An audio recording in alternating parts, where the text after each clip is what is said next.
Hey guys, I just realized I wasn't live. Whoops. Um, Thanks for being patient. Thanks for sticking around.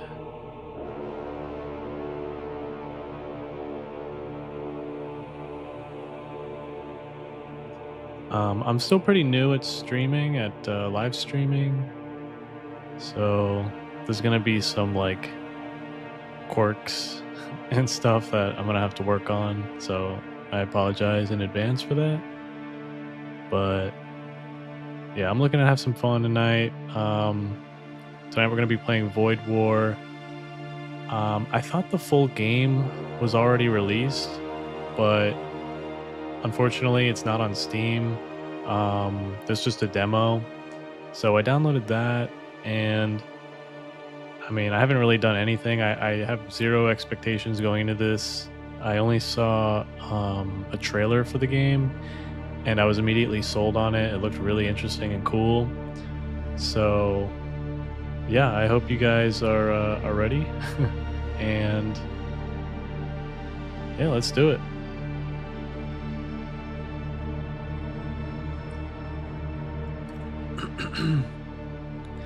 The God King has fallen.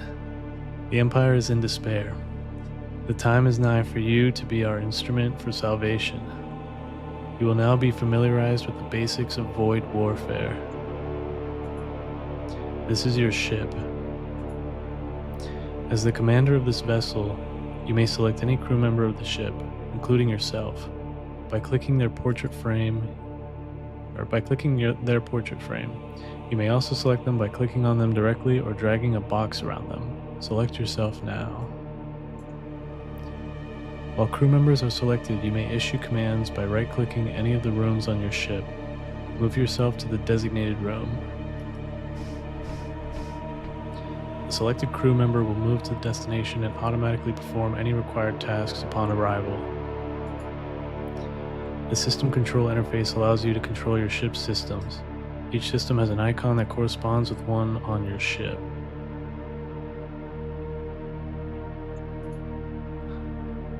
All of your systems are powered by the ship's reactor, which is shown here. Each bar represents one unit of reactor power. The more power a system draws from your reactor, the more effective it becomes.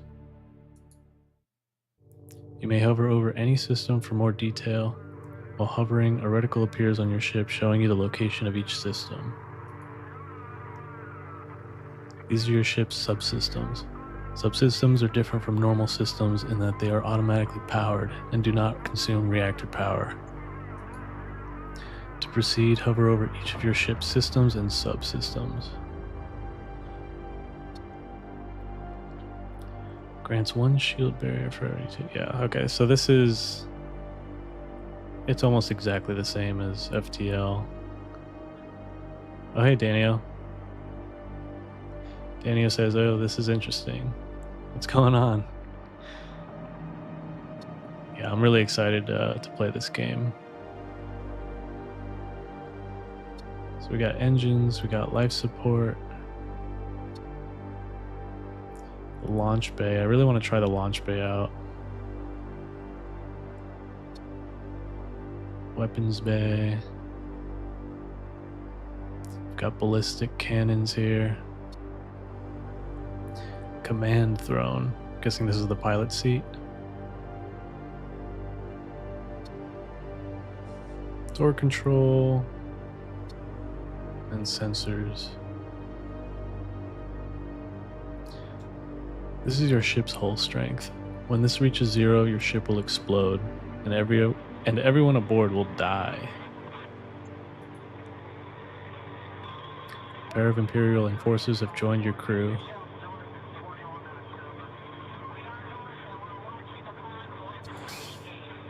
They have arrived in time to assist you with the fire that has broken out on your ship. Oh. Time is precious when confronted by hazards like fire. Thankfully, you have access to command mode. Command mode indicator shows that when you are in command mode, it shows when you're in command mode. When in command mode, all of the action is paused, giving you time to carefully examine the situation and queue up any commands you might have. Command mode represents your ability to think on your feet. It allows you to set up weapon targets, issue crew orders, allocate reactor power, and vent airlocks all at the same time. The fire needs to be extinguished. Select all of your crew on your ship by dragging a box around them. Send your crew to extinguish the fire by right-clicking the designated room. A destination marker will appear, but your crew will not begin moving yet. Press spacebar to leave command mode. Your crew will move to extinguish that fire.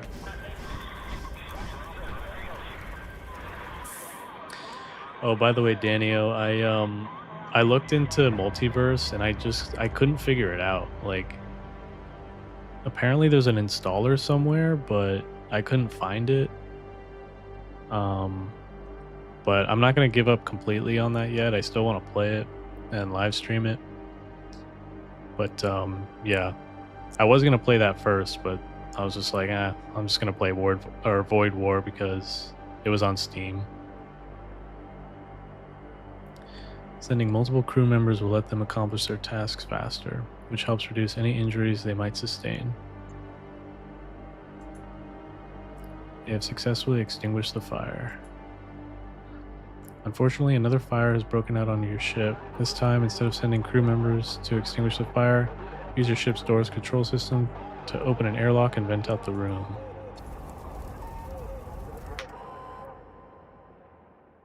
Okay, yeah, so this is just like FTL. That's cool. I like the little animation there. Fully vented room will appear with diagonal hazard stripes. Yep. It will suffocate. It's time to prepare for subspace translation. Move the commander to the command throne.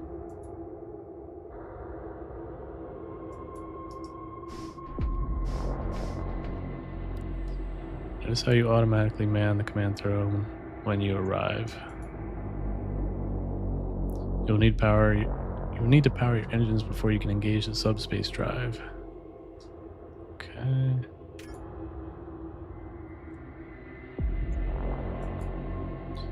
With your engines powered, your subspace drives are now active. It's time to engage the drives. As you prepare to initiate subspace translation, a sudden energy spike surges through your vessel, destroying your engines. Okay, so I need to repair the engines.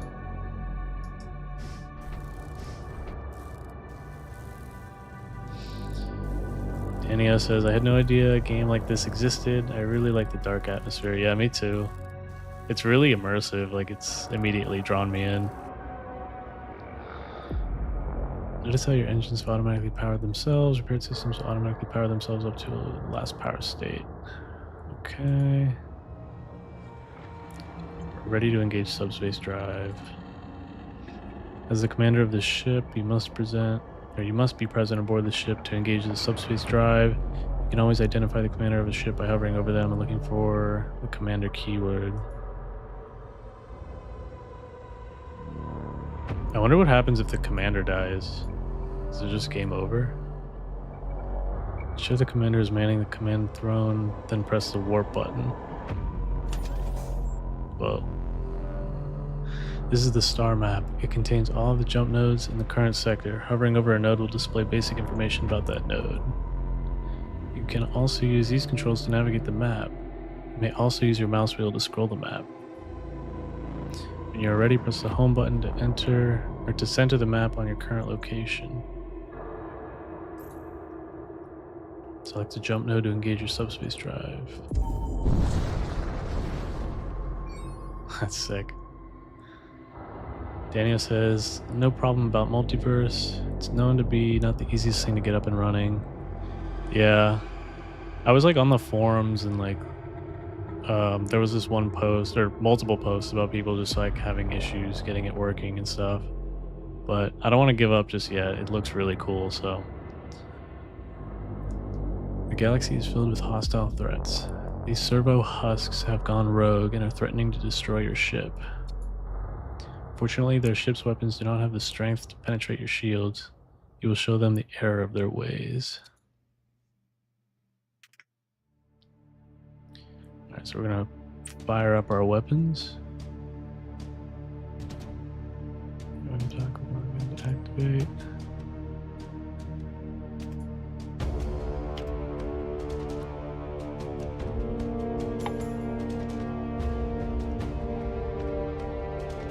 Weapons hot.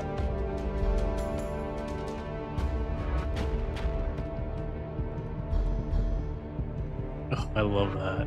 That sounds good. The 2 shots from your cannon cannot penetrate the enemy's 2 shield layers. You'll need some help. Your ship is equipped with a launch bay system. You can use this to conduct boarding operations against the enemy ship.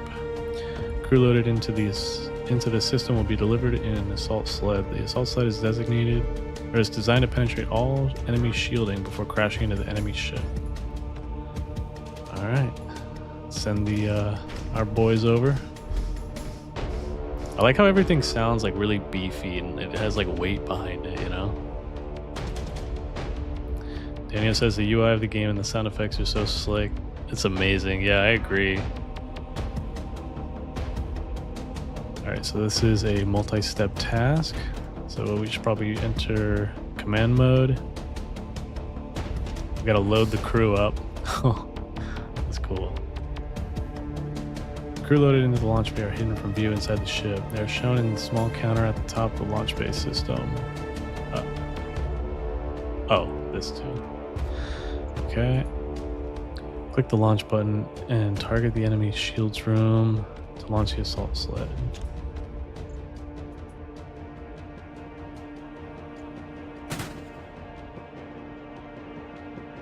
Good luck, boys.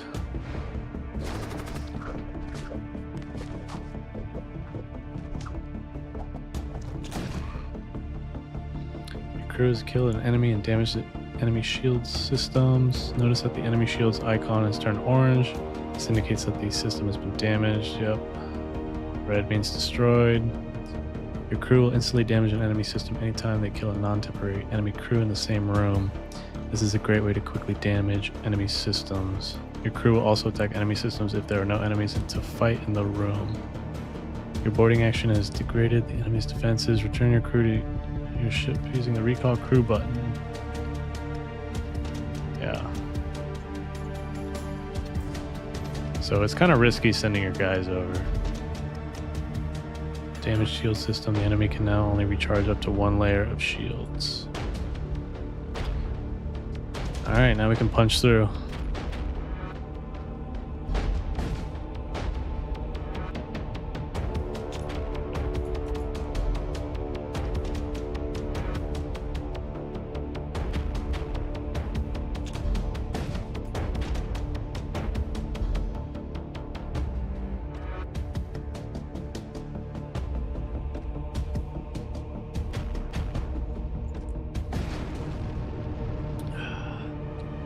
Destroyed.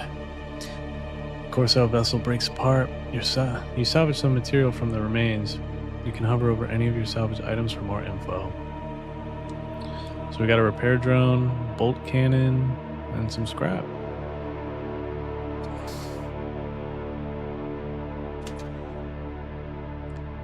You've acquired a repair drone, which is a piece of crew equipment. Crew equipment offers powerful bonuses that can greatly enhance the effectiveness of your crew. Crew equipment can only be equipped in slots that match their type. Repair drone is a tool, must be in the tool slot. Okay. Oh, we got another weapon here. Daniel says, so the assault sled is basically the teleporter from FTL. Yeah, it looks like that.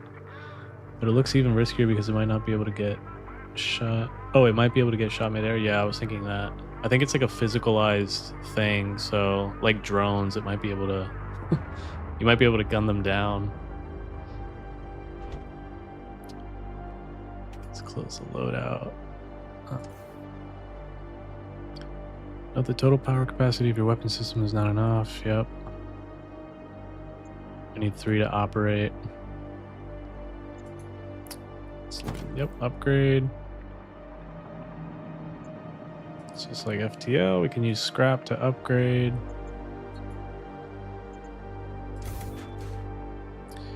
Now you should have enough power to Yeah, you should have enough weapon systems capacity to power all of your weapons. Power them up now. All right. A sudden energy spike has destroyed your life support system. This could be dangerous. Without life support, the oxygen in your ship will gradually deplete and eventually suffocate your crew. Oh, you can use the repair drone you equipped earlier to repair your life support system remotely. Certain pieces of crew equipment, such as consumables and psychic powers, will also grant an active ability. These abilities will appear on the portrait of the crew they are attached to. I should probably pause before we all die of no oxygen here. So click on the repair drone ability, then target your life support. Oh wow, it's instant. That's pretty nice. One last thing, your translocator has been enabled. You can use it to board enemy ships, escape from difficult situations, or simply to get around your ship faster. Ah. This concludes your training. That's pretty cool. I like that. As you set out, be on guard against the craven pirate, the dread cultist, and the Imperial who yet clings to his fallen deity. Let none bar your path to the Vault of Souls, for only within its argent flames lie our destined salvation from this forsaken realm. Alright.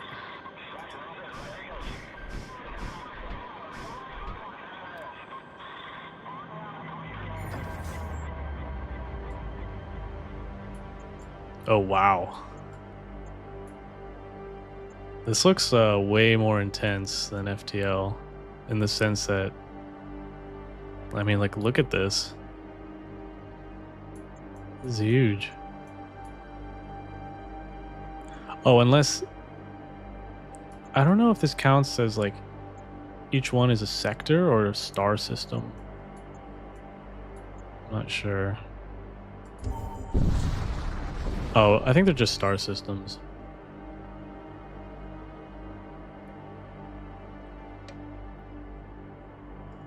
You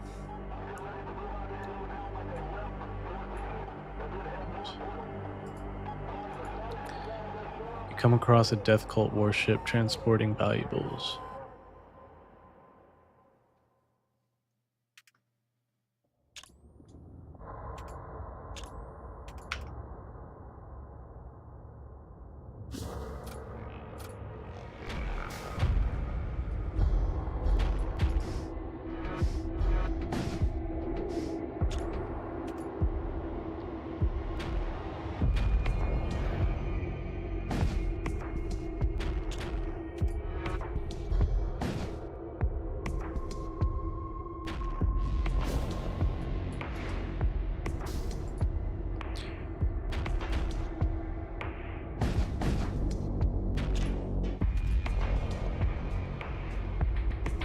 The hostile ship breaks off its attack run and begins powering up its warp drives. Oh, not anymore. The immediate vicinity becomes cluttered with wreckage after the explosion. Some can still be utilized. Daniel says no fleet pursuit, but maybe you're forced to always go right. Yeah, might be pretty linear in that respect. I also noticed that, like, when you control one of these guys. Oh wait, now it's working. Maybe that was just a bug. I thought for a second you had to like specifically tell it which tile to go to.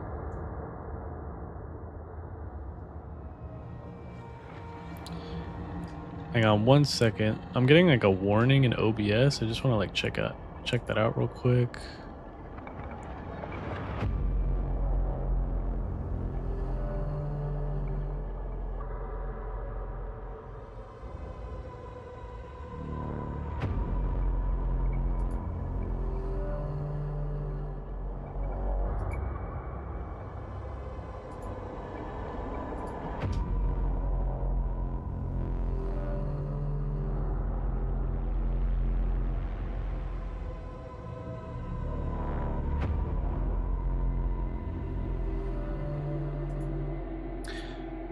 Daniel, how's the stream look for you? Does it look clear?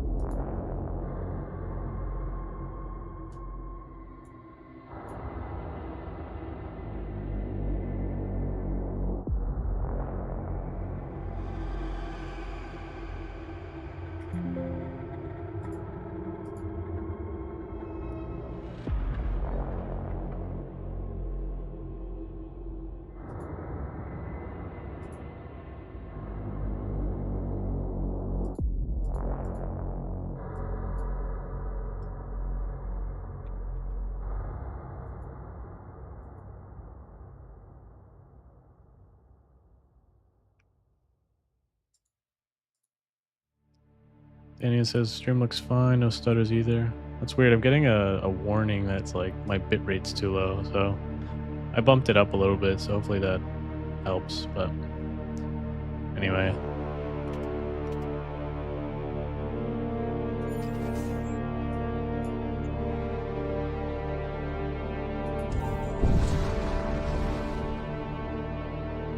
You come across a hidden outpost of the Raider clans. Though it appears to have been deserted a long time ago, there is still a functioning signal relay in one of the side antechambers. The relay utilizes an ancient and powerful technology capable of broadcasting messages at ranges far greater than conventional equipment. It is said that certain radar clans use this technology for managing their networks of operatives across the galaxy. You have the opportunity to broadcast a transmission.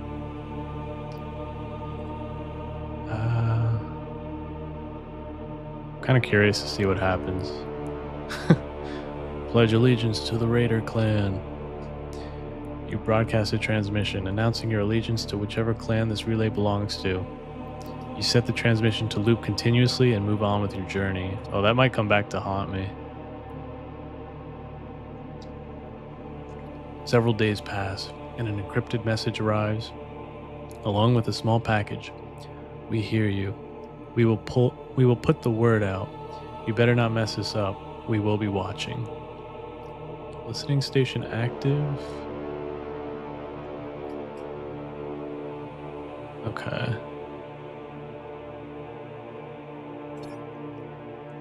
So I guess that just activated some bonuses.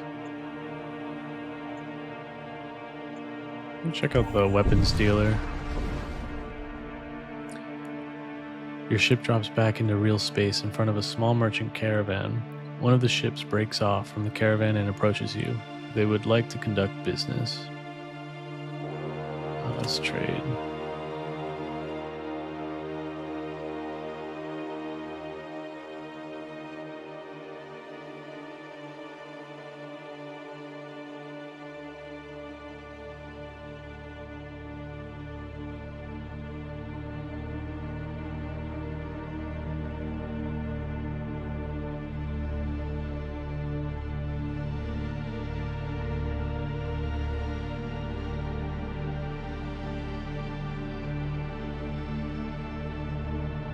Yeah, I don't know if I should buy anything just yet.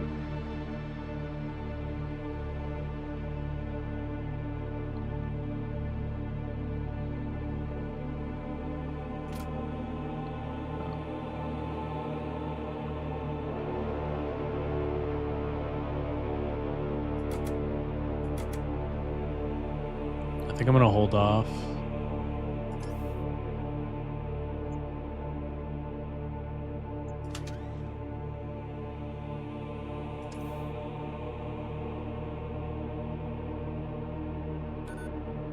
Shoot, I kind of wish I could go back to that first screen. I wanted to talk to him.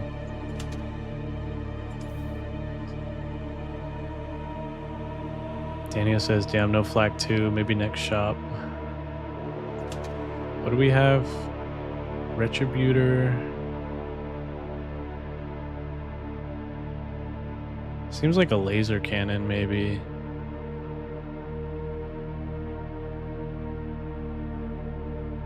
Whoa.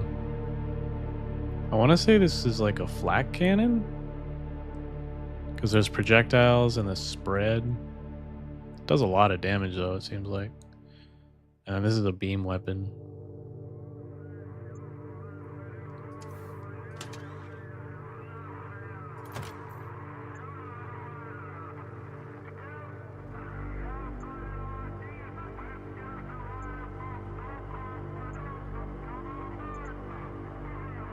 Kind of want to get 2 shields up.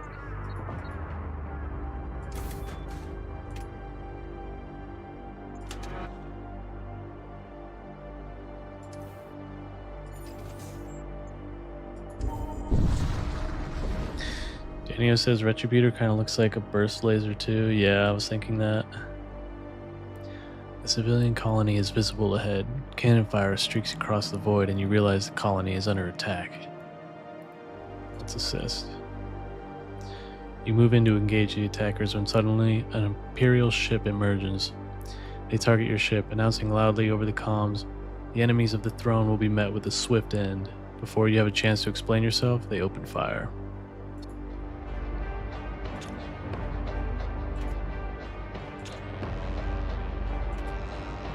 I'm glad I got 2 shields.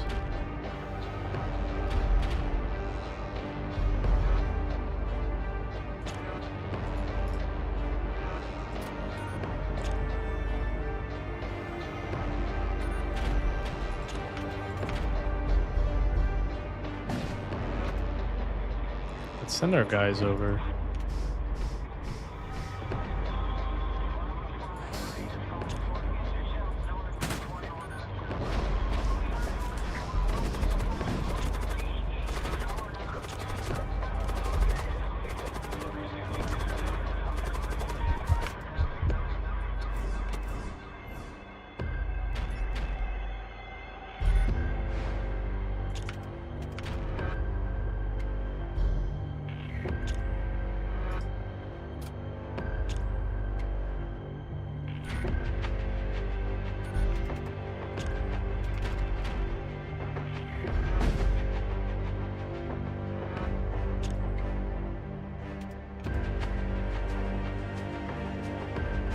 Oh, I just realized there's no med bay.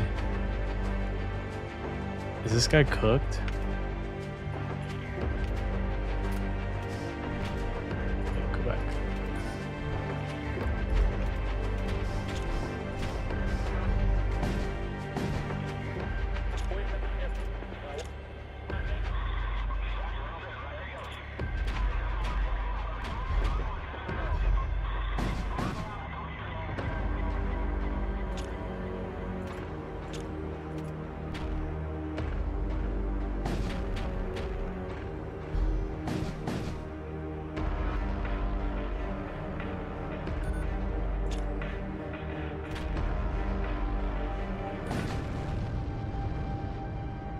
I like how you see the guys just like flying through space.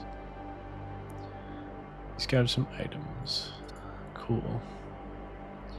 More Imperial reinforcements arrived, and you soon find yourself blanketed in a hail of cannon fire.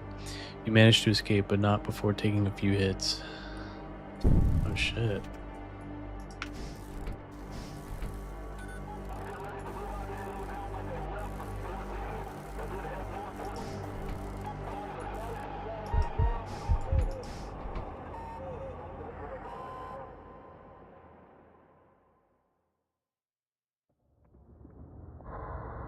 I don't know what to do. I'm gonna lose my crew here.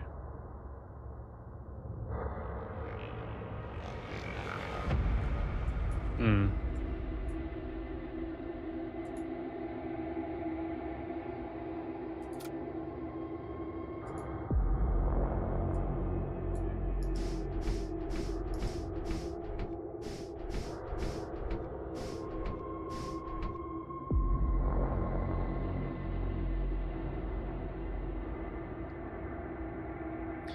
Daniel says this game looks so freaking cool. I'm loving it so far. Yeah.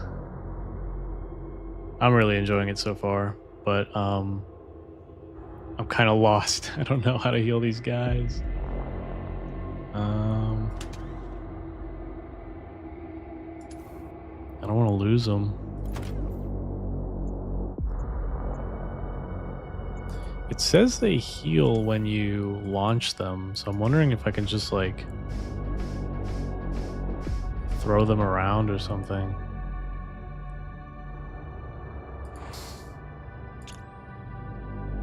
No.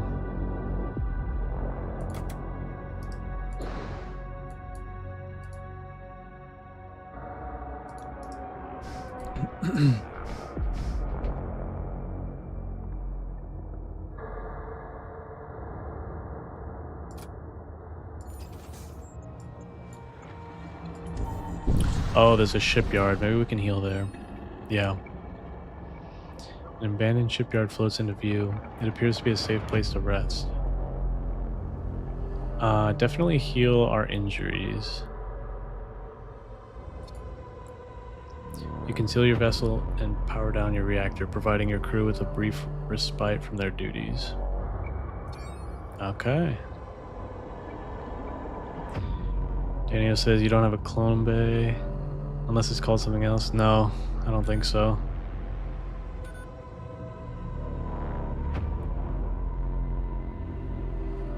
So the gameplay is very similar to FTL, but the flow of the game is really different.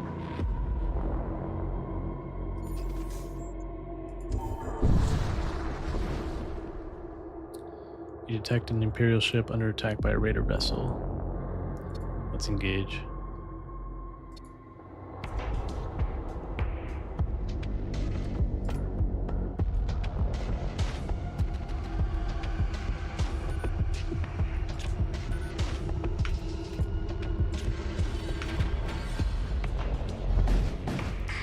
So because we don't have a med bay, I'm not going to launch these guys every single time.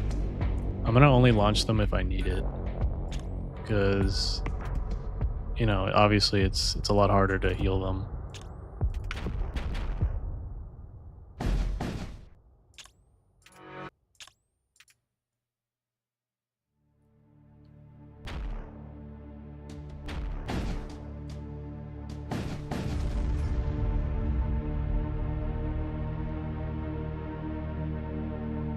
Oh, what the? I have to choose one.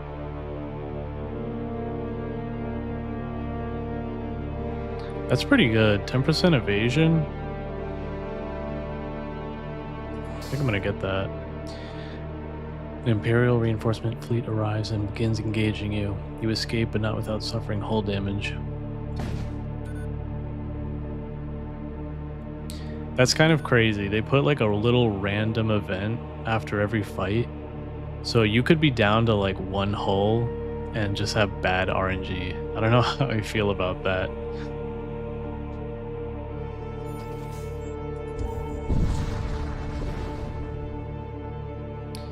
The space here is devoid of anything noteworthy. You transit towards the next jump node. Oh wait, I should probably heal this real quick.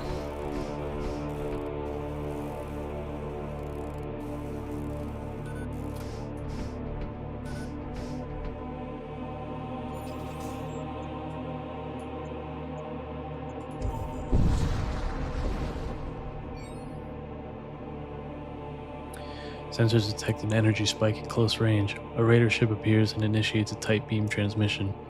That's a nice heap of scrap you're sitting on. They open fire.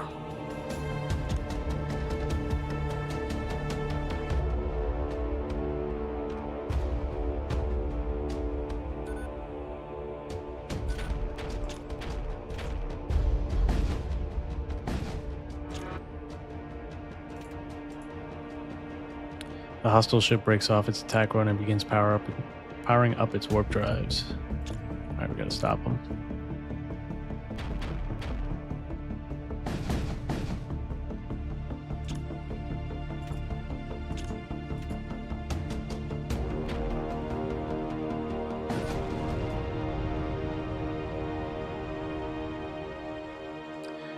Very little of importance survives the explosion. You take what you can. I kind of want a missile system.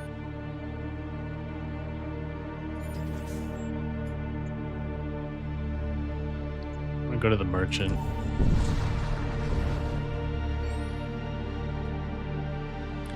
You arrive and immediately find yourself targeted by a chromic warship. I will rend the flesh from your bones.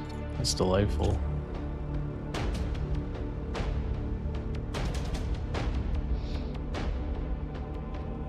Daniel says the fact that you can't heal whenever you want does change the tactics you can do, perhaps considerably, yeah.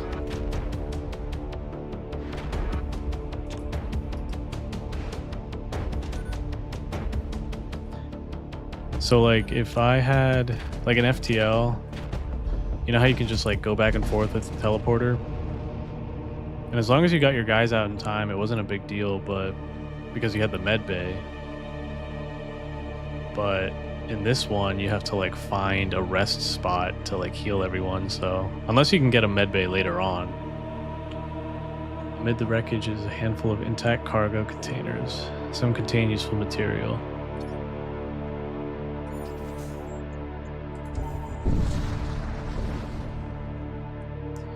There's a mercenary broker here. It is always important to have a solid crew at your back. We have a set of mercenary contracts on offer. Would you like to see them? Sure. The techno priests have grown increasingly brazen since the local system defense force took command. Rumor has it they are even willing to confront warships now. Okay.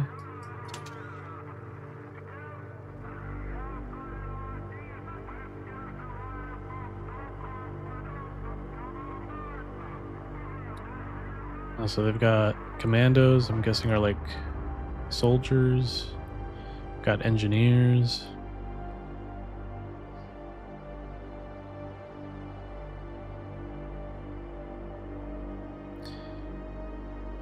Here's that equipment you can trigger.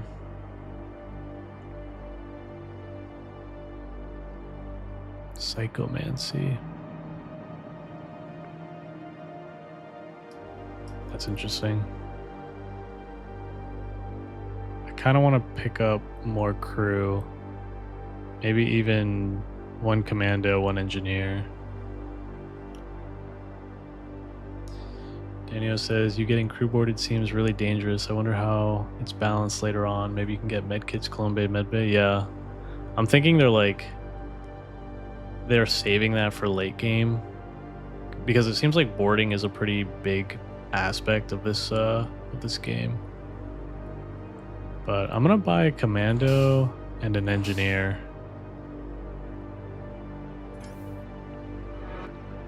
Like always, I like to get a big crew early on.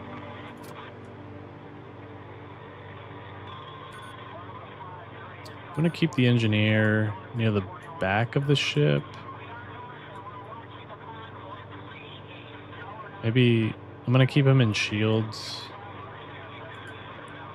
Or I'm gonna keep the commando next to the pod bay and the engineer in shields.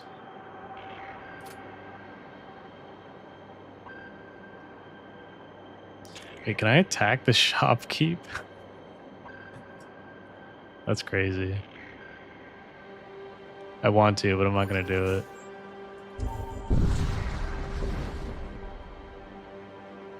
There's little activity here beyond the regular logistical traffic. You prepare to move on.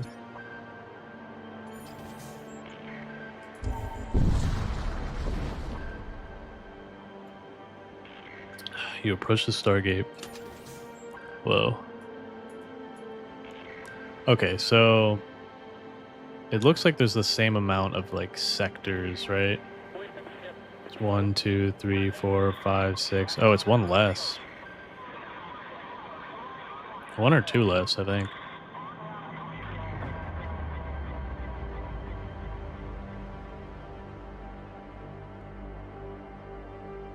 I kind of want to go to the techno-cult sector. But then we're going to hit an exclusion zone. That could be interesting.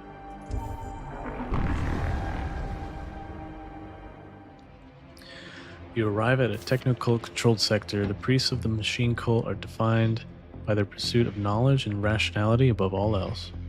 Though some say many of their kind have taken these ideas too far. Daniel says 2 less. Vanilla and Multiverse have 8 sectors. Yeah. It seems almost like a little bit slower paced, I want to say. But it might just feel like that because I'm learning so much.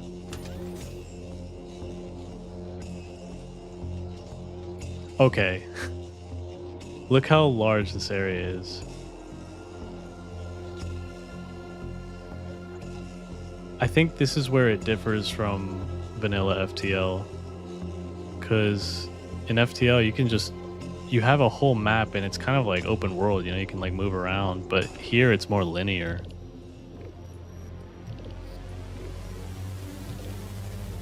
So maybe that's why they shaved off 2 sectors.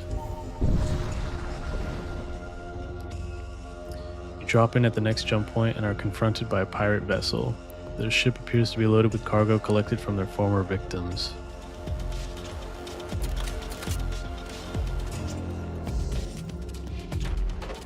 They're loading something up. I don't know what it is, but I don't like it.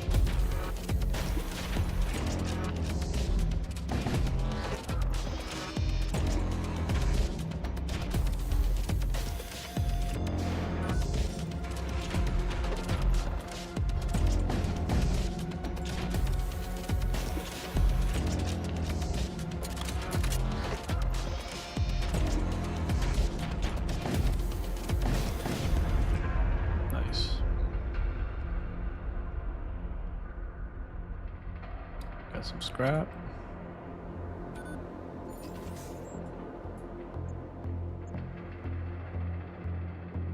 Kinda wanna go there, check that out. You come across a Corsair vessel undergoing some repairs. They notice you and immediately arm their weapons. You'll never take us alive. Let's go.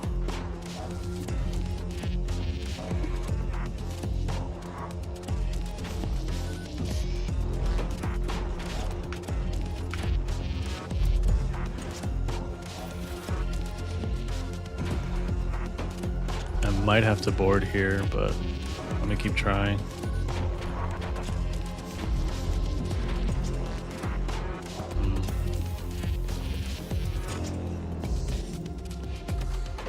Their evasion's kind of good.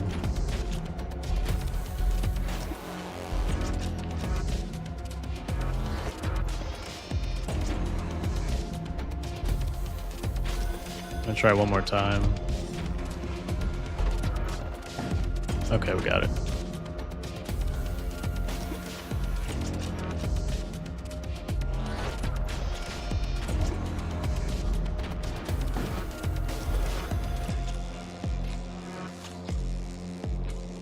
Daniel says, how fast does oxygen drain in FTL? It takes a long time, but are oxygen kills actually viable here? I'm not sure.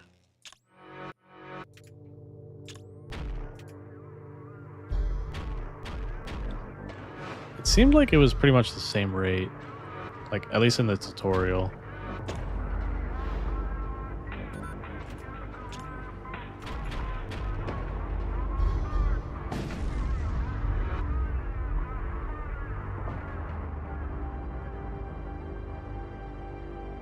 Okay.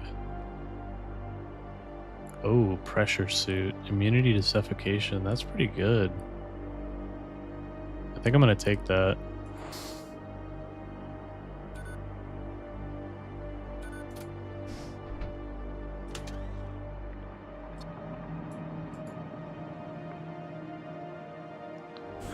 Oh, what? It's per guy?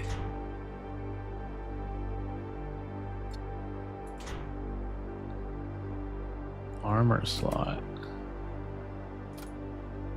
Oh. Oh, I like that. I like how you can customize your crew.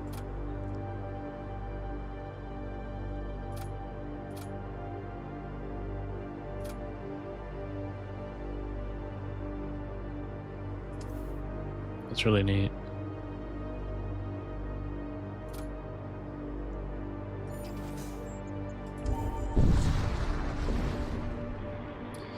There's a monument to the machine god here.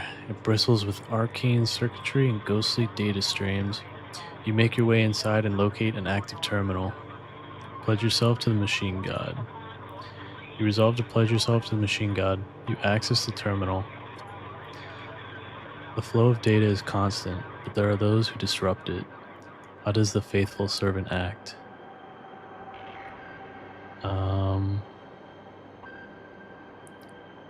Punish the disruptor? Damn it. Denied. Corrupt process threats detected. Initializing secure erasure protocol. No. The terminal goes dark. You were able to make it back to your ship moments before the atmospheric generators cut out. A techno-cult warship is waiting for you. Weapons primed.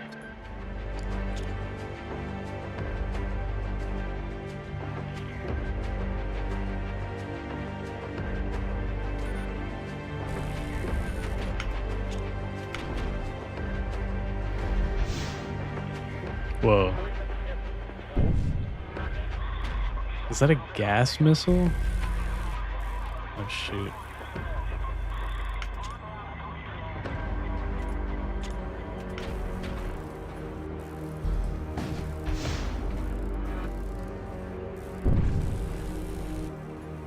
Okay, this ship is kind of kicking my ass here.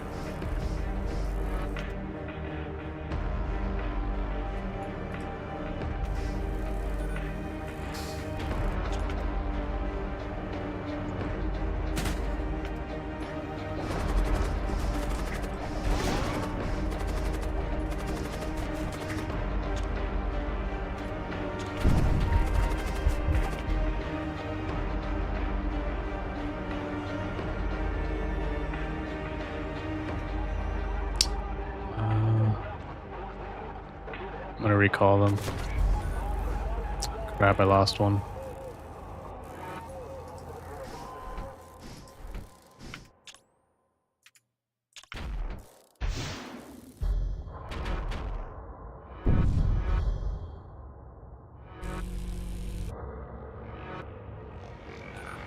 I might need to get out of here.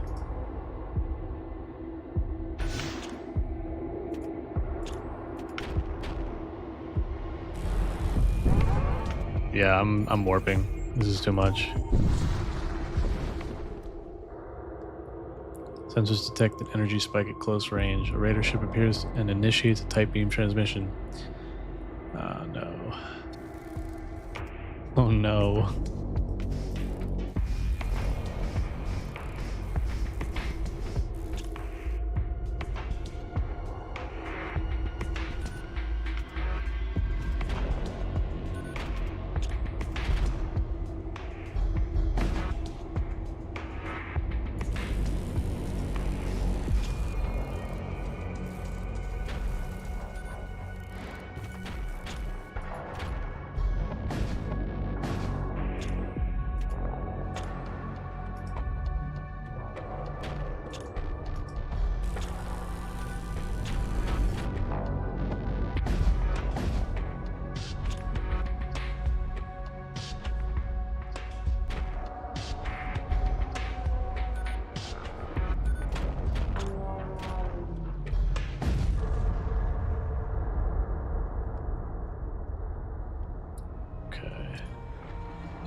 Okay, so that battle wasn't so bad, but the one before it was rough. We lost like 50% hull. And we lost a crew member. I'm gonna put you over here.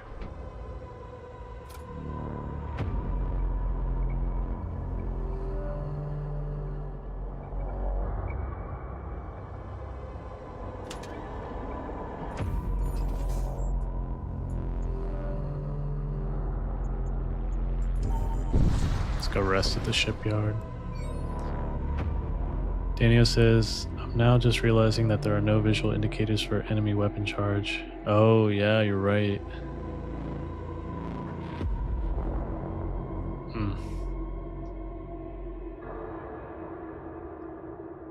Okay, I'm definitely gonna repair the hull.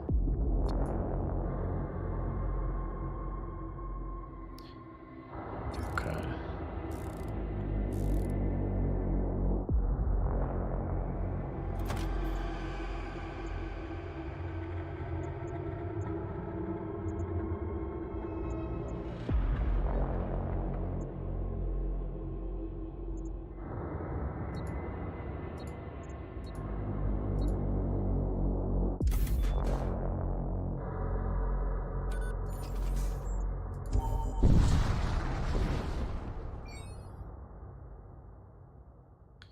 pirate vessel locks onto your ship.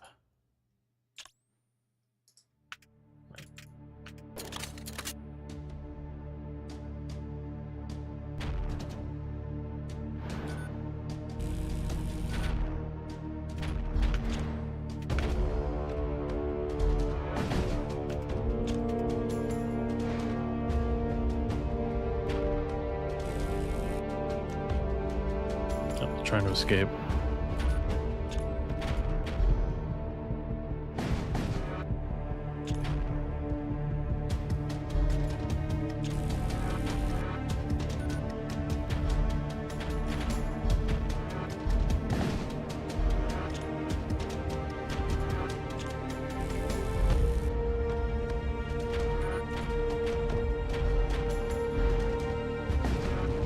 Got him.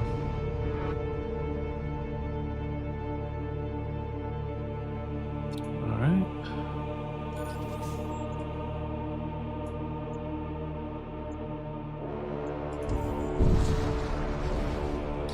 Daniel says enemy weapon charge might be locked exclusively behind sensors. Yeah, maybe. There's a wrecked research vessel drifting here. It appears to have been long picked clean.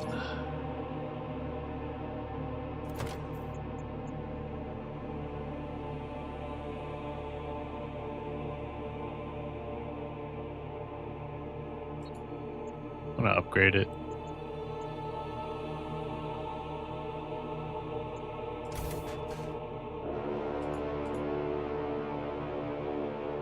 Oh wait, this needs to be manned.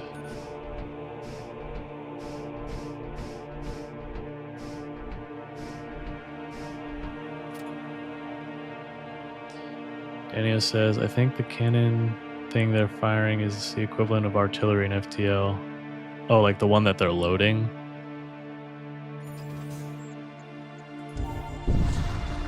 It's like some kind of like ballistics cannon. Technical vessel locks onto your ship.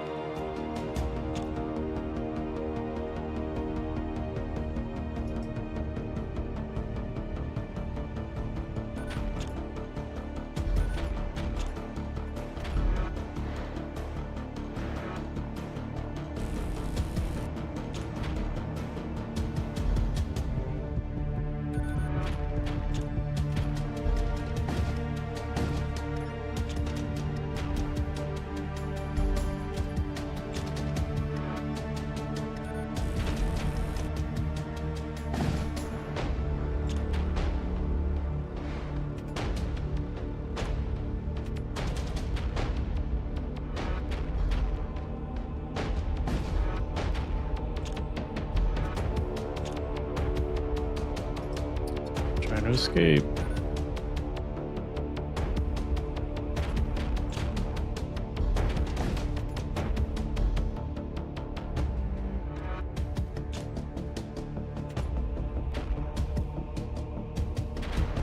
Oh shoot, it might get away. Oh, now we got him.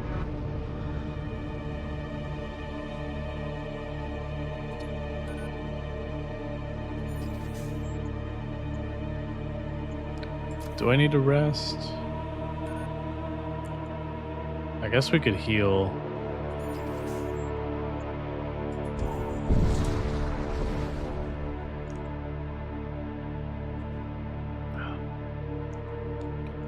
I kind of want to construct a machine slave and see what happens. Scavenge a shipyard for corpses and manage to cobble together a functioning husk. Interesting. We'll put him on engines.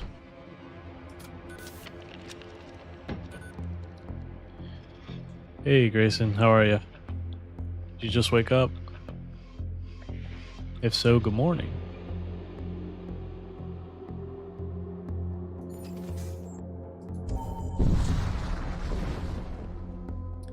An Imperial supply ship flashes into real space. They contact you, wanting to trade. Let's trade.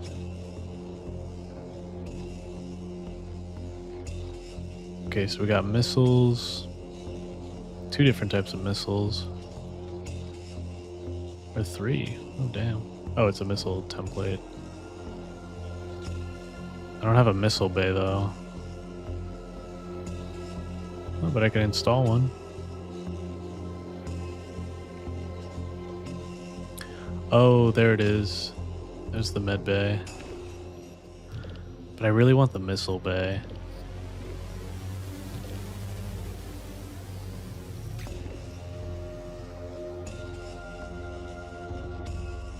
Some consumables here. Yeah, I'm gonna do the missile bay.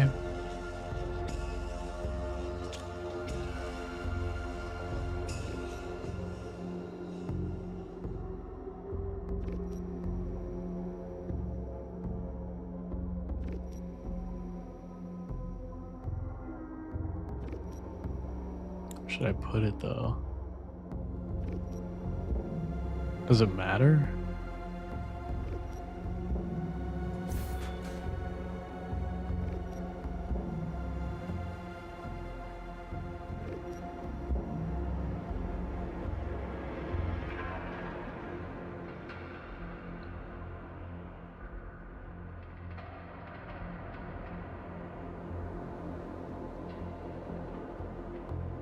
I kind of want to do the Flayer missile. That sounds cool.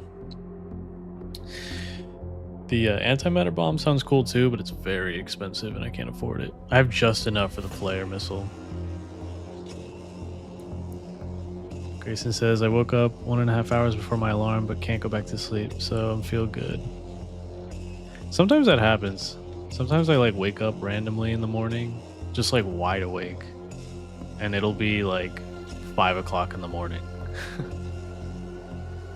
Daniel says you can customize the location of systems. Bro, we are living in the future. Yeah, this is they're improving on a lot of stuff that FTL I guess like hadn't really done.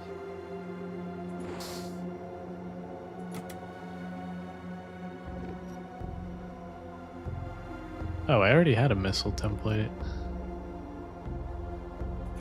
Oh well. Oh, can you man the missiles?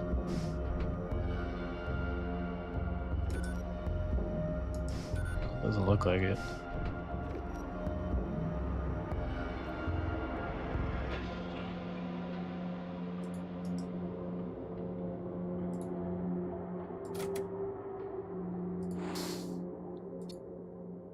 That's really cool. I like how you can switch missiles on the fly.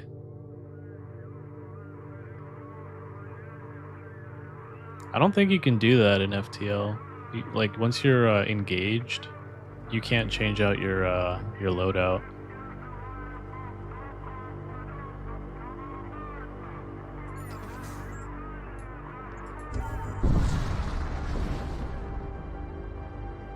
The few habitable worlds in this region have long been stripped by ravenous techno harvesters. You move on.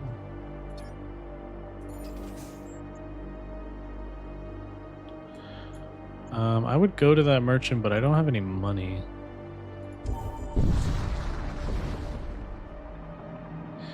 There is a wrecked orbital siege platform here. You recover a number of munitions from within the Hulk. Yeah, I'm gonna skip that merchant. You discover a functional ship armament floating in space. Heat beam.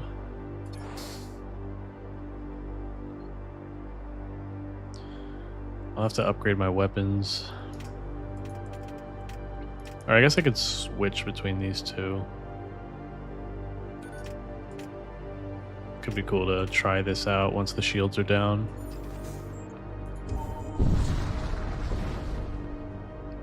You approach the Stargate.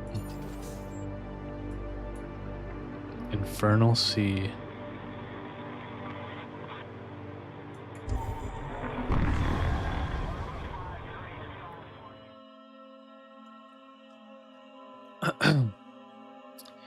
You arrive on the outskirts of the exclusion zone, a region of space demarcated by Imperial astrogation authorities as areas containing subspace anomalies of magnitudes greater than Class 6. The path ahead is long and treacherous, but those who come ready may find great rewards. Sorry, I can barely read. Oh my gosh, this place is bigger than the last. Holy crap. I want to check out this area. Daniel says the way the game balances crew boarding is interesting. The medbay only allows one heal per battle, so you crew board the same way you fight ships, i.e. you only get one opportunity to do things right. Yeah. It feels very like the stakes are higher in this one. You come across an Imperial vessel firing upon a nearby space colony. Life pods stream from the colony in all directions as its former inhabitants try to escape the onslaught. You hear an open broadcast from the Imperial ship. Attention citizens of colony VJ 64.841. Heretical activity has been detected within your ranks, and by the command of the Solar Hegemon, your lives are now forfeit. May the Immortal King have mercy on your souls. I kind of want to save the life pods. We might be able to get more crew that way. You dock with one of the life pods and immediately find yourself under attack by zealots of the war cult. Kill, kill, kill. Oh, that's unfortunate. What is this? Husk. Send an enforcer.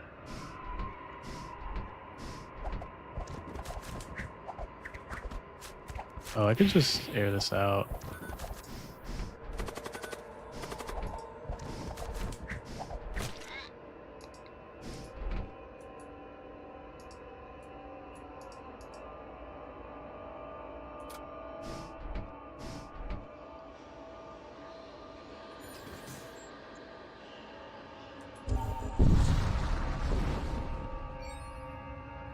Hey, we got some rest.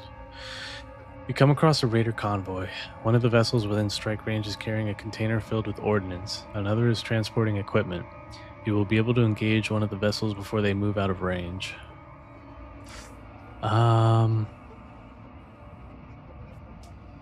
We have plenty of munitions. I'm gonna go for the equipment. You initiate combat protocols.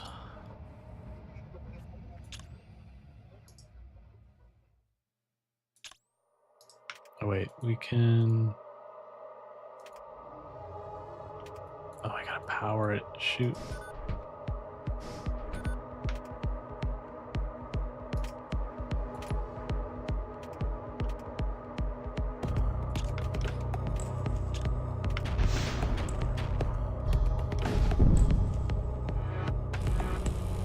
I don't need doors.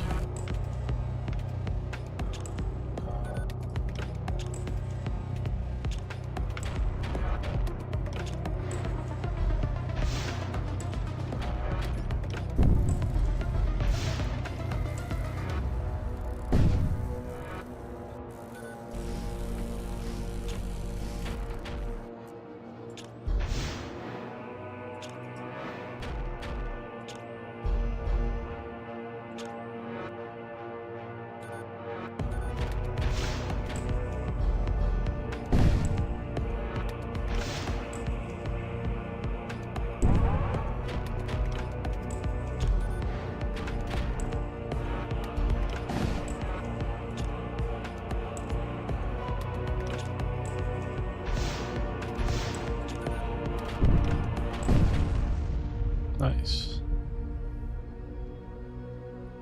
You recover some useful equipment. Pulverizer.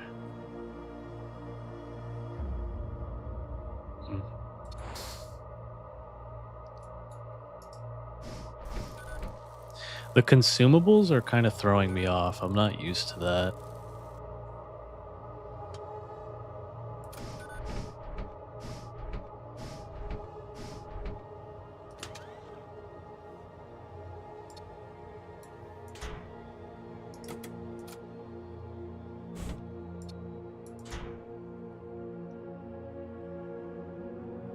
Oh, I guess this isn't a consumable, it's a weapon, but still, the weapons, the armor, and the consumables, it's all new to me.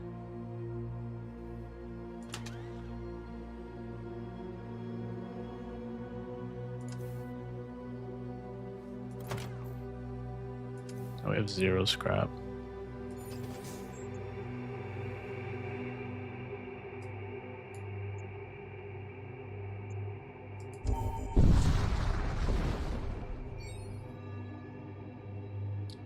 An ominous spiked structure drifts silently in your viewport.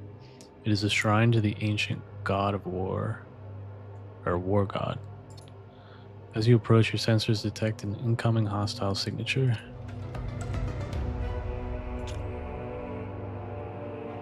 I'm gonna try this heat beam out once we get shields down.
Hellfire missiles. I kind of want the micro shield. I'm gonna do that. No new threats detected. You return to the shrine. Pledge yourself to the god of war. You pledge yourself to the god of war. Moments later, you find yourself surrounded by dozens of cult warships. You begin spooling your engines, preparing to engage. But as soon as you realize they are attacking each other, not you. You consider joining the battle. I think I will retreat. I'm not doing too hot right now. You reconsider your pledge to the god of war and perform a tactical retreat. Yeah, plus we gotta repair here.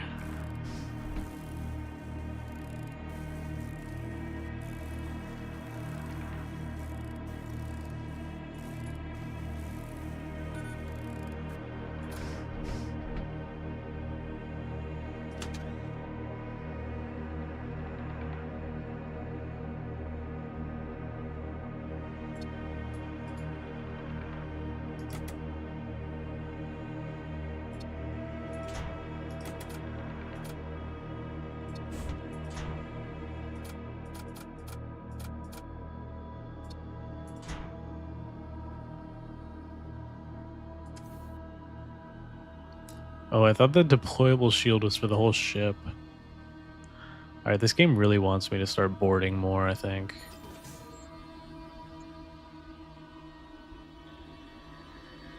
Mechanic, shaman.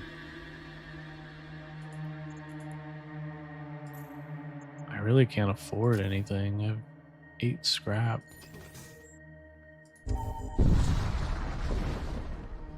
It's gonna be a waste.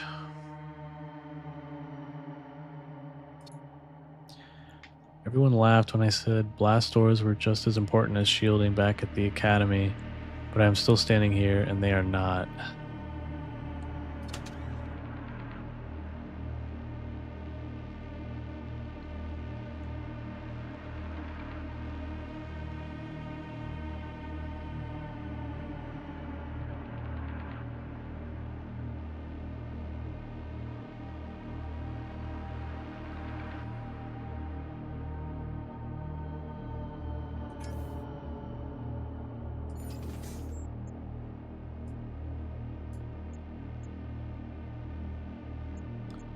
We gotta get to that shipyard.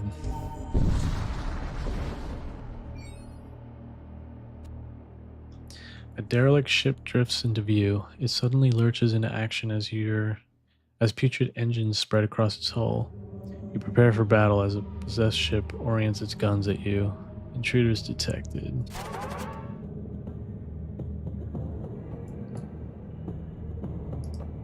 Need to get the husk out of here.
Oh wow, 75 scrap.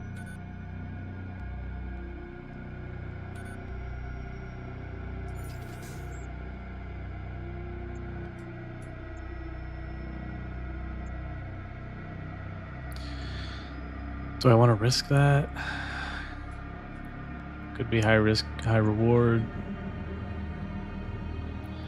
Daniel says, doors are indeed more important than shields, even more important than weapons, or eating, or drinking water, or living.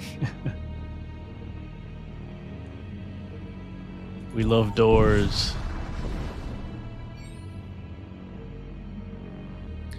You re-enter real space and instantly find yourself taking fire from a possessed ship. A quick scan shows that its command throne is unmanned. Some diabolical entity must have corrupted its machine core, slaving the ship to its will. That's interesting. There's like corrupt ghost ships.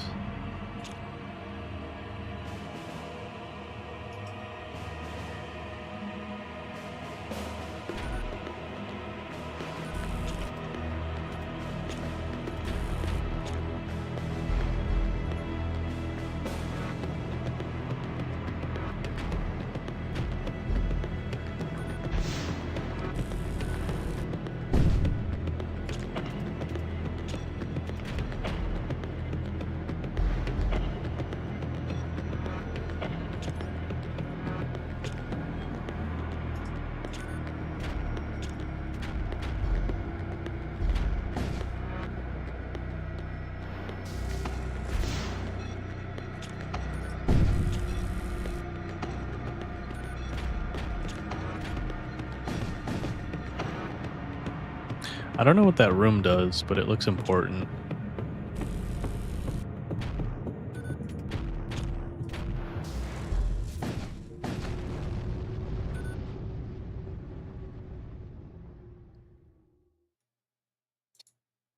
Fair bit of scrap.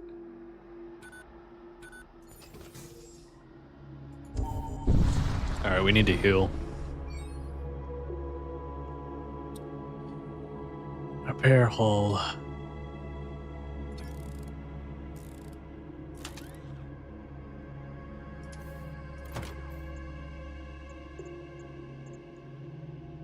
kind of want to bring up weapons.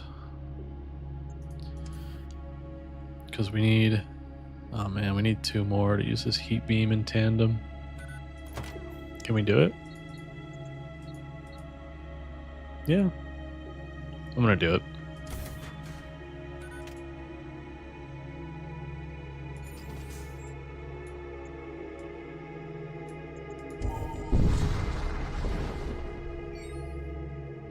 Daniel says, this is kind of freaky. Multiverse has something similar to this, but it's not as elaborate as Lovecraftian demon ship possession.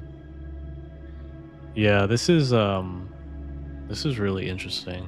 I'm really digging like the vibe and the lore of this game. You arrive to see a devastated planet in front of you. An Imperial flotilla? Flotilla? I don't know. Is holding station in orbit high over the smoking ruins of surface colonies. Engine, quickly loot and leave. Your upgraded engines allow you to quickly enter a nearby wreck field. A few Imperial warships notice you and begin accelerating towards your position.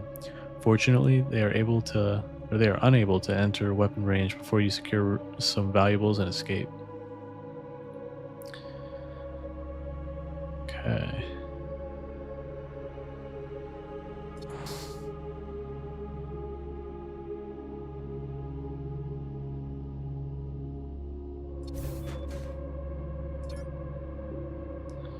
Wait, frequently gain a dark matter prism. I guess it's like a passive. Daniel says the vibe is immaculate. Yeah, I agree. I'm like completely sold on this. I'm definitely gonna buy it when it comes out. This is just the demo, by the way.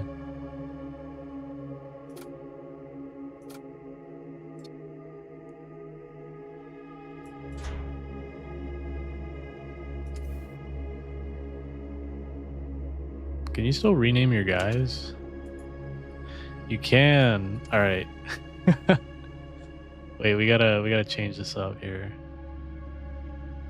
Because I said last time you guys were gonna be in the ship.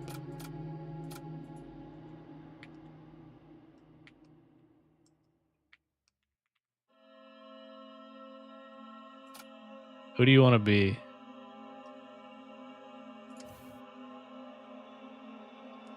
You want to be an enforcer or an engineer or a husk? Pick a guy, any guy. Daniel says, yeah, I'm very likely to buy this as well. This stream sold me on it. Oh, I'm glad.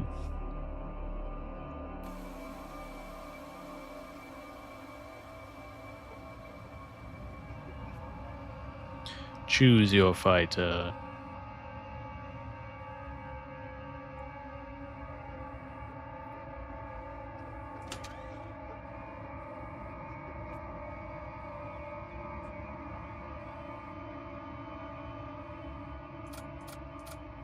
I feel like I should make you both the Imperial Force Enforcers because they have the most health and I don't want you guys to die.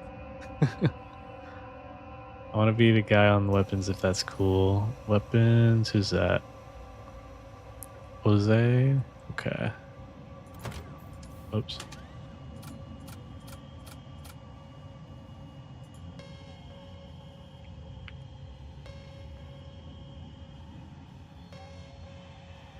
Daniel.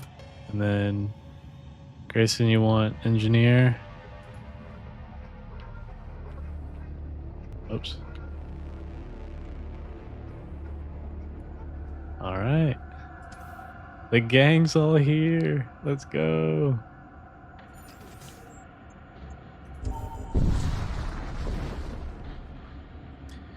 You were caught in a rift storm, struggling to maintain course, when a technocult ship appears. Our flux capacitors are damaged beyond repair. Without them, the relics aboard our ship will never make it back to the enclaves.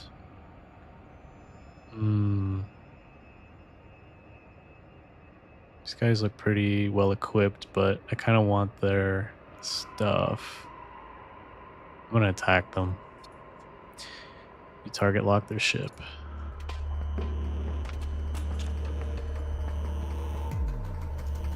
Oh, yeah, we have 3 weapons now. So this should be a pretty even fight, I think.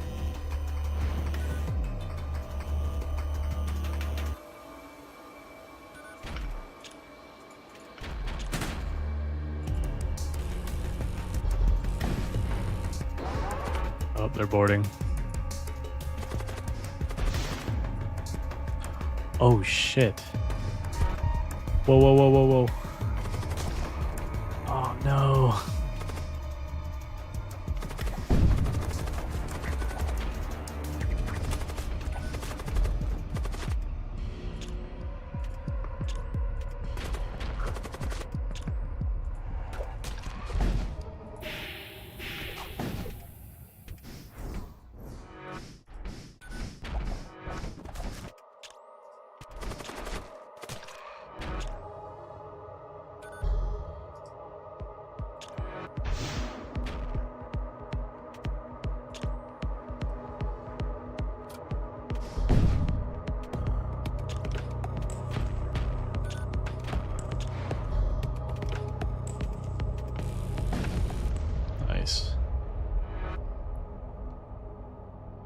That was kind of dicey there for a second.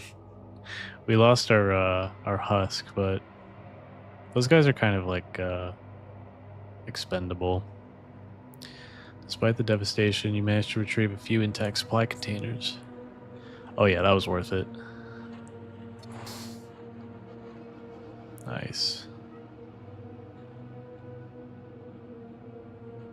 Summon a Stygian worm? That's pretty cool.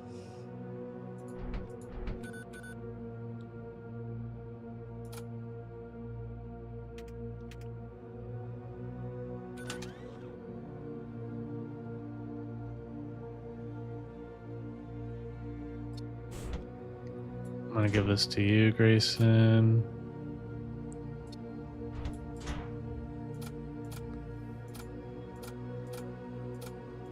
Oh, I'll have to save this.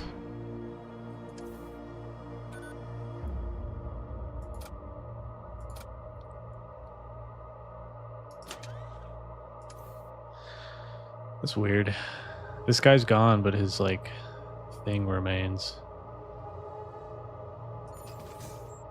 Might disappear later.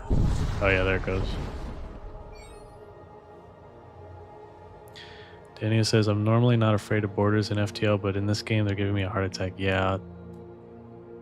They boarded with 3 guys that last engagement. And they just like melted my that one expendable guy. You approach a small outpost. While the exclusion zones are ostensibly a deserted sector of space, numerous enterprising outcasts nevertheless manage to eke out a living from vessels wandering the region. Dude, reading this is like reading like Shakespeare or something. The outpost invites you to dock and trade. Thunder cannon.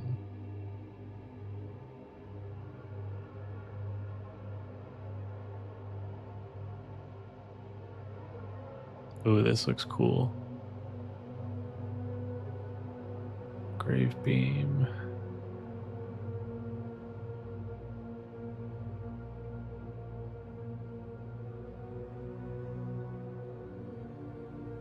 I think I'm just gonna repair.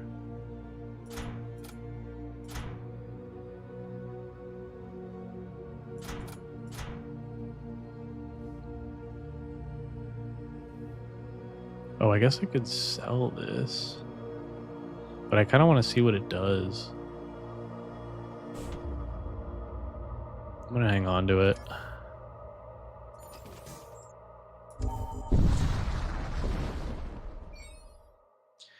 Daniel says, yeah, the crew board last drive was insane. Yeah. That was getting dicey there. You encounter a blood cult ship under attack by an Imperial patrol vessel. Let's attack it.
Okay.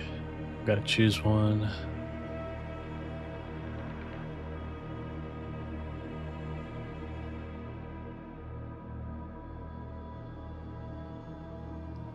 Hungerer?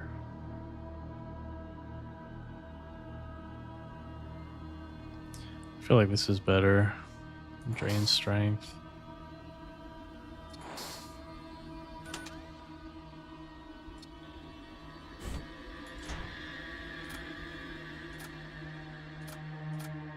I can't use it yet. Or wait.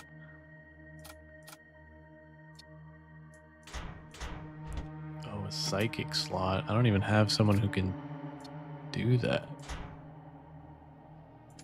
Hmm.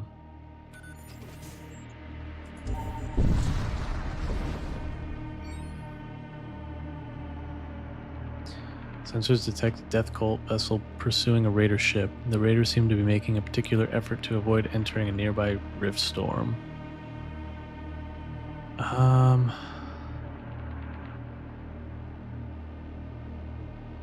I wonder if they'll give me something if I help them.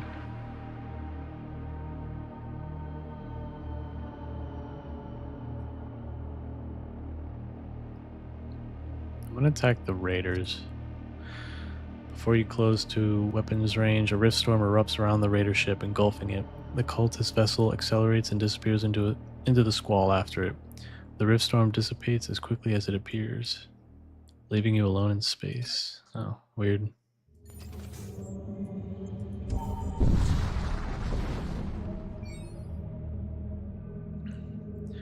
Moments after your arrival, a tidal wave of dark energy washes over your ship.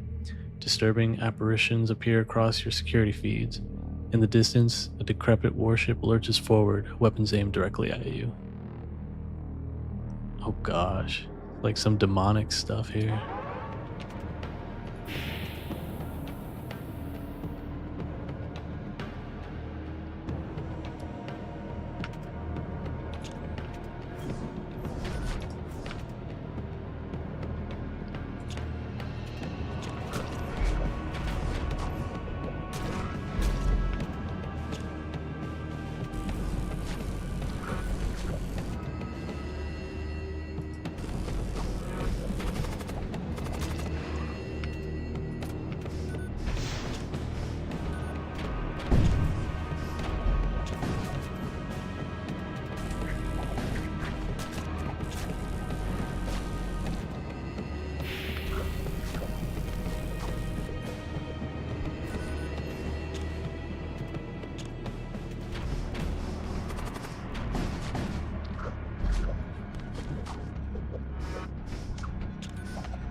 That was pretty cool. That's a cool enemy.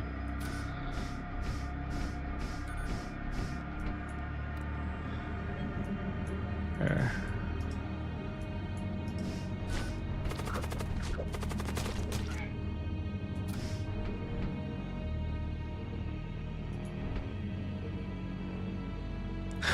Was that missile bay open the whole time? I can't remember.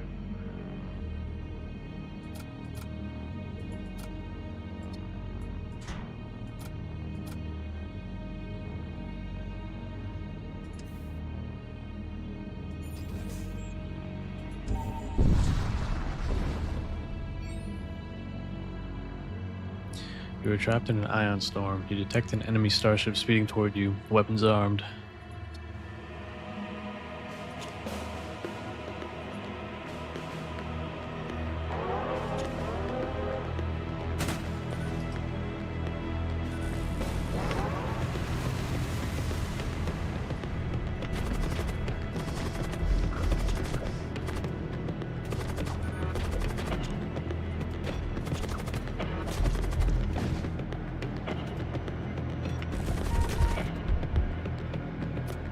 Daniel, no!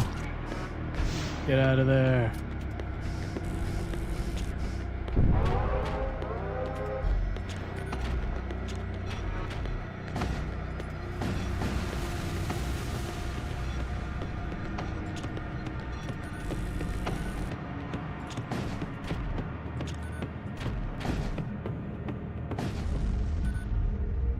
That was close.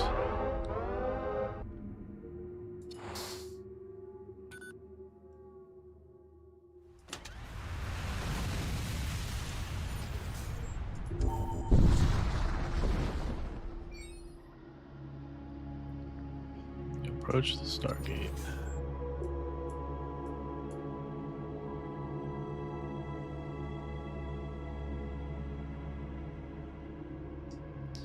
So I guess these symbols, if I were to kind of deduce what they mean, is like circle is kind of like neutral. Circle with the X through it is hostile, and then the obviously like the skull is probably like the worst place you can go. Daniel says, I live, you live to see another day. Blood cult sounds cool. Let's check out the blood cult. You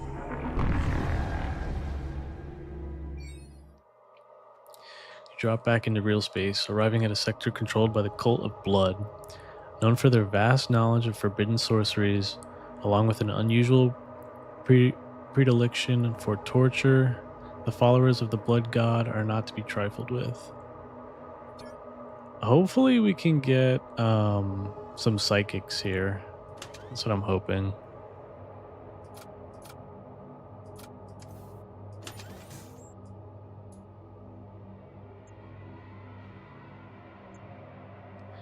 Grayson says, Daniel, you lived from your higher health. Yeah, I think he, oh yeah, he's an enforcer, so he's got 60 HP. We gotta bring you back up.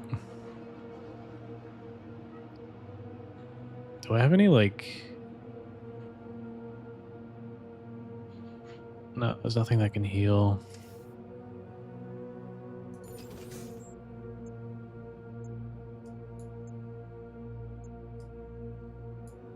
Oh my gosh, look how far the shipyard is.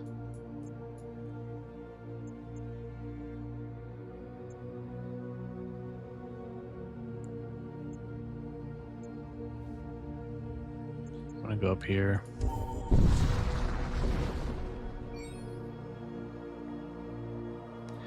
Warning lights flash on your console as your ship enters real space in close proximity to a large star. To make matters worse, a blood cult vessel has locked onto your ship.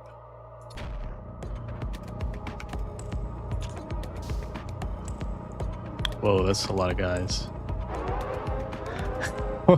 Are they dabbing? Do you see that?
Whew, the music was like picking up there. That was cool.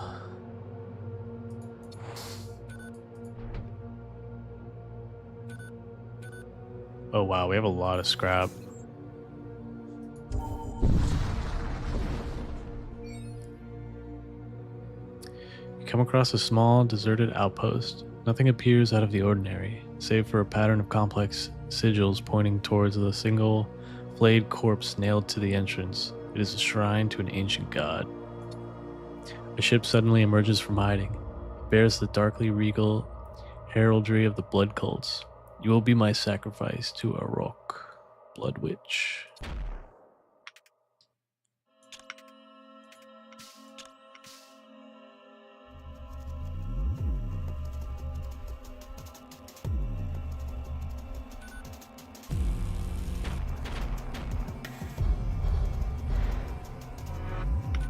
Oh shoot, they have 3 shields.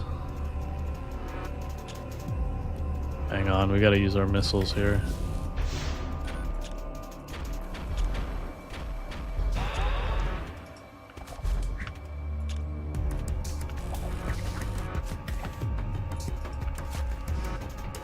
Oh, no.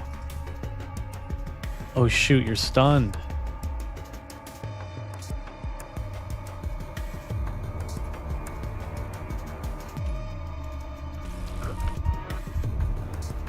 Grayson, no!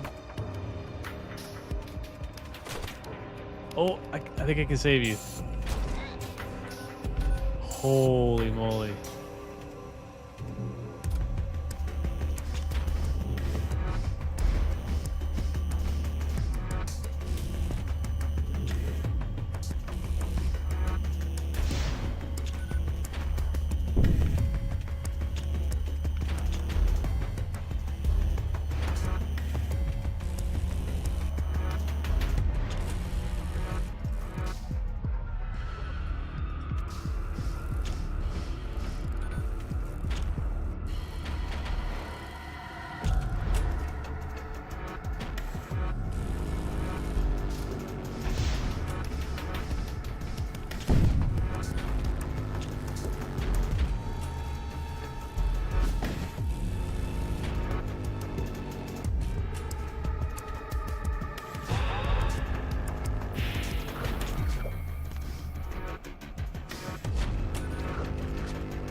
Oh my gosh.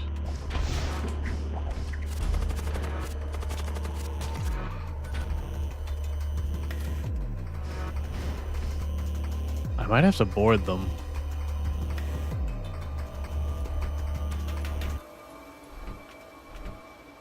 I'm tempted to board.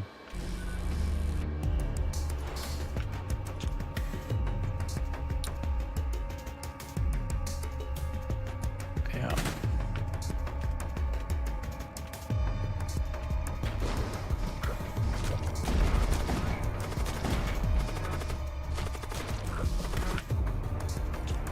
Oh yeah, that did a lot of damage. A recall and do a heat beam.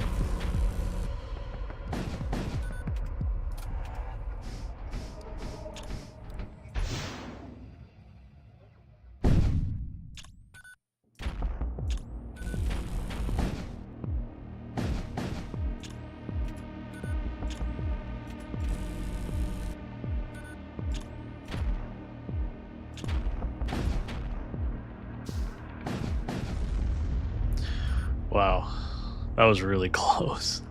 We almost lost you, Grayson. Oh. Oh, we need more munitions. That came in just in time. After disposing of the enemy ship, you set your sights on this shrine ahead. It pulses with malevolent fire, fed from the sacrifice of the destroyed vessel. Pledge yourself to the blood god. You resolve to pledge yourself to the blood god. Further sacrifice must be made. What does that mean? Offer your blood. I hope no one dies here.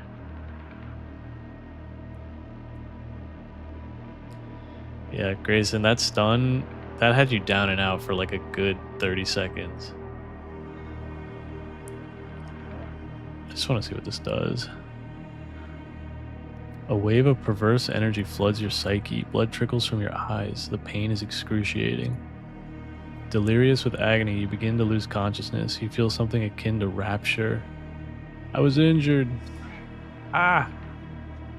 You wake up to discover a strange brand carved into your neck. It bleeds. Did they just give me like the Berserk brand? Is that a Berserk reference? Gore Shrine activated.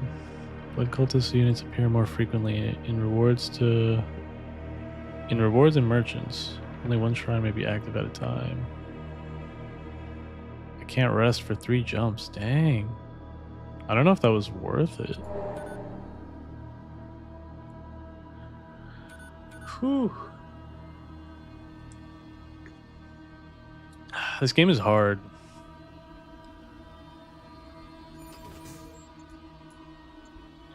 Now I wish I had that med bay. We might get lucky because this merchant here sells systems. But it's a weapons dealer, I don't know. Let's check it out.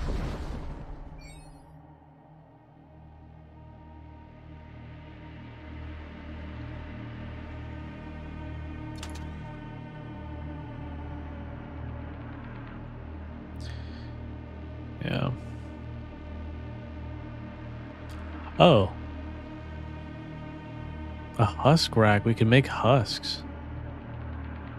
That might be useful.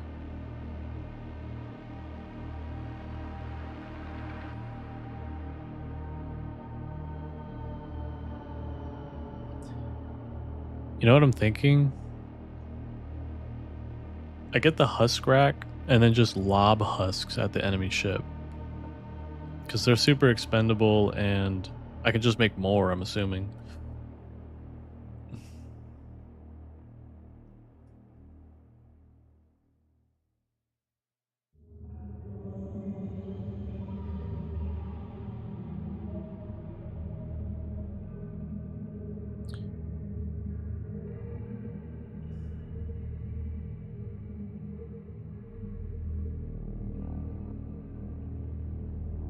Ooh, 10 HP boost. Ooh, 1 DPS to all machine slaves. So this works in tandem with the husk rack.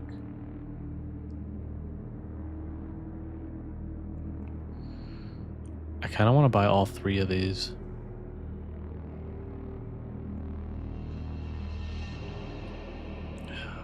What do you guys think?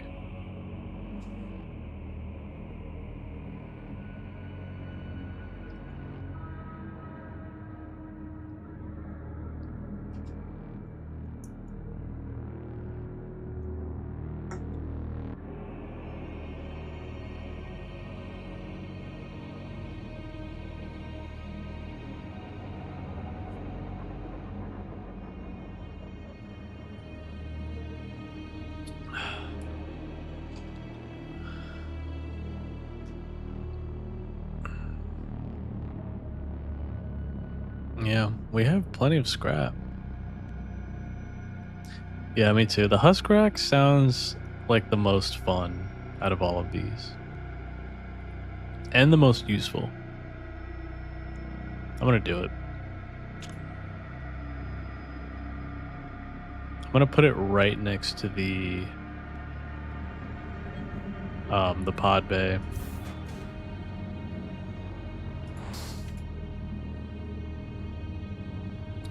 Oh no, wait.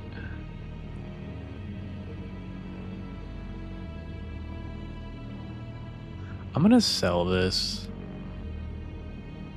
Because I don't know what dark matter does.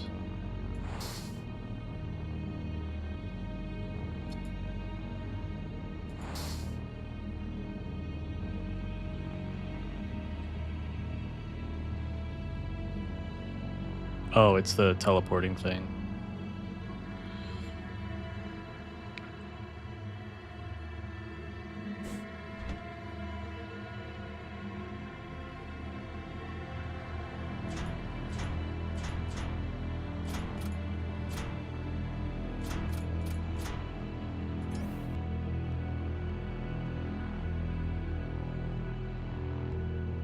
Alright, so how does this work?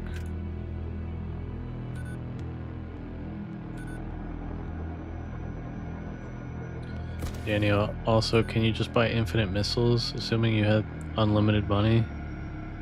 I guess so.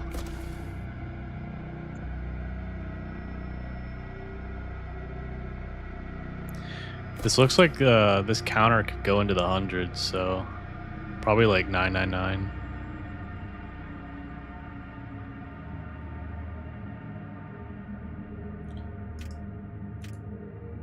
I like how I can use the husk rack when I'm just like at a merchant or something.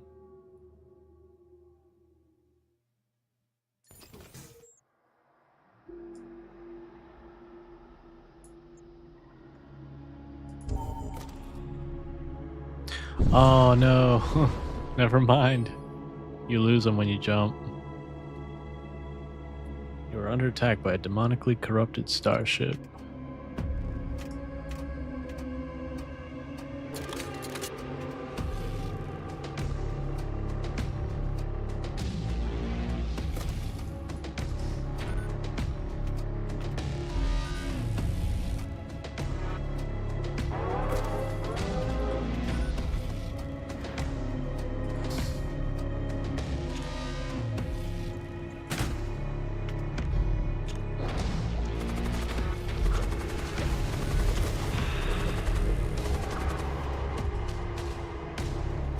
Oh shit, there's no oxygen.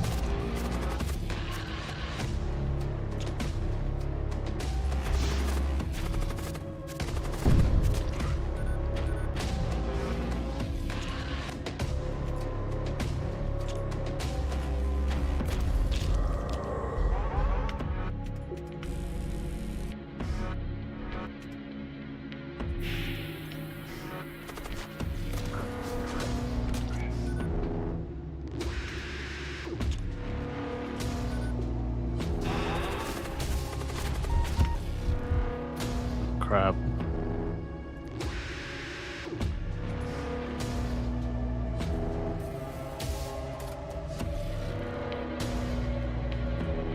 I'm gonna send my husks in and get you guys out.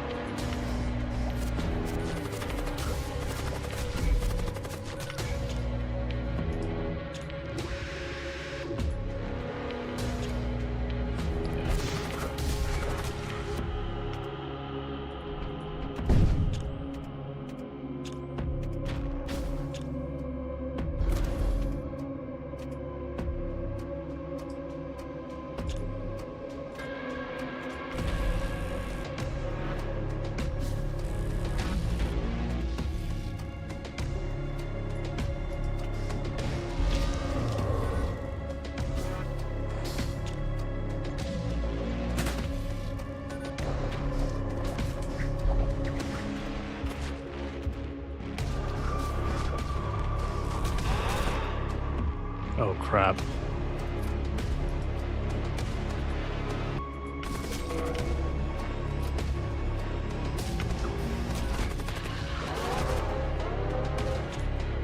There's too much going on.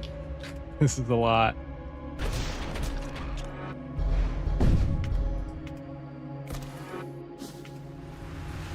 Get out of the gas.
This is bad, guys.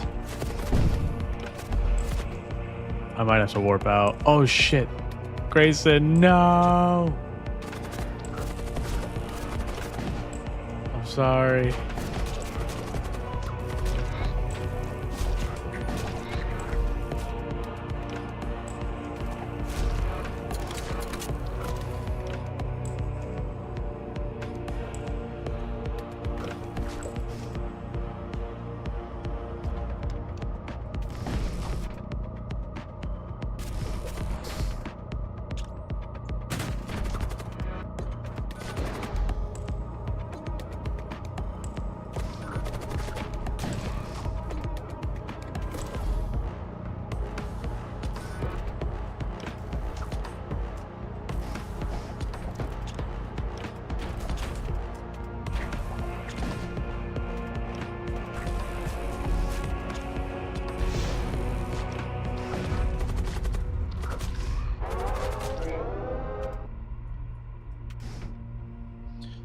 Jeez.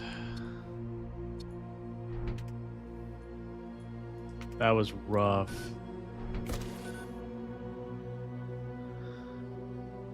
Oh my god, they're still dying. Stop dying. Oh, it's broken. Jeez.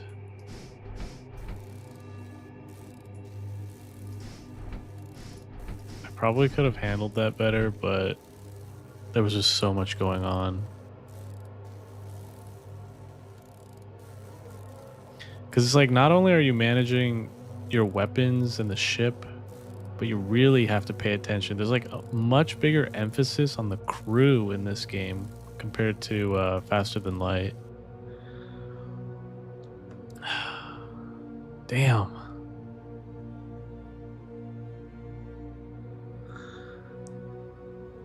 Hey, Daniel says FTL stores sell limited missiles, and this game seems to sell unlimited missiles. I can't tell, but I assume that's the case.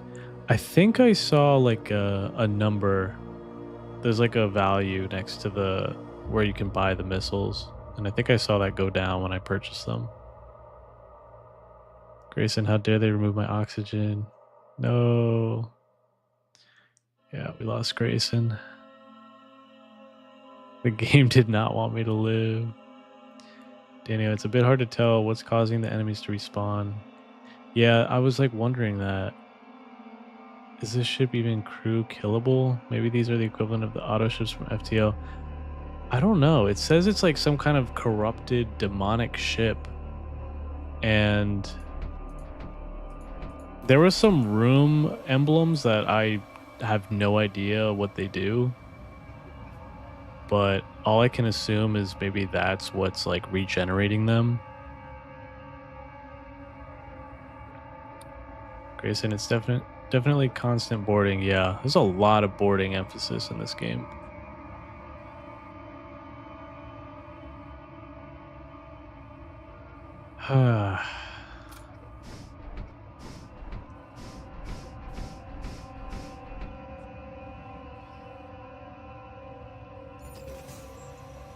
Wait, before we move on, I kind of want to get 3 shields up.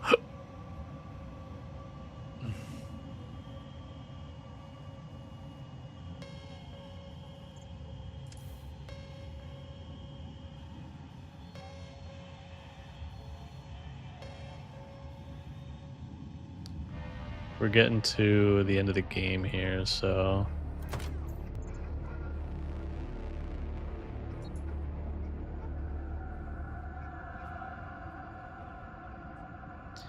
Daniel, yeah, messing up your crew seems significantly more unforgiving and punishing than FTL, yeah.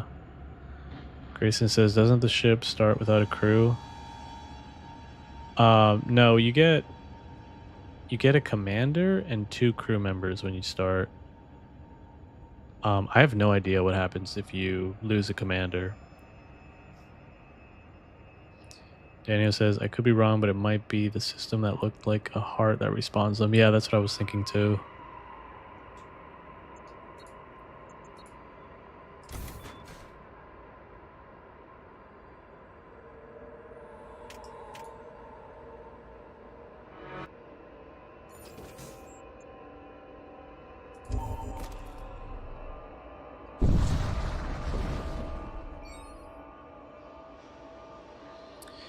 You exit subspace and find yourself dangerously close to a white-hot dwarf star. An Imperial transport ship idles silently in the distance, its crew having succumbed to the intense heat of the stellar mass. The situation is risky, but there may be material worth recovering aboard that ship. I don't... Well... I would board it if it lets me send the husks, but I don't think it will. This is like one of those, it's like an FTL, you know? It's like, send a crew down to the planet below, and like 9 times out of 10, you lose your crew.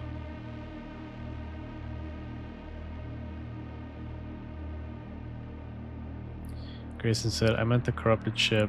Oh, wait, did it spawn with nothing in it? I don't know, I missed that. It might, and then it just like spawns in those like demons little by little. What do you think, guys? Should we board or should we avoid?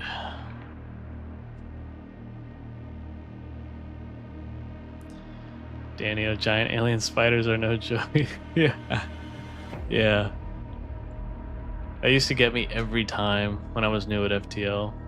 I would always risk it.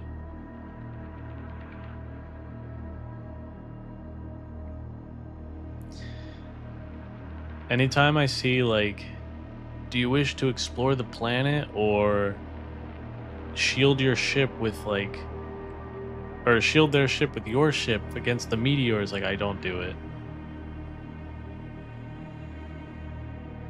Yeah, I'm leaning towards avoid.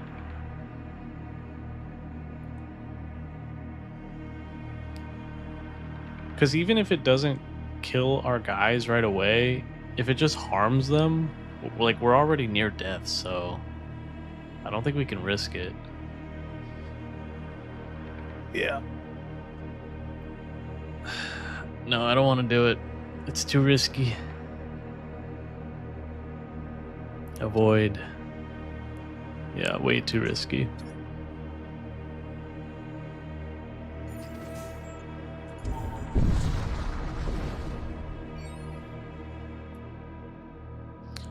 At least you slowly heal as you jump. You arrive to see an Imperial fleet engaging the local system militia. Ensure a militia victory. Yeah, why not? A militia victory seems uncertain. A crew member familiar with Imperial tactics offers vital data on Imperial doctrine that would greatly tilt the outcome in favor of the militia. You forward the information to the militia commander. Armed with insider knowledge of Imperial tactics, the system defense militia quickly gains superiority over the Imperial fleet. Grateful for your contribution, the militia assigns a portion of the battle zone salvage rights to you. Flame Lance.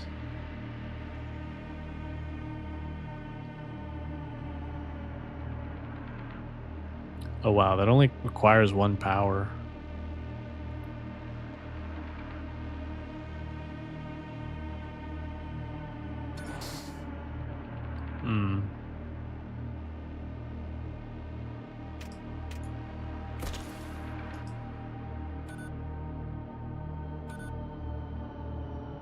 I'm gonna try it out.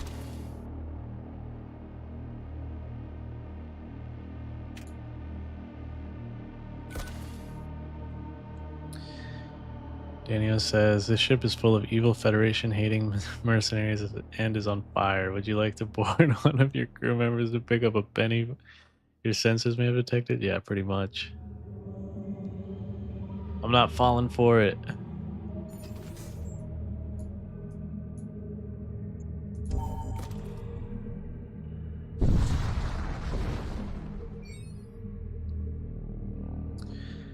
You look up to see a possessed warship. Oh no, not.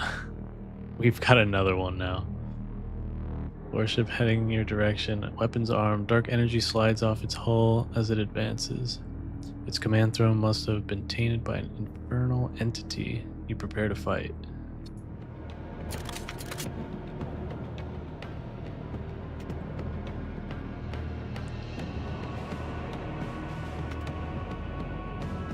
Okay, I don't know what that emblem means. The heart is charging up, similar to the husk rack, so maybe that's what we should attack first.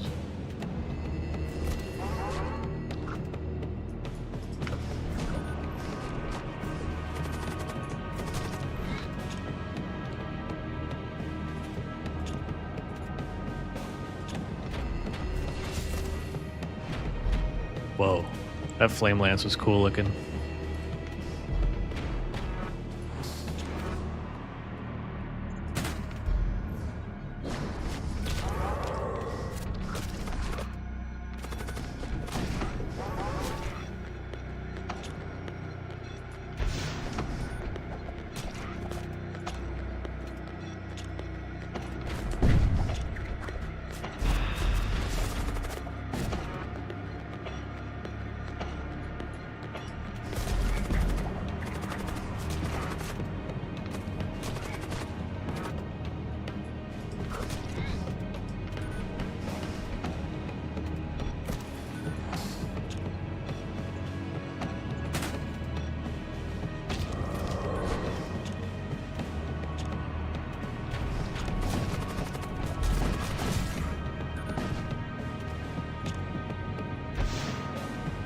gotta take that thing out.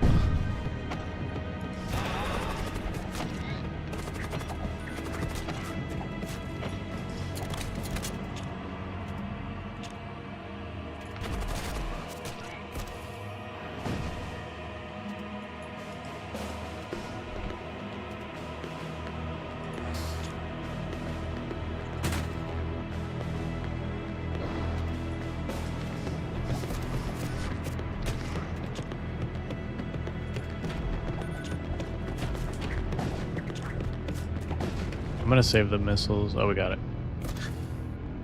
Okay.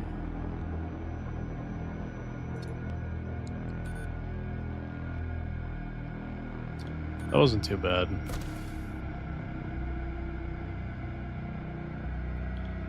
Grayson says, yeah, it said deployed in the second, or deployed the second the battle started, yeah. It's definitely that heart thing.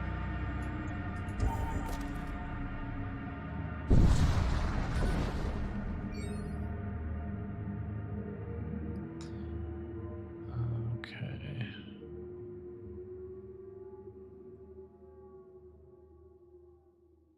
I feel like heal your injuries. Yep.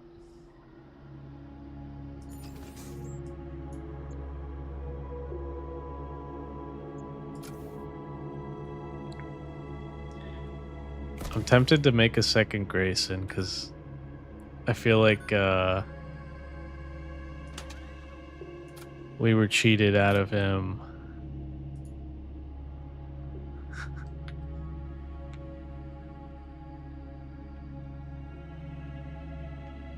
This is gonna be your son, Grayson. So it's canon. Your next of kin. Daniel said the ship is auto repairing, so even if you destroy the heart, it keeps repairing. Jeez. If you destroy the command, perhaps it stops the auto repair. I kind of doubt that it's that complicated. The demon ships really might be the auto ships. Yeah.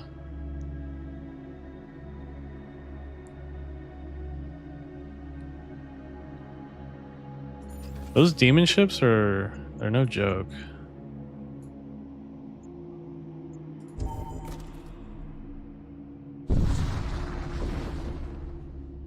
Oh, this is a cool area. You arrive to find your ship suffocated with toxic flux vapors. An enemy vessel seizes the opportunity to attack.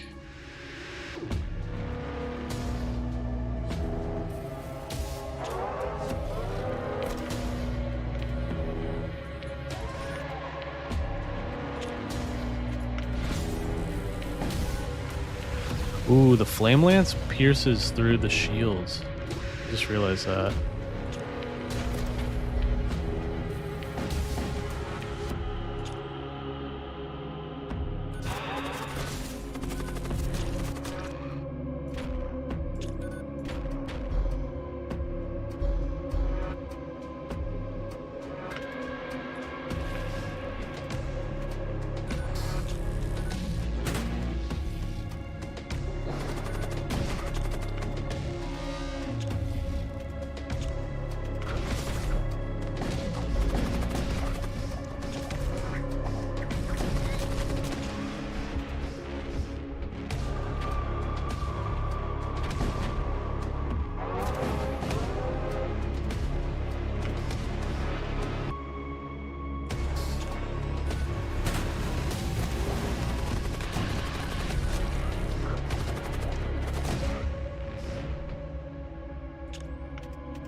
Oh wow, 86.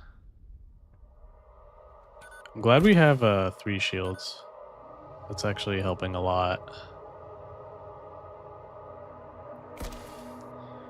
Grayson, I have a son. No wonders I die. He lives on through you. Or no, I got that backwards. You know what I mean. kind of want to upgrade the command throne.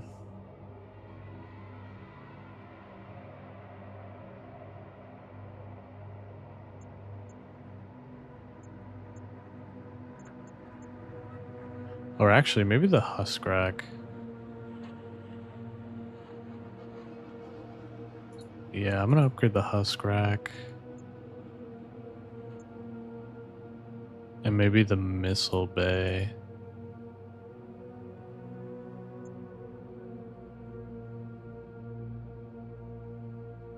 And this wouldn't be a bad idea to buff up too, just in case it gets knocked out.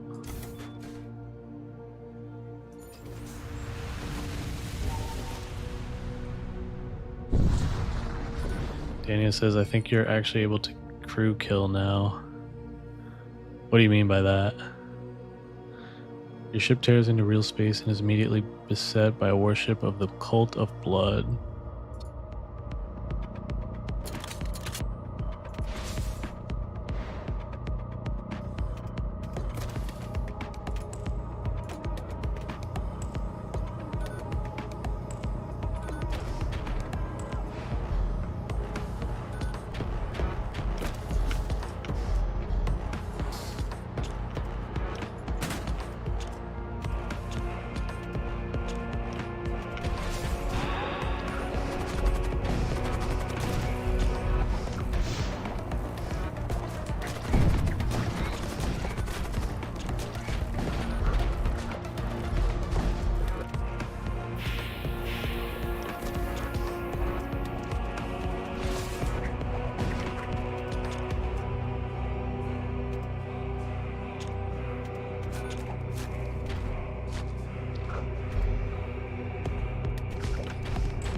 Power Claw. That's a weapon. And another type of missile. Oh, I have to choose one.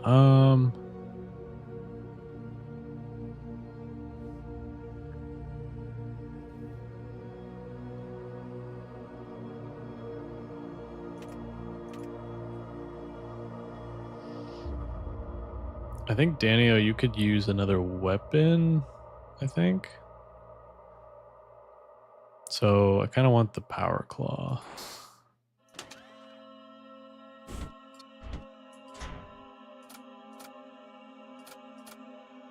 Oh no, Daniel, you have a weapon.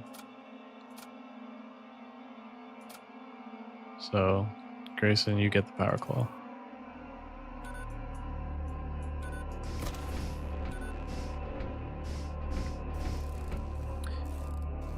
Daniel says, ionized systems on death with level 3 husk? Damn. Like, I think you can actually kill entire cruise ships now and potentially get better rewards. Oh, I see what you mean. Like to get more scrap. Yeah, that's what helped us win that that last game in vanilla. I could try it. As long as it doesn't get too dicey.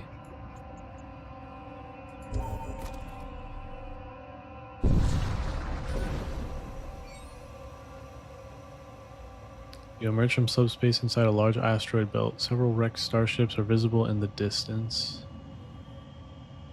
Oh no.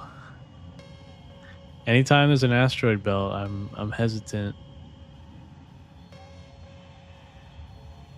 I mean, we're doing pretty good, so maybe a little risk is okay. Ooh, that was worth it. You approach one of the larger wrecks. It looks to have been some sort of Imperial capital ship. Not much is left to take, but you do manage to retrieve some valuables from the crew quarters. Very nice.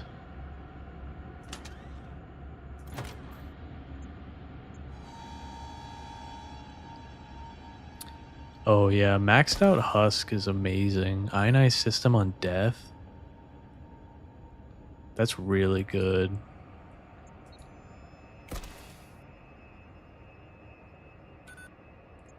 I gotta max that out.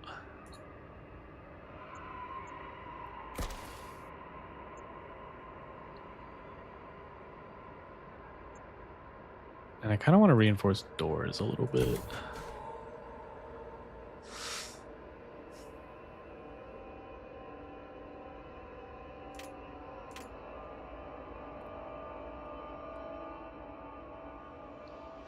I think next I'll upgrade weapons. Also, I don't feel good with only 3 crew and then just husks. I feel like we need at least 1 or 2 more. Maybe enforcers or maybe an engineer or something. Yeah, I'm gonna go here. I gotta meet the shaman.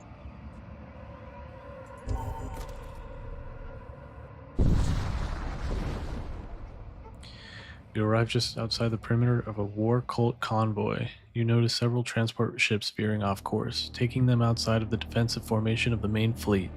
You consider launching an attack on one of the ships. Let's go for armor. You maneuver into attack range.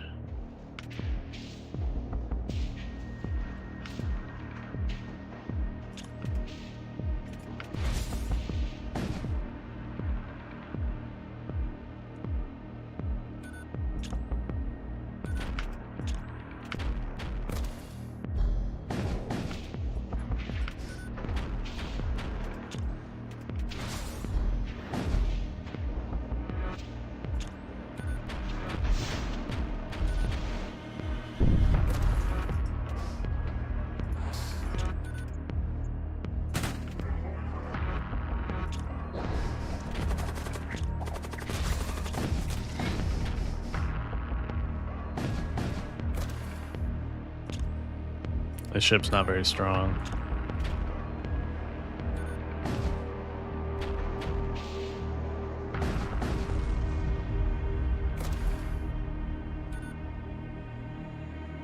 Nice.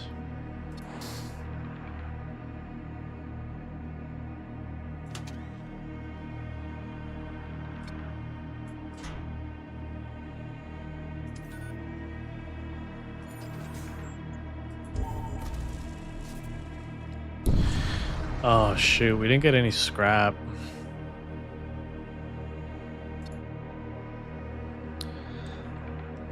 The Bloodgate's heinous monuments from the dark corners of history have been resurrected and reconstructed by the Ariokine cults. They are used to summon vast hordes of demonic thralls, unleashing terror across the cosmos in the name of the Blood God. Maybe I can sell something. Doesn't give much. Oh man, that would have been cool. These guys are very expensive.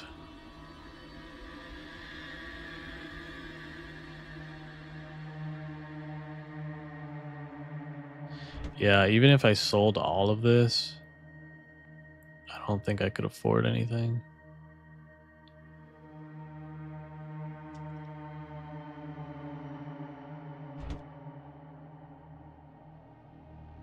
Hmm.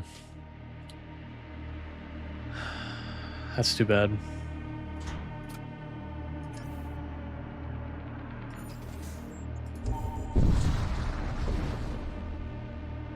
As you approach the Stargate, a fracture splits the horizon of reality, unraveling the threads of your existence. Beyond the tear, a cold, unyielding darkness churns, alive with whispers that no mortal should hear. Your path spirals deeper into the abyss. This is not the end. It is only the beginning of their gaze. This is deep. Oh, what? I won? There's no boss fight?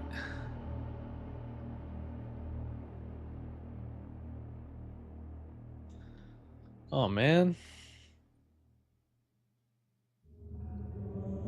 Daniel says straight up wizards. Yeah. Grayson says unfortunate. Yeah. And it's also unfortunate that we just beat the whole demo. Oh man, it's so good. That was really good. Like, I'm itching to play more. And not a lot of games do that to me these days.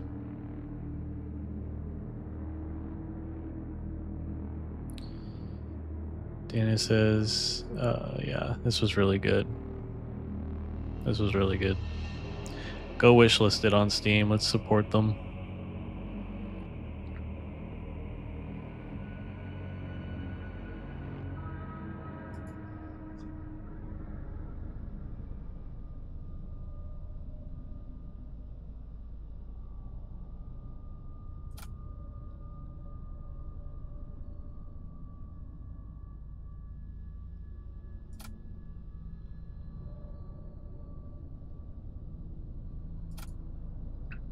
Do you guys want me to play more, or would you prefer vanilla?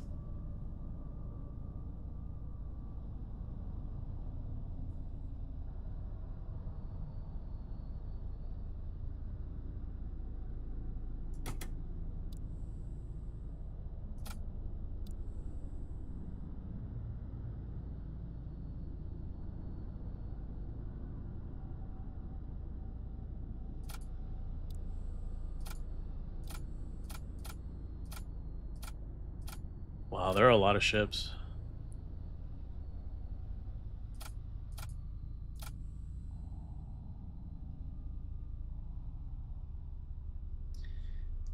Grayson says, if I woke up when my alarm went, I may have missed it. Yeah.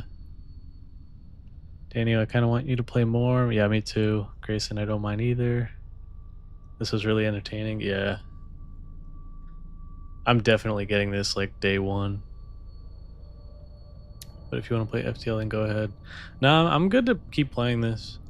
I might step away for like 10 minutes, get some water and just sort of like refresh, but yeah, I'm down to play for another run. It's still pretty early, honestly. I think I got like 2 more hours left in me.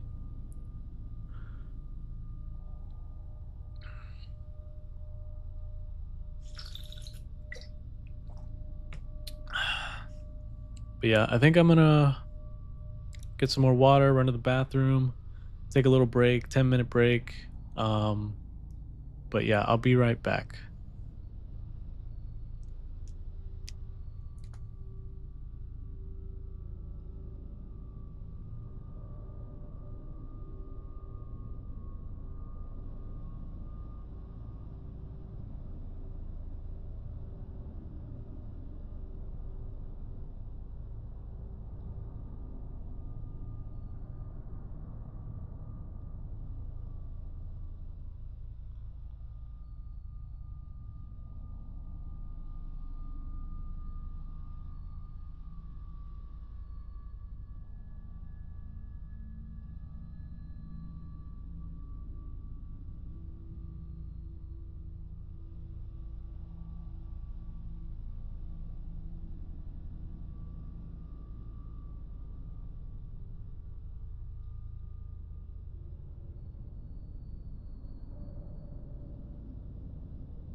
Okay, I'm back.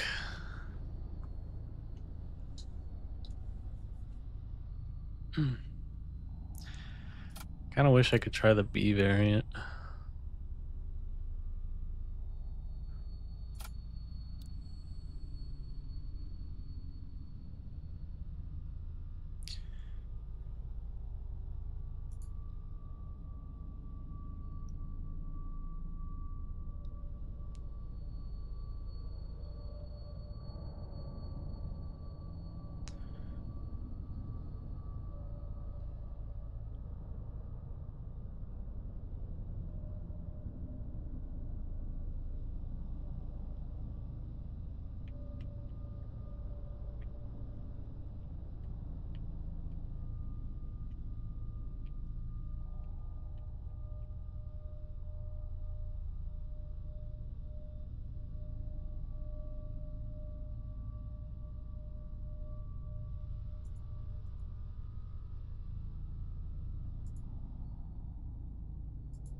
Oh my gosh. There's so many difficulties. Why? Why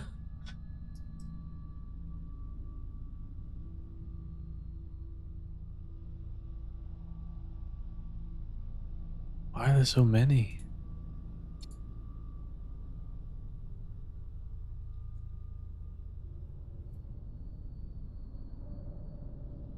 Randomized hull.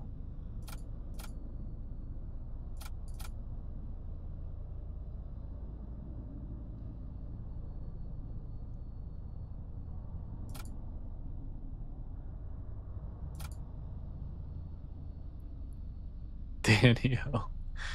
Yeah, I don't know. I've never seen that many difficulties in a game before. But it's just numbers, you know? It's just modifiers.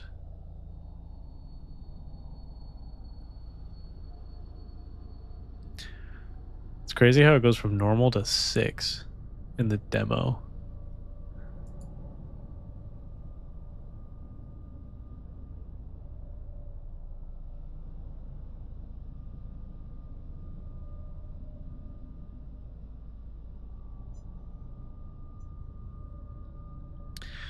All right, guys, you ready?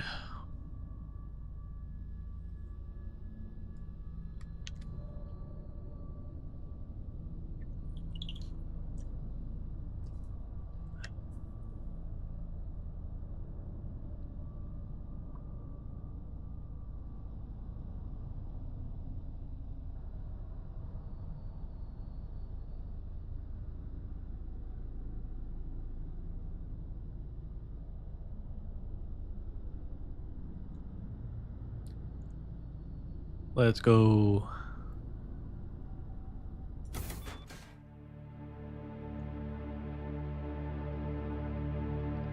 Alright. The God King has fallen. The Empire is in despair. Brother fights against brother as the Runius cult sweeps through the stars. The very fabric of reality trembles before the onslaught of demonic swarms.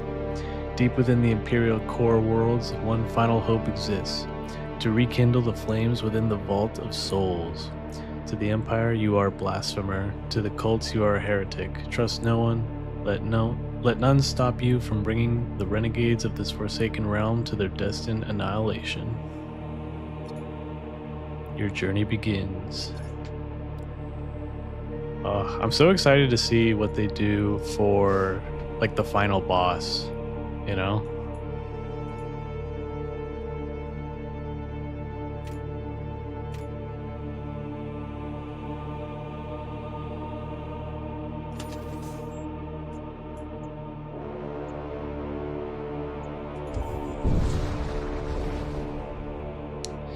Danielle, you want to try a new ship or stick with the same one? So I tried that. There's only one other ship, but I couldn't afford it yet. So every time you beat the demo, your points, your victory points go towards unlocking new ships. But I was like 3,500 short.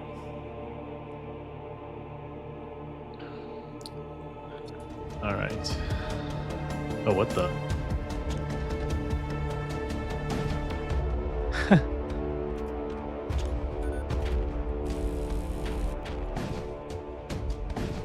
That's unfortunate. They immediately had a fire in their shield room.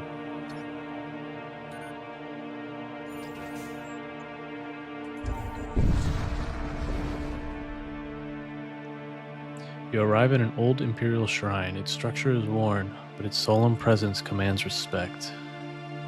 Pledge yourself to the imperial cult. You swear fealty, and devotion to the imperial cult. A radiant warmth floods your veins like the embrace of the sun itself, igniting your faith with renewed strength.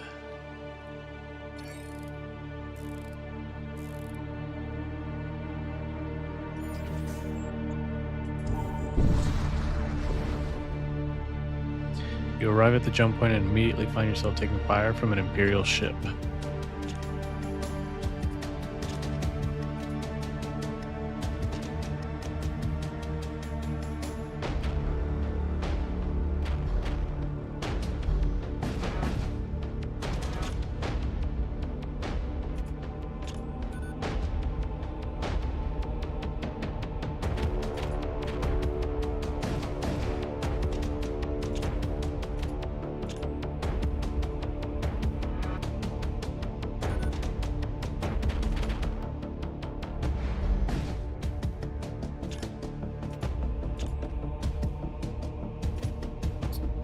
Enemy engine levels increasing. They're preparing to jump.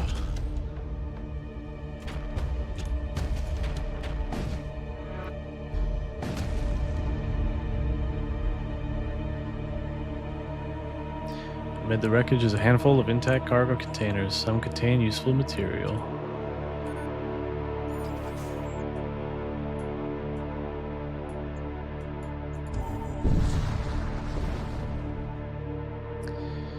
Detect an Imperial ship under attack by Raider vessel. Let's attack the Raider vessel.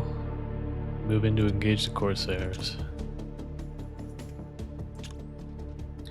Daniel says, you know, whenever I see Imperial or Militia, it kind of screws with me a little bit because those are actual factions in Multiverse. Oh man.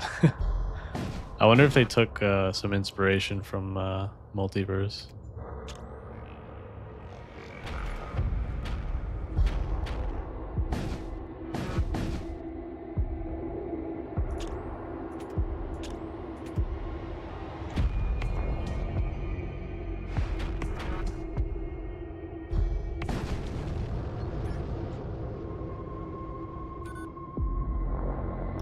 Nice, 36 scrap. After dealing with the Raider ship, you try to make contact with the Imperials. Unfortunately, they appear to have already escaped.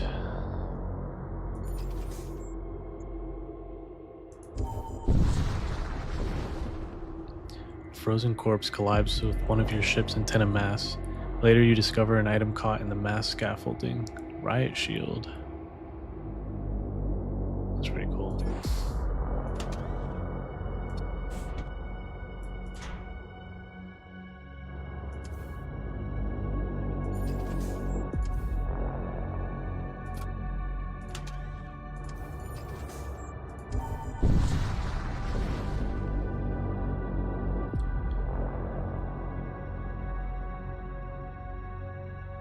I want to grab a machine slave.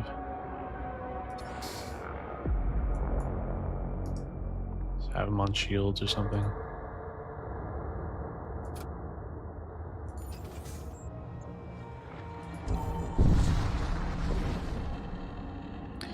You arrive at the Imperial jump node and find nothing but cold void space. The cold void of space. You press on.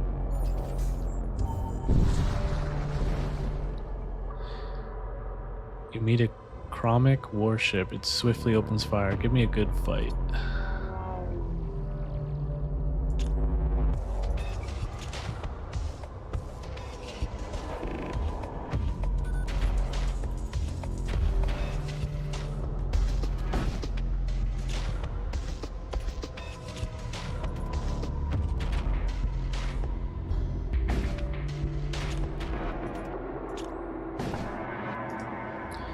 gods have spoken. We submit to your will. Accept these resources as our offering.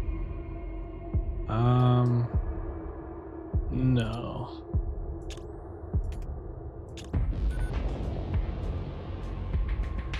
I want it all.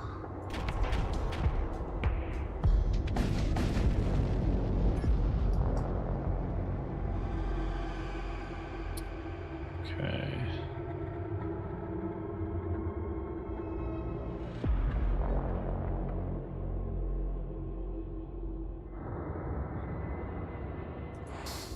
Get poison. Poison does double damage. But how do we use poison?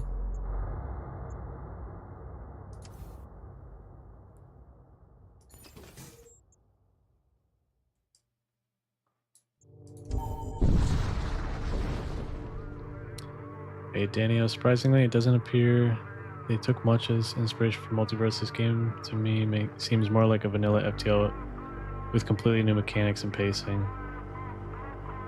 Yeah. It definitely feels like FTL, but it just, I don't know, it's with an emphasis on like the crew, you know? Grayson says Imperials are the main human faction in Warhammer. Yeah, this definitely takes inspiration from Warhammer. Daniel, Multiverse is like a giant content expansion that's essentially like an advanced edition. Oh yeah. I mean, advanced edition adds what, like a handful of new things? But Multiverse has like what, 300 new things? Daniel, yeah, I'm not too familiar with Warhammer, unfortunately. I'm not either, but I have friends who are absolutely obsessed with that. And they'll tell me like all about the lore, and honestly, I could listen to it for hours because it's really fascinating. It's like, I don't know, I love movies, literature, like any kind of media that has really good world building. And I feel like Warhammer has extremely good world building. Like it's completely like fleshed out, and I don't know. I mean, Warhammer's been around for like decades now, so let's get another machine slave.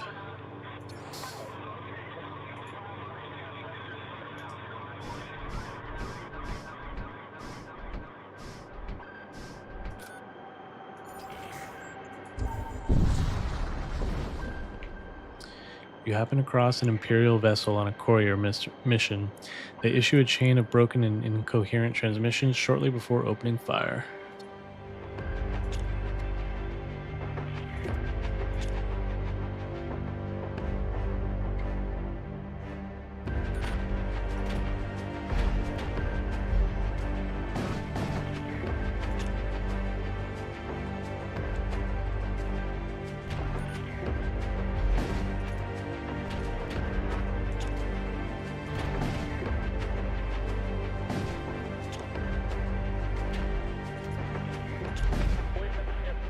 I gotta take their weapons out. They're doing too much damage.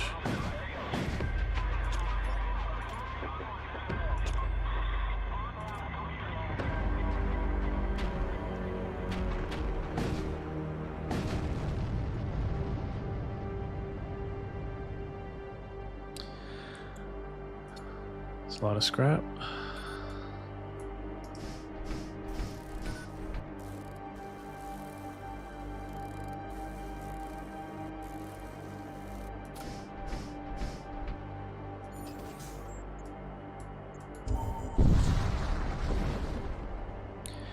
You arrive back in real space and find yourself staring at the familiar void of deep space.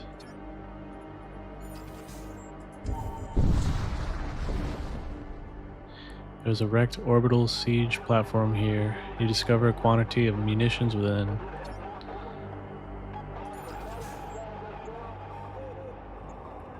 Oh shoot, I donked up. Damn.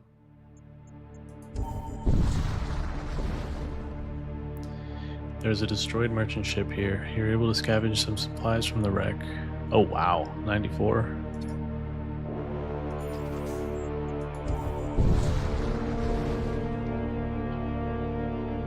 You approach the Stargate.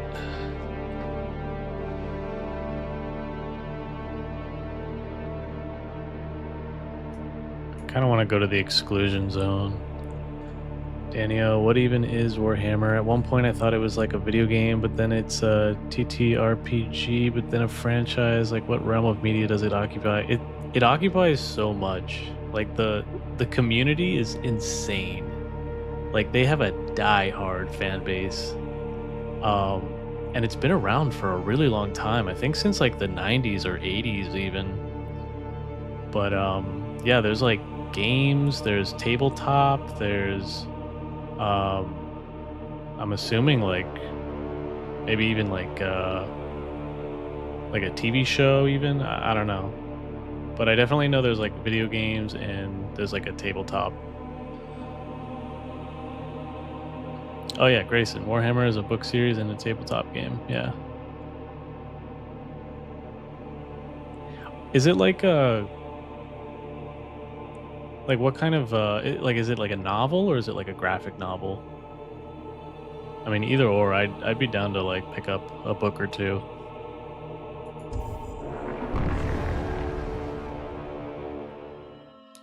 You arrive on the outskirts of an exclusion zone, a region of space decimated or demarcated by Imperial astrogation authorities as areas containing subspace anomalies of magnitudes greater than Class 6. The path ahead is long and treacherous, but those who come ready may find great rewards.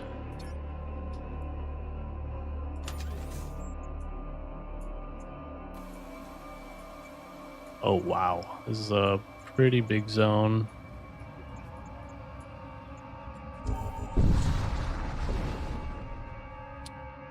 You arrive at a distress signal and find a drifting Imperial merchantman.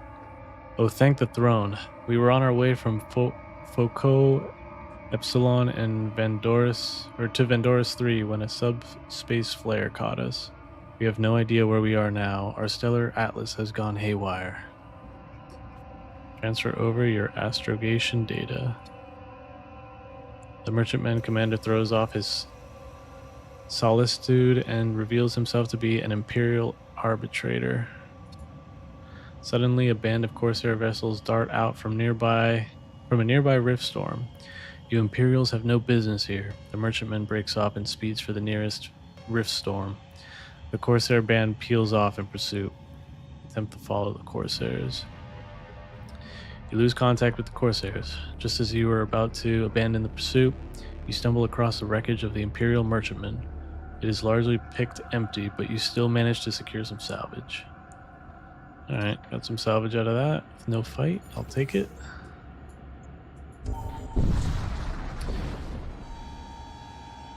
Grayson, I don't know, but any lore you want to and people like it enough, it becomes canon. Yeah.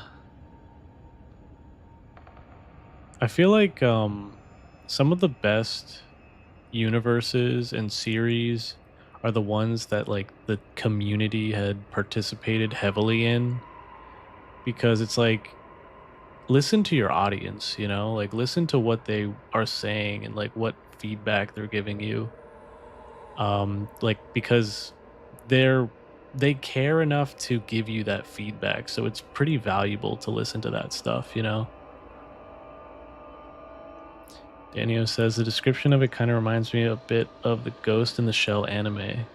Oh. It eventually evolved into a multimedia franchise, but not with nearly as much lore as Warhammer. Yeah, Ghost in the Shell is really good too. It was like one of the first animes I've ever watched. Also, by the way, I've been noticing that on this second playthrough you picked up the game quickly and you're doing well. Thank you. Yeah, I'm definitely getting the hang of it. An ominous spiked structure drifts silently in your viewport. It is a shrine to an ancient war god. As you approach, your sensors detect an incoming hostile signature.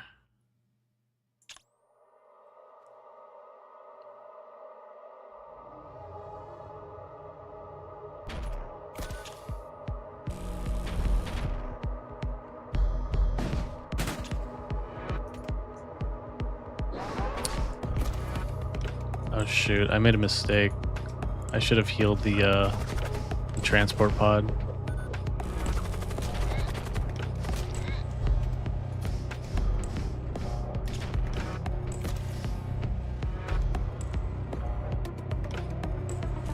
Oh, guys, this isn't good. They have 2 shields, I just realized.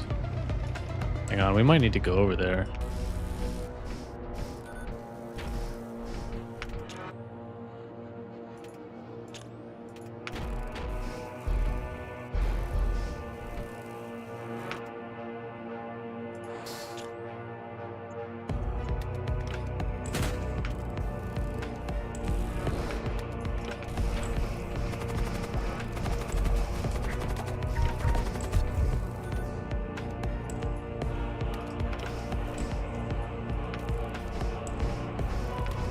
Oh, this isn't good.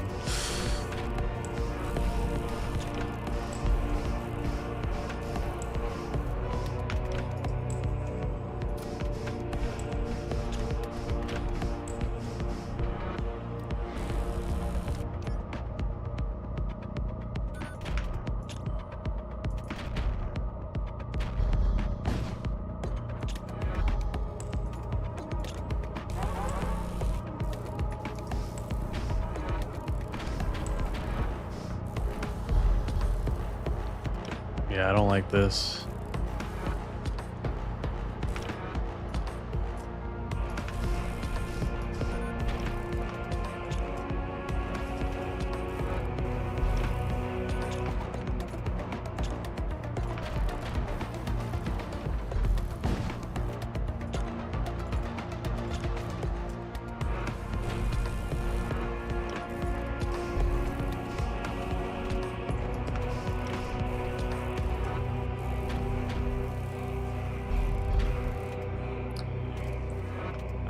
I think I'm gonna cut my losses here. I don't like this at all.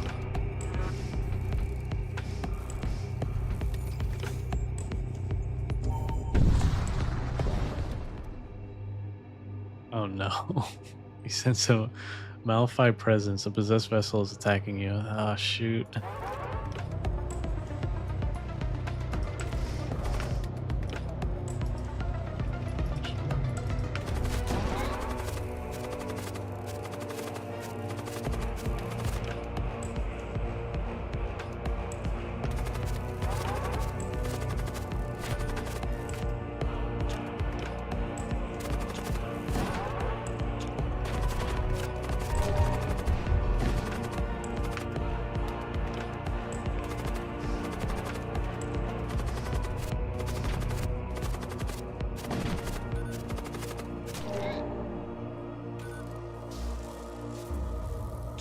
I think we got bad RNG, guys.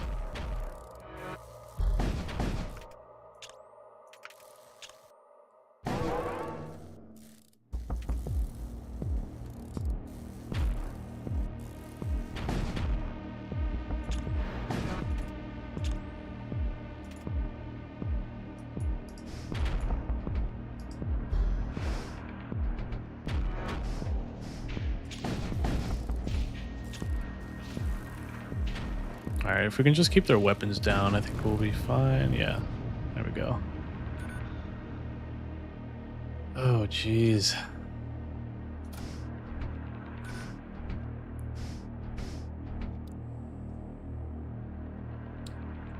I need to upgrade. That's my problem.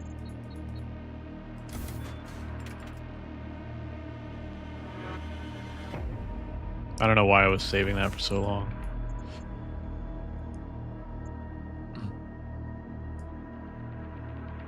Alright, as long as we don't get something crazy here, we have a merchant, mechanic, and a shipyard.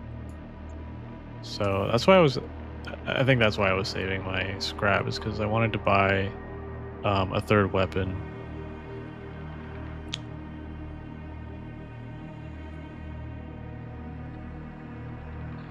Grayson says, I searched up and it started as a miniature war game. Yeah, wasn't it like, it started as like the little figures that you would paint, like hand paint, and they were made out of metal. I remember going to like comic book shops and seeing them everywhere. Daniel says 2 shield with 20 evasion is pretty rough. Yeah. That was the ship before the last one, right?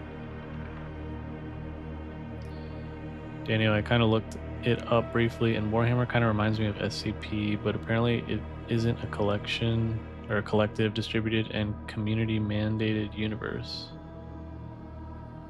No, I think it's like it's pretty like structured. It's not like a because SCP is kind of just like I think it started on like 4chan or something. No, like it was like a spooky post or something, like a creepy pasta.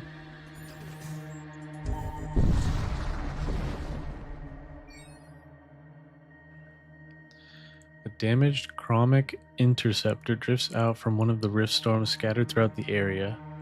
Attack. Kill. The voice coming through the comms is barely a croak. There is an ominous aura about it.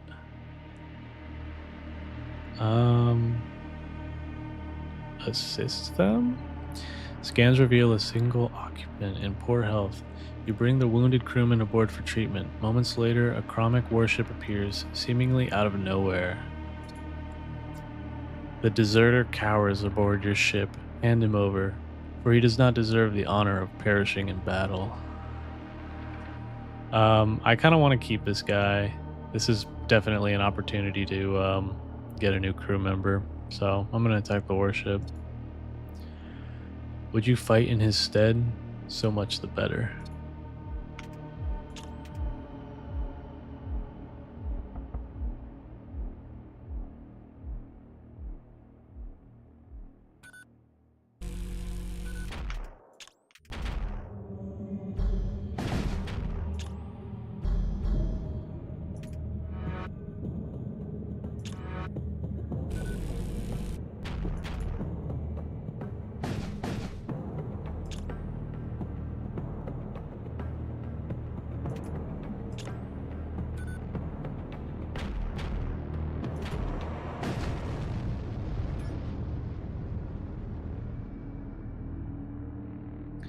Not much survives the blast. Only a small handful of supply canisters can be retrieved from the wreckage.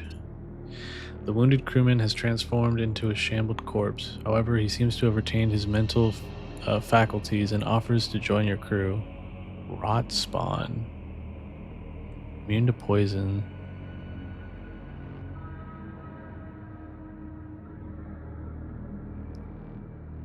Oh gosh. So it's like a demonic entity. And I can't control him, bro. What?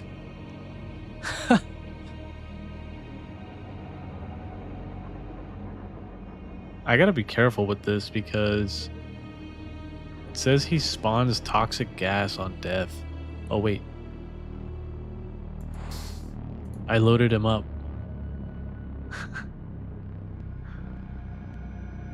Alright.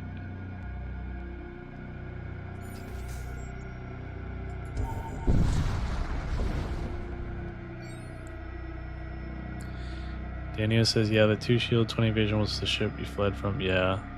It was the evasion that got me, because, like, everything I threw at it, it would just dodge. Grayson says, SCP-179 was on 4chan, and that was the first. Was that the one that, like, the classic one that has, like, its hands sticking out, and it was, like, in a corner? Daniel says, yeah, SCP-173 was the first one posted on 4chan's paranormal board, if I'm not mistaken, and people liked it so much they just wanted to expand on it. Daniel says, this is one of the crew of all time. Did you guys hear that 4chan got hacked? The hacker known as 4chan got hacked. I was considering making a video about it. An independent trader requests communication with you. They have some items for sale.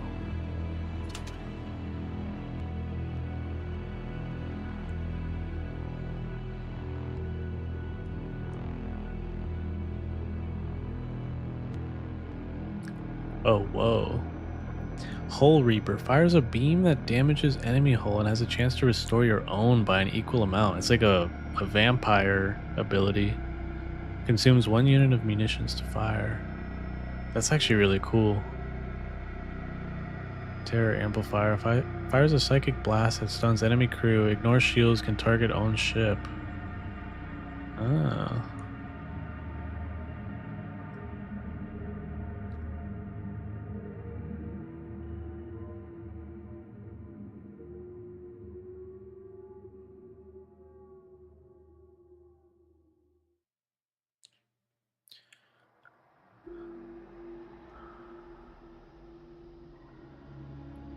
Oh, you didn't hear about the 4chan hack? Yeah. Apparently the source code was leaked. It's pretty bad.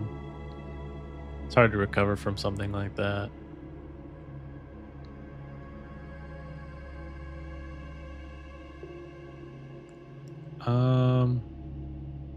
That shield charger seems incredibly useful, but kind of boring. I'm leaning towards the Hull Reaper. It seems more fun and interesting. I'm thinking Hull Reaper.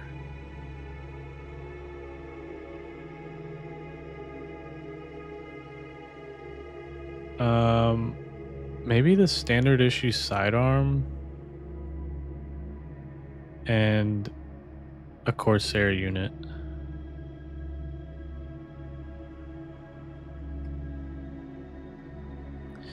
Daniel says SCP-173 is a creature that if you're not looking at it, even just blinking, it tries to move behind you at an extremely fast speed and break your neck. Yeah. You remember the game that came out? It was so like janky and simple, but man, that game went viral. Like I think in what, like 2014, 2013? Daniel says, Hull Reaper seems interesting, plus you're likely going to need it because you need more weapons due to layer 2 shields. Yeah. I should probably spend some money on repairs. I mean, there is a rest stop after this. That'll heal 10. But I could heal 8 now. Maybe I'll just do like 5. Or maybe I won't do any repairs because if I have the Hull Reaper, it should heal me. I'm gonna do the Hull Reaper.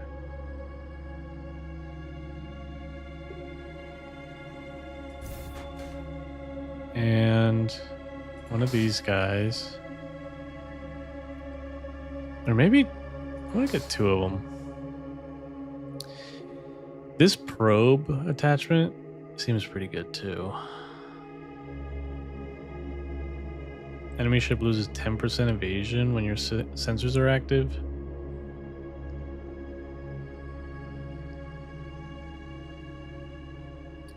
Grayson says, do you mean SCP containment breach? Yeah, that was it.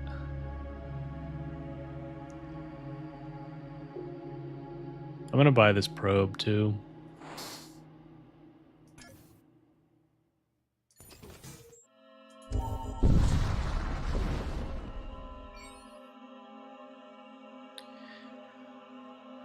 Okay.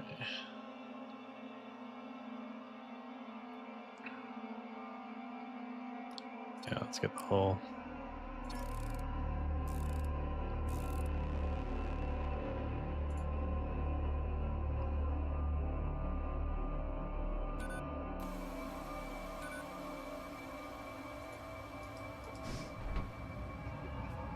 Oh wait, I can't forget, I still have that guy loaded up in here. Malachar.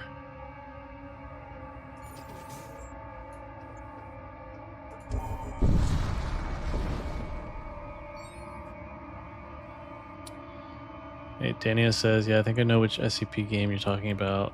Lamau was super popular, but to be fair, that was during the time when creepypasta stuff was giga popular. Yeah.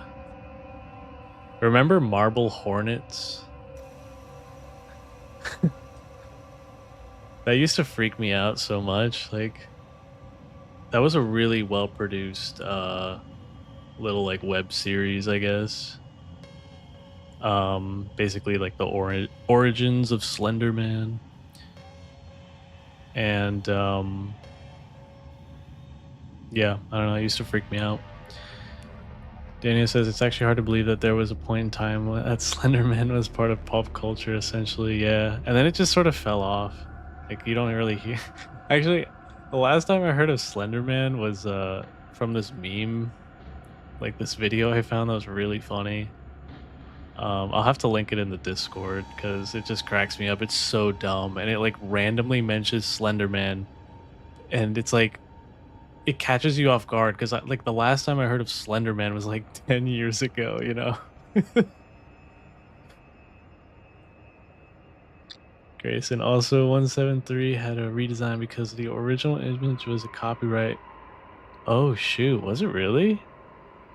I thought the artist was the one who uploaded it.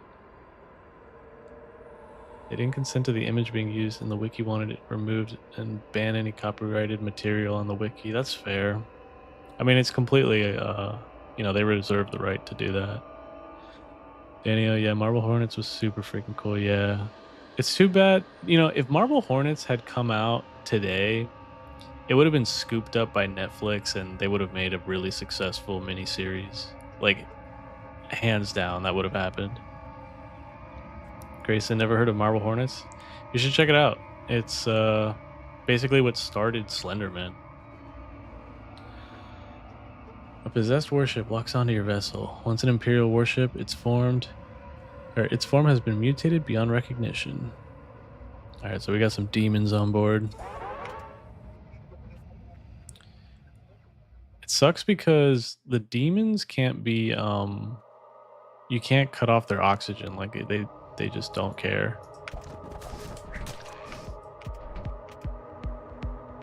I'm not gonna waste our guy here just yet because it's a demon warship.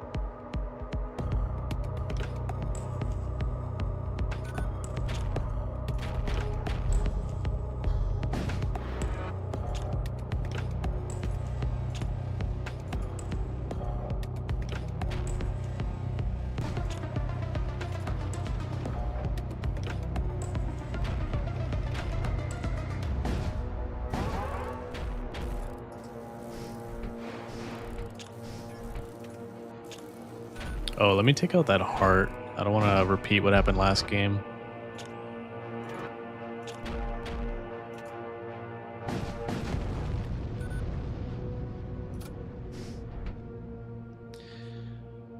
Okay. Oh, a fire suit. Oh, survivor, engineer. Heck yeah.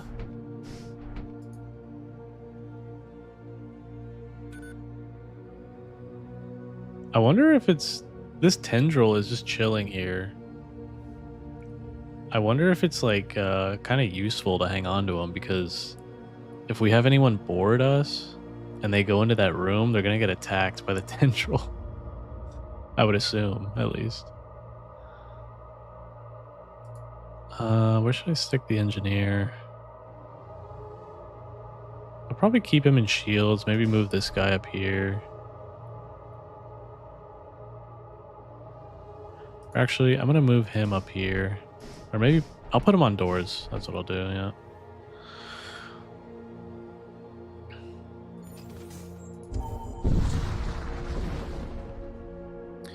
You arrive in orbit around a barren desert moon. A preliminary scan of the moon's surface reveals a series of geometric tunnel structures clustered around the South Pole, likely the remnants of some long-lost civilization. Machine Priest, explore the tunnels. The tunnels are a labyrinth. It is owing to the calculative capabilities of your Machine Priest crew member that you were able to quickly navigate through the tunnel complexes. At the center of one of the structures is a cryopod. You wake the cryopod's occupant. With nowhere else to go, they join your crew, Berserker. Oh, nice. Alright, we are doing really well crew-wise. Holy crap, he moves fast. That's awesome.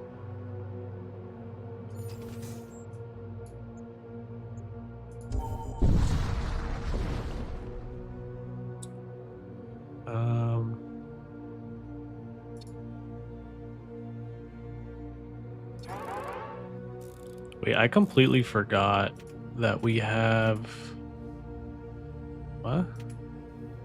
Oh, that's too bad. Kind of grew attached to the tendril, but he's got to go.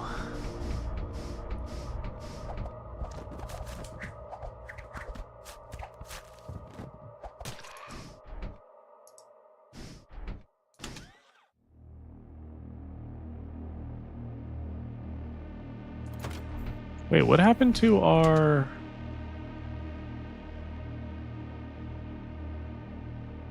What happened to the whole, the vampire equipment? Did I not buy that? Am I that dumb? No. I thought I bought it. Shoot. I think I forgot to buy it.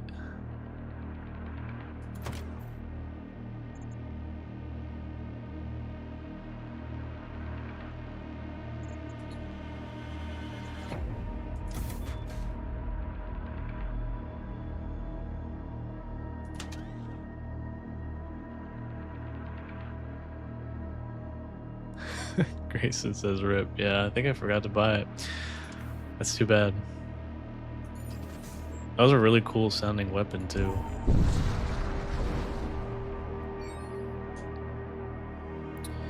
You discover the drifting hulk of a large starship. It looks as if it has been battered for decades by violent tides of subspace energy. A strange glow emanates from within the hulk. Investigate. You search the hulk and determine a source of the glow. An ancient, ornate casket, likely of machine cult origin, hums with an arcane power. You open the casket and discover an unusual relic. Cult blade.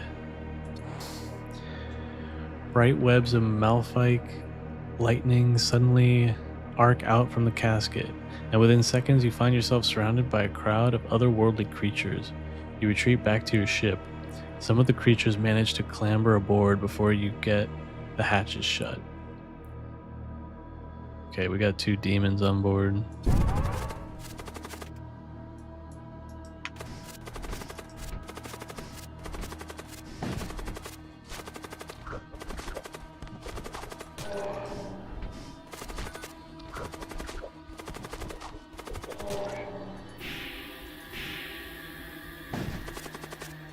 Oh shit.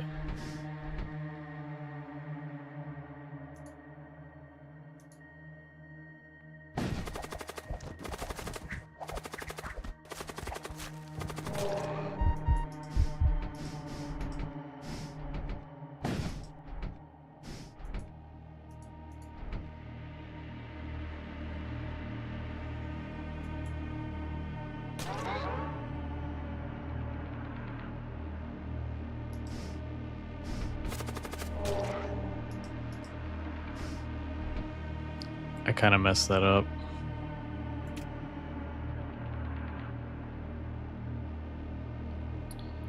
It's a shortcut for doors, X. Did they break these?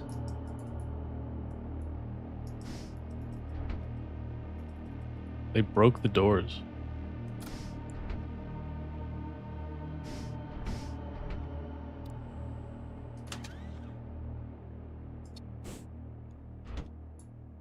I'm gonna give this cult blade to...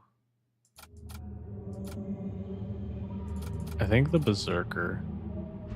Because he just goes so fast.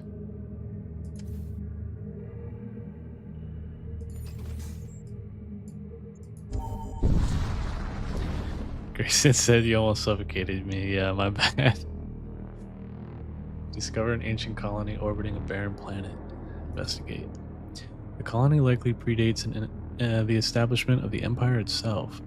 You recover a weapon of unfamiliar styling from its armory hall. Ripper Fist. 1000% door break speed. Oh my gosh. It's like a breaching weapon.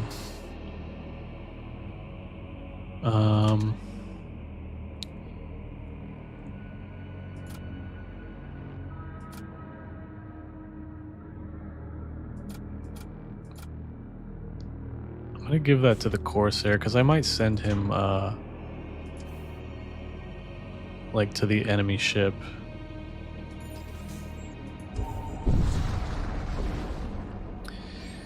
Daniel says, I love how the low health sound effects is the same as the faster than light low health sound effects. Just slightly different. Oh, did they like turn down the bass a little bit or something? Just like slightly modify it.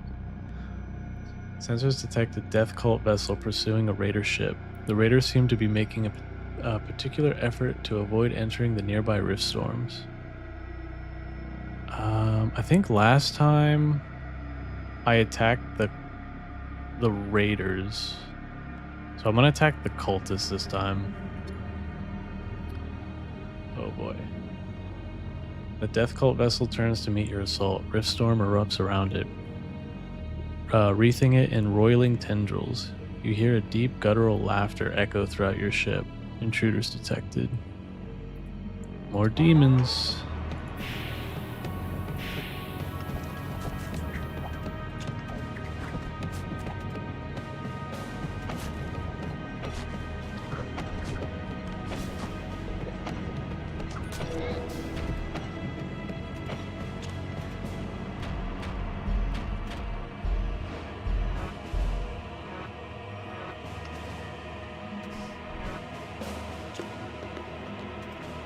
You know what? I'm gonna send the assault sled.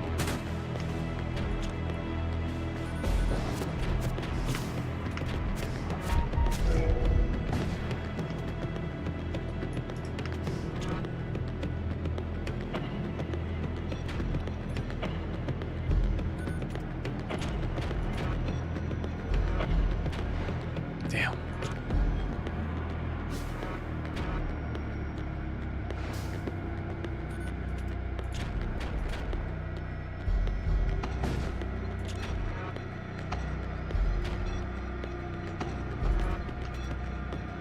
I'm sending the berserker.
That was close.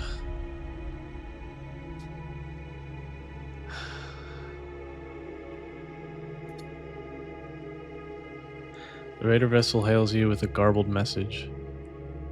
Vip diff eth on laf. That's Latin, I guess. Soon an escape pod from the raider ship is detected drifting towards you. Retrieve it. The hatch opens and a highly necrotized crewman hobbles out. Despite their appearance, they seem both intelligent and accepting of your command. We got a ghoul.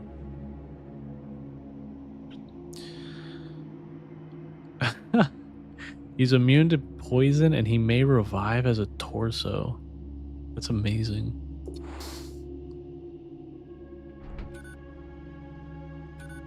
Okay, we are crewed up right now.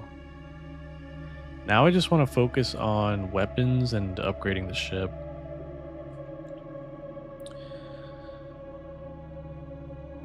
Daniel says, oh, finally I found it. Okay, so the original creator of the image of SCP-173 did actually give the SCP Foundation permission to use the image on the website. But they still removed it permanently because the Foundation didn't want to use any image that wasn't Creative Commons to encourage collaboration. Yeah, that's fair. Grayson says yes, but not to any games.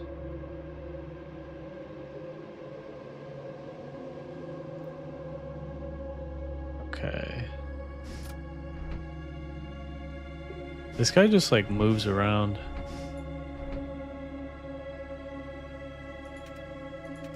He has it's got a mind of its own.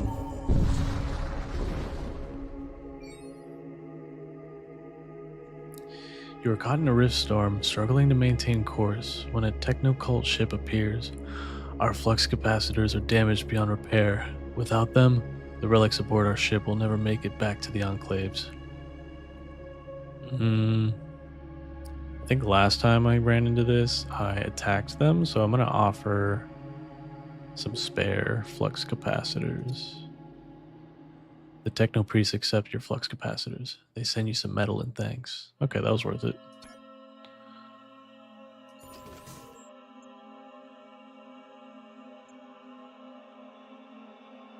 I really want missiles, so I'm gonna go up here.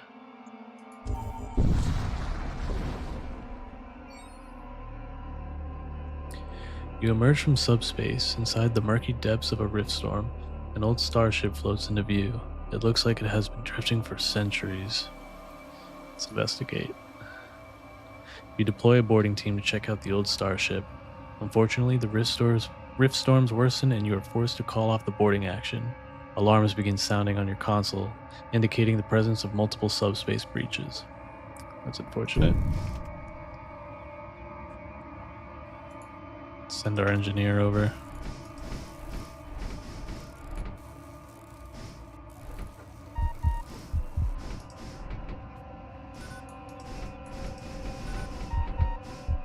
Oh shit. I almost... Grayson, I almost did it again. I'm sorry.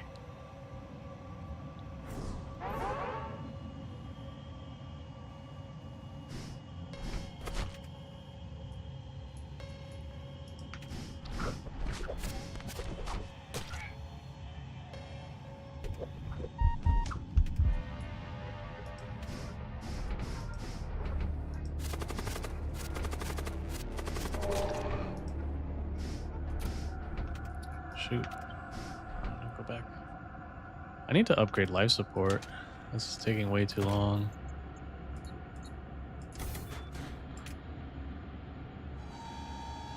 Oh, wait a minute. Guys, we do have the Hull Reaper. Why didn't you say anything? I had it the whole time. Look, it's right here. It's like its own thing. Okay, we can't forget to use that. I'm gonna power it on.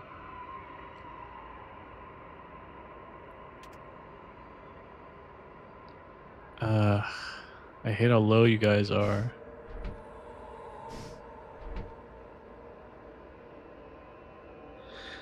Daniel says, my favorite quote that somebody made about FTL is, breathing is a privilege, not a right. And truly, this is one of those moments. Yeah.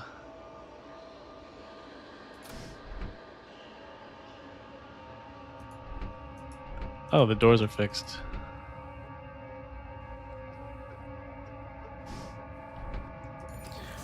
All right, we need a rest stop.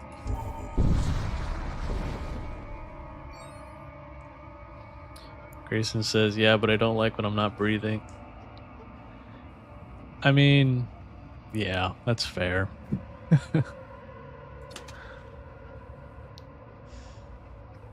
Let's see, Missile Bay.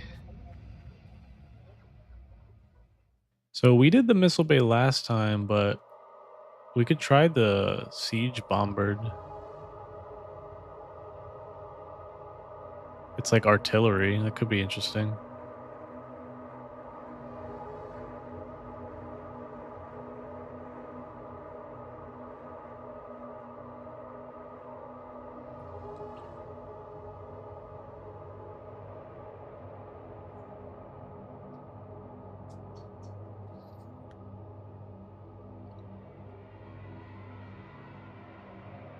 What do you guys think? Siege Bombard?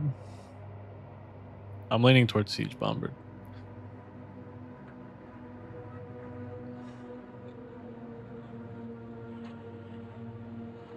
Med Drone. Heals all allied crew in the target room for 20 HP. Or 25 HP. For only 6 scrap? That's really good. I'm gonna buy all of that. Antidote. Grant poison immunity. We haven't really run into too much poison issues, but maybe one would help.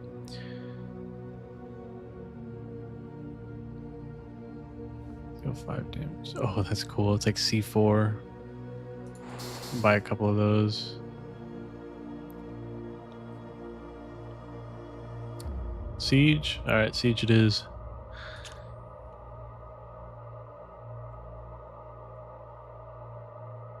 I'm gonna put it next to the weapons.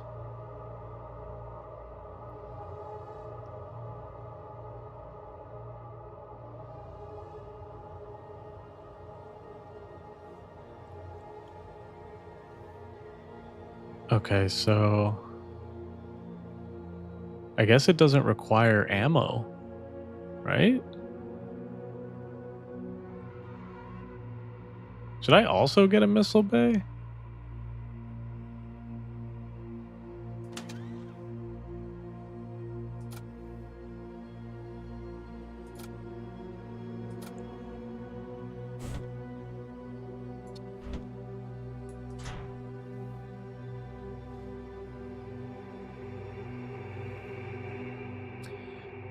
Daniel says, check what the upgrade benefits of siege.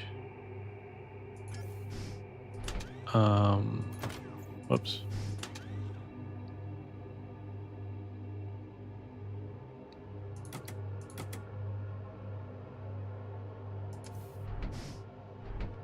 Where do I see that?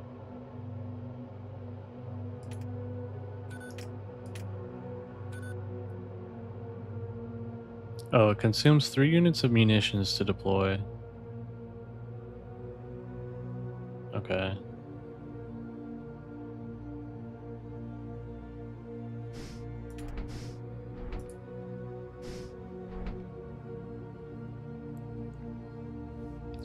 Daniel says, I think I said, or it said siege consumes 3 missiles per shot. Yeah. So that's pretty expensive. I'm gonna buy some more munitions.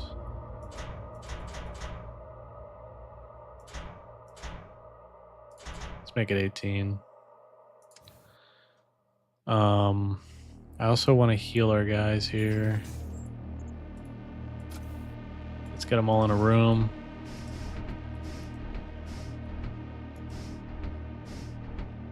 Let me try out that med pack. Wait, who's in here?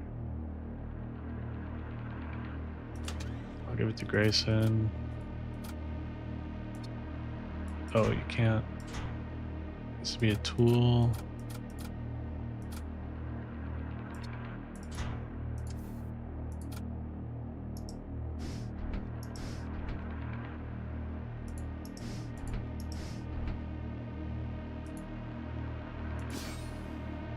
Nice. That's awesome.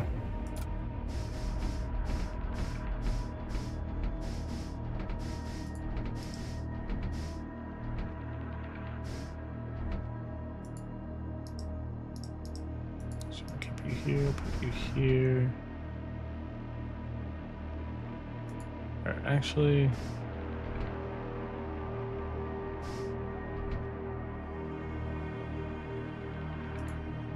I'm gonna put the Berserker by the escape pods.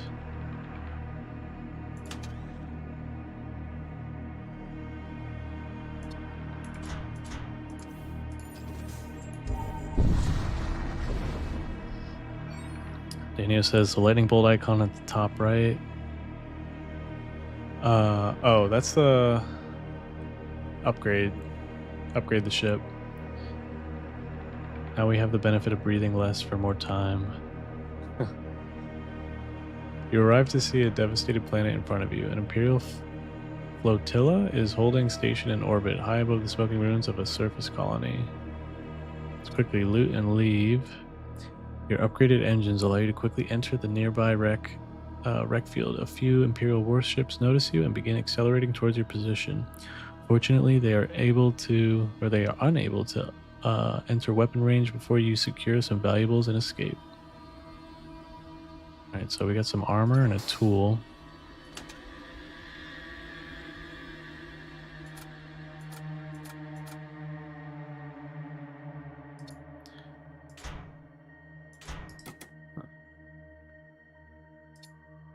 Grayson, I'm gonna give you the poison rags.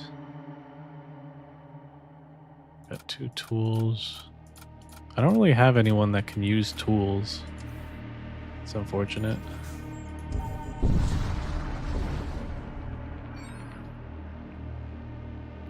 You approach the Stargate.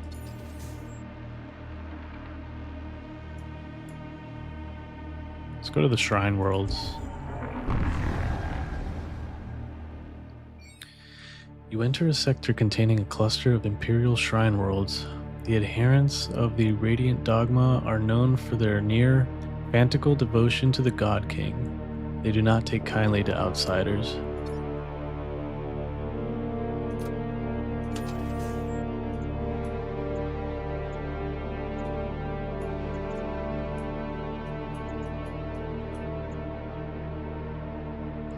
I really want to pick up some psychomancy. So I'm gonna go through here.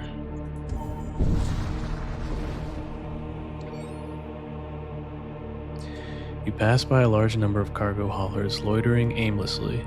One of the haulers broadcasts a haranguing speech and is met by the wild cheers of the other hauler captains. Steal from the haulers.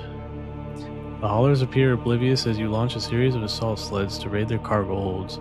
While most are empty, you end up recovering some useful supplies before moving on. Unholy Talisman. Damn, another tool we can't use.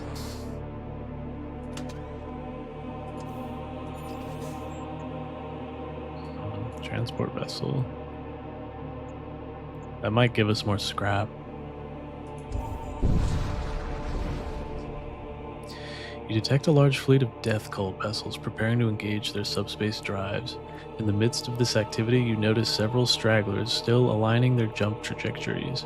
One is transporting tomes of the occult knowledge, while another is loaded with a supply cache of infernal reagents. You consider launching an attack on one of the vessels.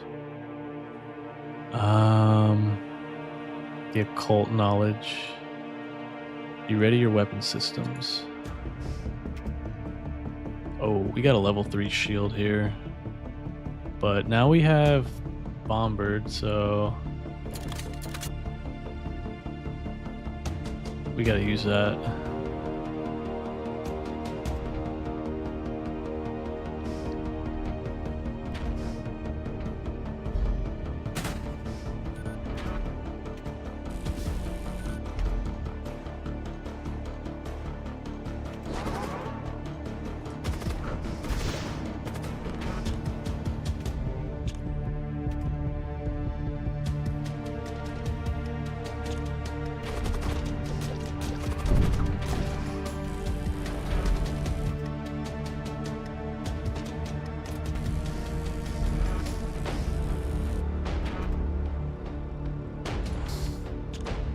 I'm sending the Berserker in.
You recover an intact psychogram from the remains. Soul Barrage.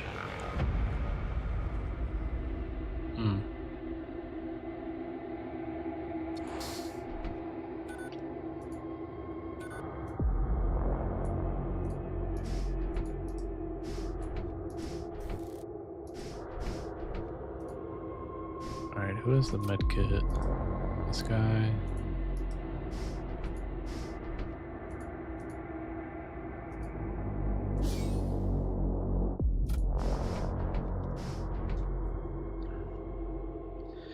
Daniel says, oh, transport ships are a thing in multiverse.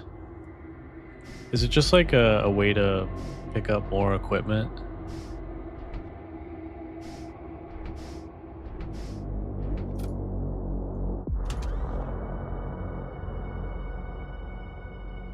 Alright, we definitely need a psychic. But again, we're low on scrap. That's the thing about this game. It's like sometimes you're drowning in scrap, other times you're just starving for it. A massive cargo fighter slowly maneuvers toward you, or freighter. Their captain sends a friendly greeting and suggests a trade.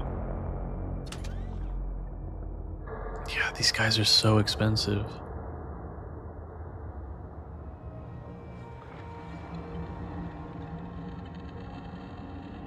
I mean, I can't really use any of these tools, but they don't even sell for that much. Daniel, I think I realized something. It takes 3 missiles to load the siege, but apparently it keeps on firing without any more missile usage. Oh, does it really? If so, that's really good. It's like just like you spend 3 missiles and then you're good for the rest of the engagement. Daniel says, well, in multiverse, transport ships give you special items when you kill crew, or when you crew kill them, but I'm not sure about this game. Yeah, I feel like it's harder to crew kill the ships.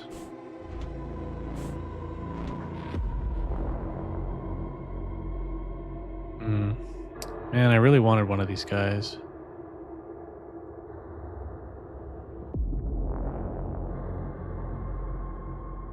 I mean, can I do it? I'm at 47. Let's see, 59. No, yeah, 59. I think I could do it.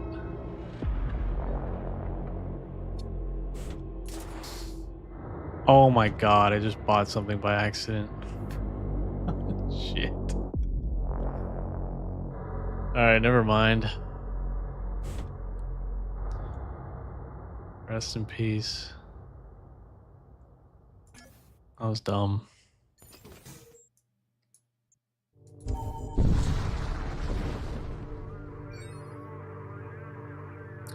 You happen across an Imperial vessel on a courier mission. They issue a chain of broken and incoherent transmissions shortly before opening fire.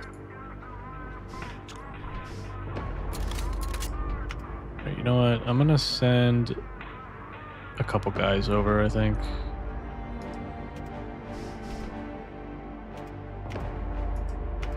You know what?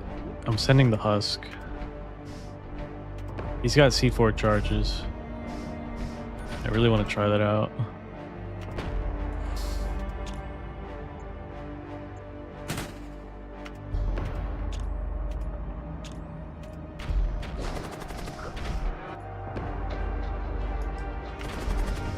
Go, Husk, go.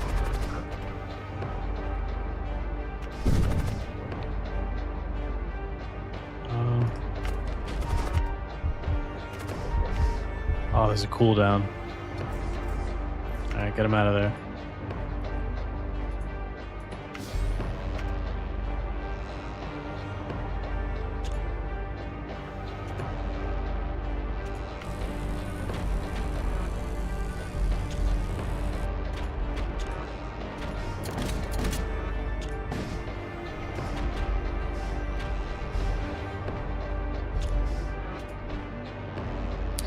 A defeated enemy commander appears on the view screen, their voice filled with defeat. They agree to send you some material if you let them live. A welding torch. Again, another tool I can't use.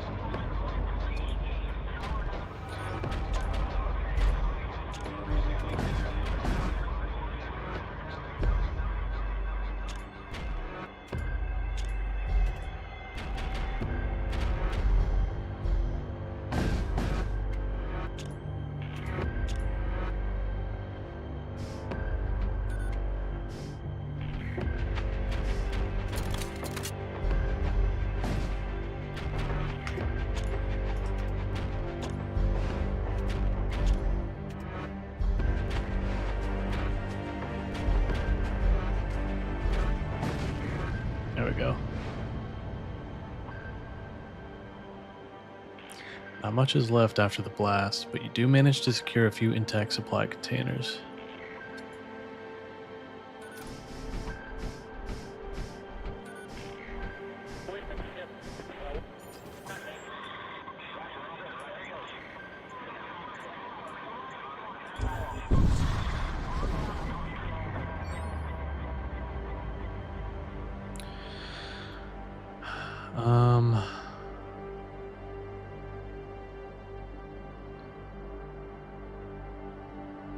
Might as well just get the hull, I guess.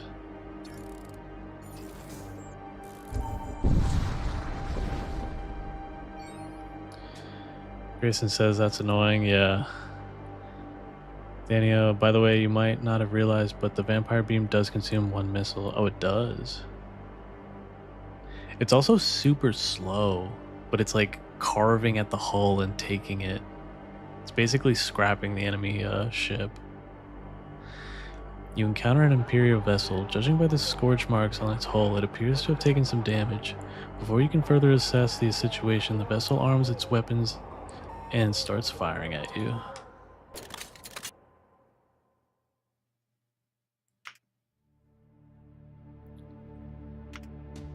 The ship doesn't seem that strong. I'm gonna save my munitions.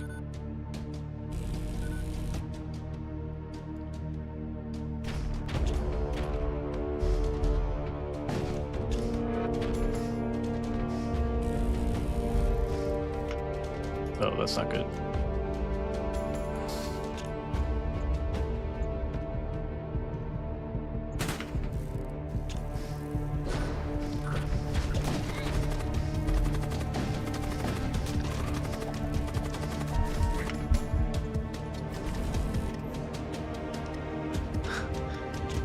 Alright, it's proving me wrong here. It's kind of a strong ship.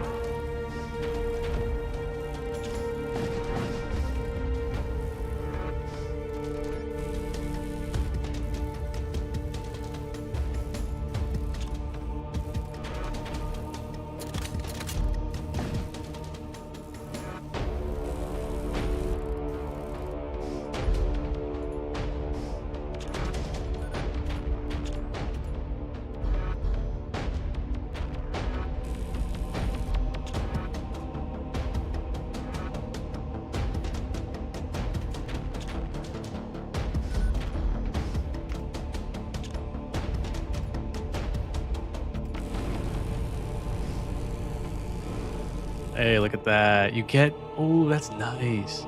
Even when it's destroyed, you get a hull.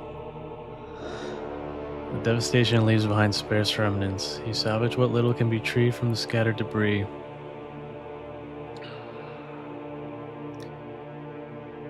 I don't have a missile bay, so I think I'm going to take the husk.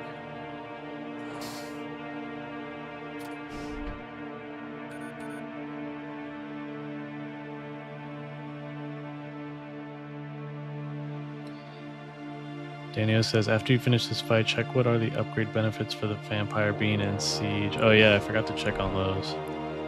Grayson says, never underestimate an enemy. That is very true.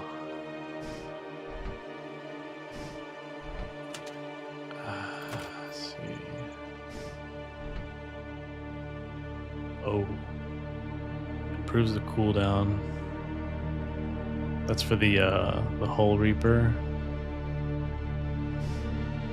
Yeah, it just makes them faster.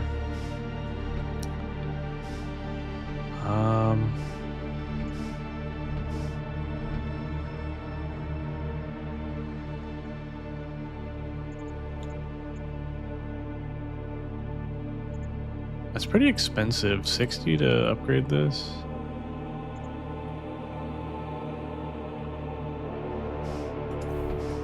Yeah, that's a good idea. Daniel says also have someone man doors to choke out boarders. I'm gonna put the husk on there.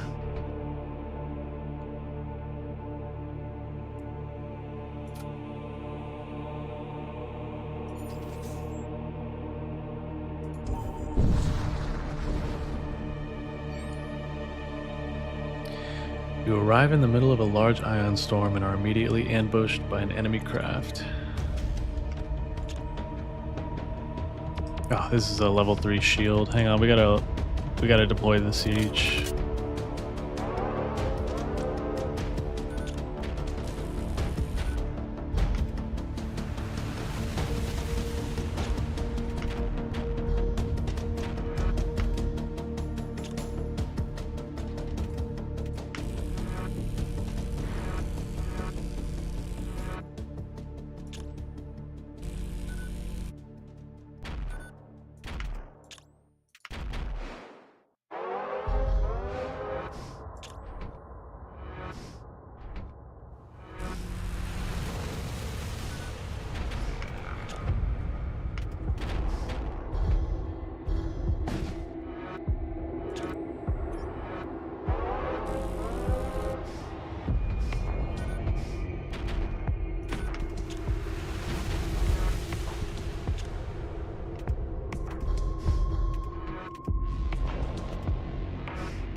Oh, it's so unfortunate.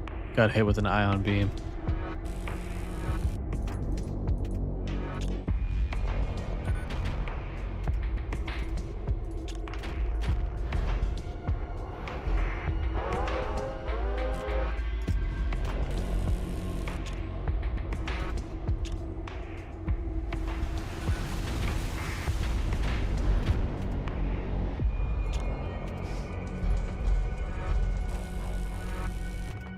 Damn.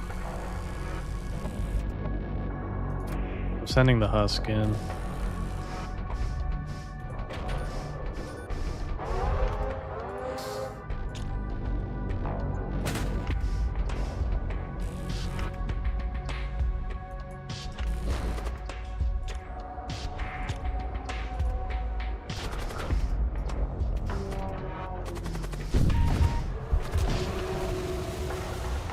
He's gone.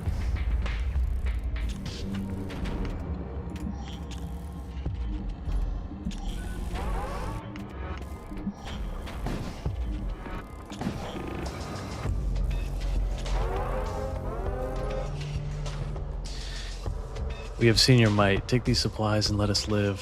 3 pressure suits. Immunity to suffocation. That's pretty good. Grayson says if he does that, he chokes me. I'm not that.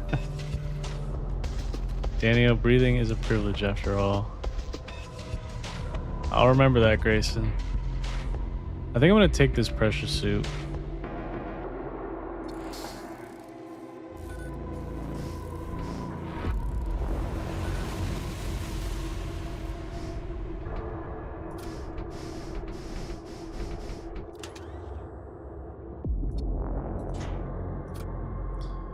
All right, everyone in the core crew gets a pressure suit.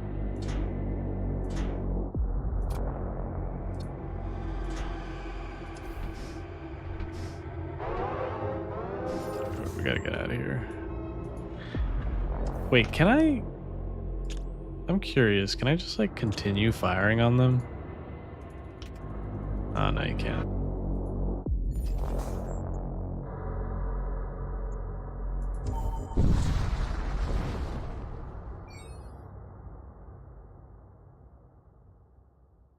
Grab the hull.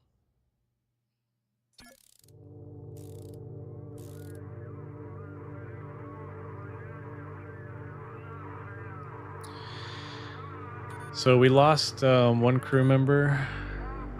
His sacrifice will not be forgotten. He ran into the shield room and blew himself up. It was just a husk, so it really wasn't too much of a loss, but still.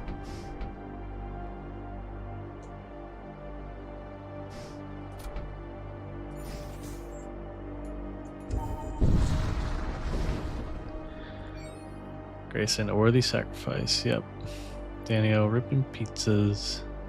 Oh yeah, brother. Now it doesn't matter if breathing is a privilege or a right. Grayson, now it is mandatory. Yeah, you have to breathe on my watch. Your ship enters real space on the inner edge of an asteroid belt. An Imperial starship is idling near one of the smaller rocks. Before you can react, it engages its weapon system and target locks your ship.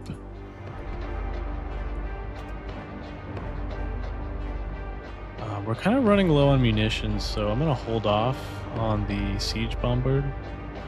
I'm gonna take 1 energy from life support and... Oh, I guess I can't really do anything with that, so I'll just keep it.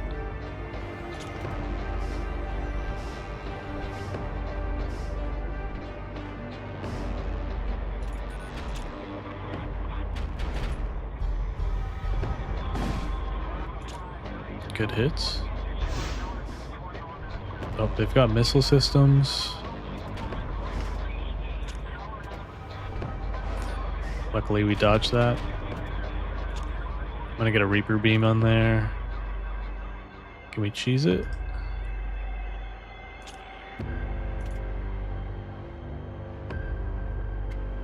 Come on, give me 4 rooms.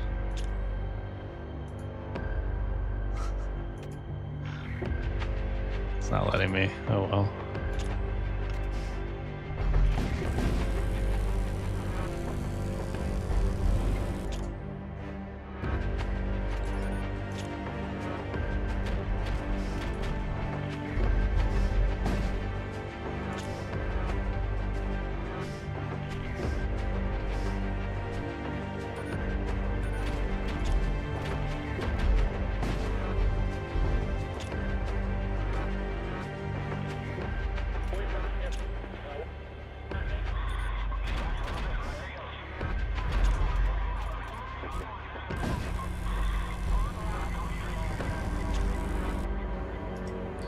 The enemy vessel suddenly breaks off its attack run. They are attempting to flee the battle.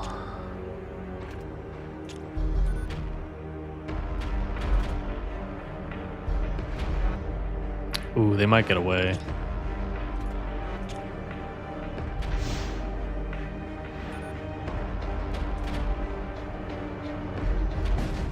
Nope, got him. In the wake of the explosion, a few useful items remain. You retrieve what you can find from the aftermath. 52 scrap is pretty good.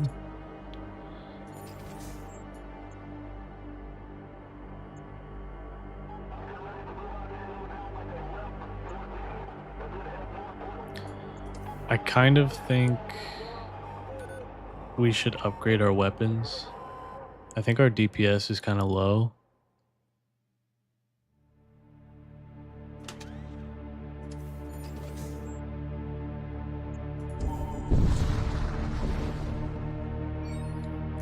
Wait, Daniel says this is an asteroid field, so you can keep shields down. It'll be bombarded with an onslaught. Oh, true, yeah. You briefly detect an Arokine vessel on scan without it detecting you in return. Your signature has been masked by a nearby ion storm. This may be a good opportunity to gain the upper hand. Let's pursue. You close in on the blood cult ship. Your weapons are already charged by the time you arrive. Oh, they're charged.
This ion storm is kind of killing me right now.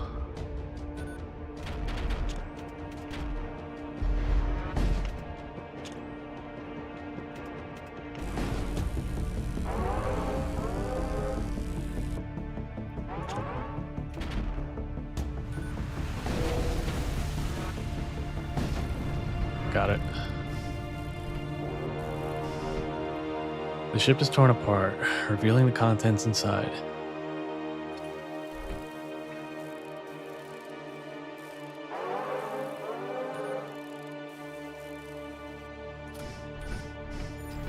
get out of here.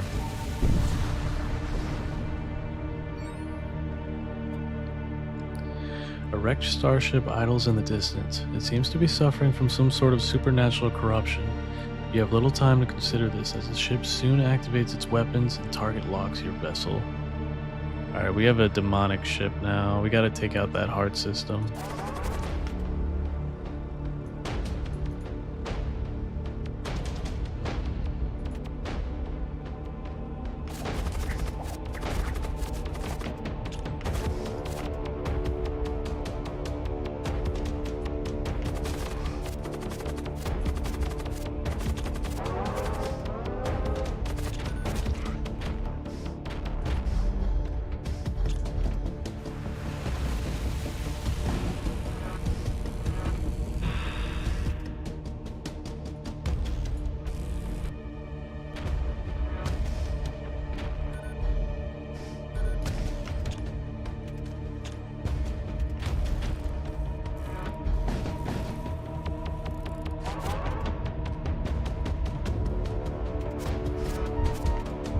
Oh no, we're gonna lose Ghoul. No, Ghoul. Die.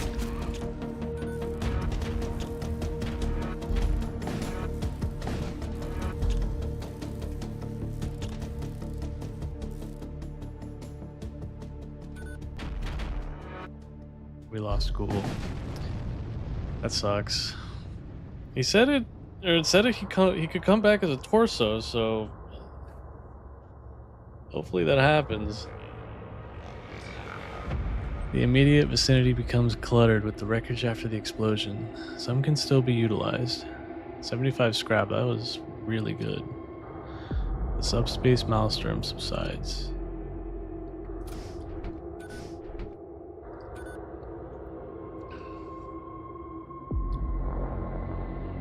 Daniel says, oh, that's a cool looking ship. Grayson says, don't let me get ganked up on again. Wait, are you? Yeah, you're in engines. They always seem to drop like in the rear of the ship. Daniel, now you got this, Grayson, as long as you keep breathing. Rip wandering moral support, cool. Yeah, that was really cool how he just like, he would go up and down the ship fixing things and like, I'm gonna miss him. Grayson the Ghoul died. Also, it's a chance he comes back. Yeah. I don't know when. There's no like indication that he might.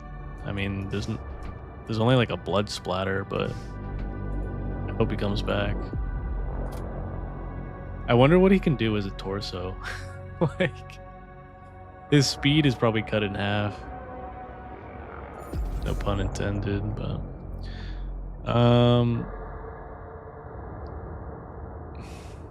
where should I go? I think weapons dealer. Danny says, surprisingly useful crew member. Yeah, he was more useful than I thought he would be. A technical harvester ship decloaks as you approach. They wish to conduct business.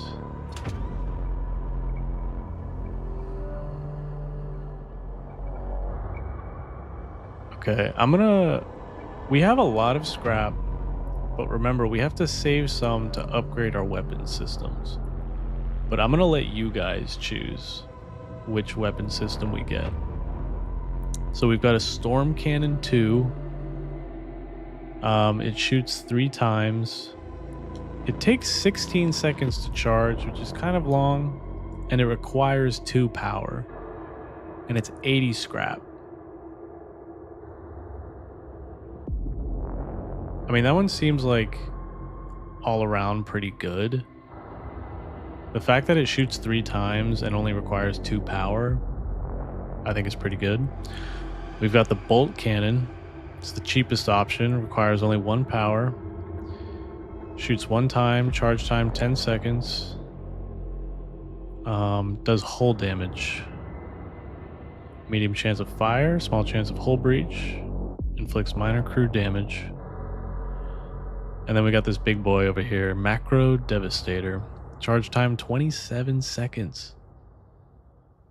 Oh my gosh, no, I don't think this is worth it. Charge time 27 seconds. Required power 4. Beam length 85. Is that like the thickness? It pierces shields. Pierces 2 shields. That's pretty good. Hull damage 3 per room hit. Jeez.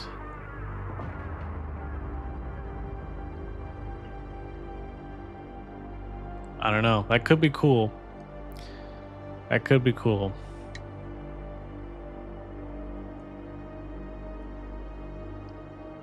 Daniel says, oh, that's the glaive beam, basically.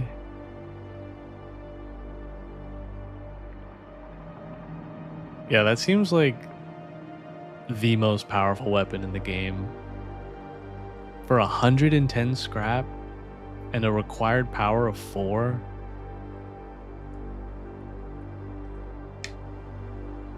I mean, it would essentially turn us into a glass cannon because we would be sitting there the whole time just getting pounded waiting for this thing to charge, and then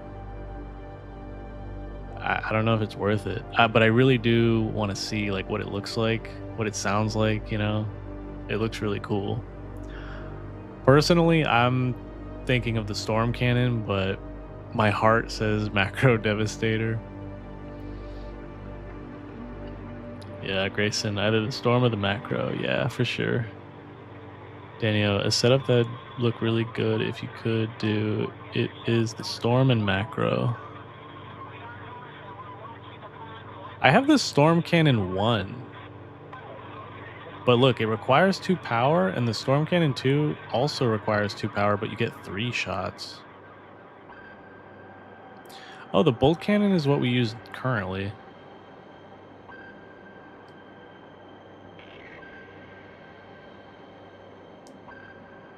Daniel, but that would take forever to set up storm and bolt. I could also do storm and bolt and then just have 2 storms, 2 bolts.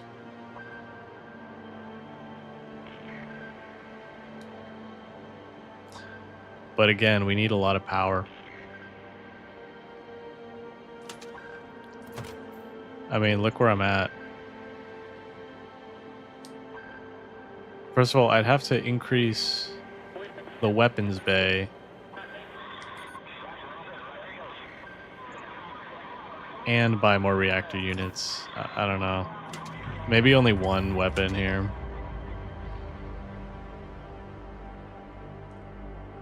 I'm so tempted to get the freaking macro devastator. It just sounds insane. It sounds so cool. I want it.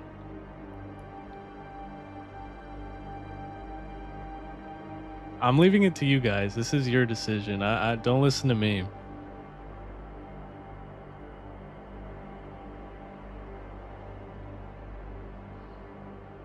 Grayson says, yeah, go with Storm and Bolt or sell old Storm. Daniel, I like the idea of 2 Storm, 2 Bolt. Yeah. It would be really powerful, but would it be as fun? Daniel, you can always power the second Bolt easily and save up for Storm MK2. I don't know if we'll get another chance, though. I think we're coming close to the end.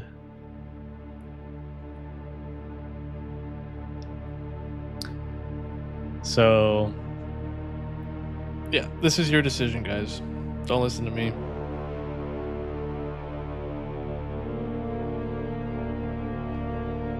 It sounds like you both want the 2. You want full weapons, basically. You want storm cannon and bolt cannon.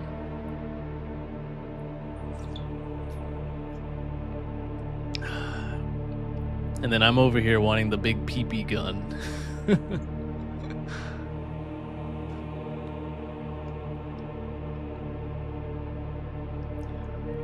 Daniel, macro devastator could actually beat ships with layer 2 shields, but you might struggle with layer 3. Yeah, but I'd only have to hit it 1 time.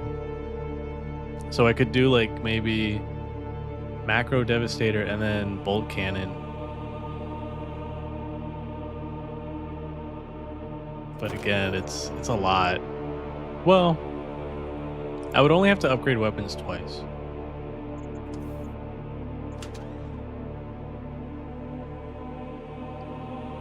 Macro Devastator is the ultimate beam setup, yeah. And I kind of want to see it.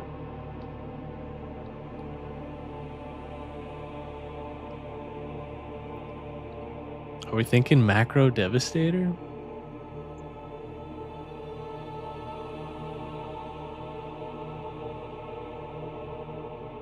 Could also sell this storm cannon. Grayson, do you mean the compensate gun? Yes. If we get this, everyone's gonna clown on my ship. By the way, where is it? Oh, I don't think you could see the name of the ship, but I gave it a funny meme name.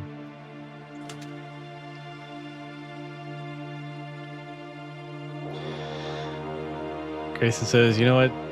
For the meme. Daniel, do what your heart desires. I'm doing it. I'm getting the Macro Devastator. Daniel, you know in your heart that you wish to see enemy vessels turn to ash and dust. I really do. Should I sell this storm cannon or just like play it safe and keep it?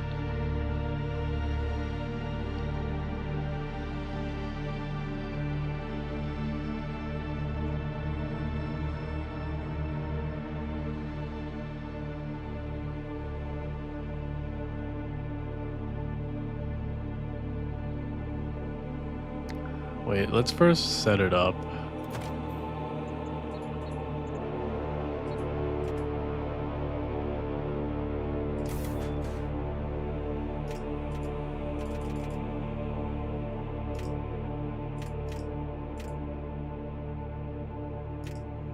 Oh, there it is. It's right there. It takes so long, holy crap.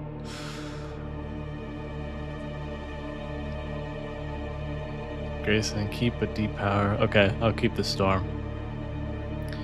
Daniel says, I mean, the biggest meme is selling bolt cannon and storm 1 and then buy storm 2. True.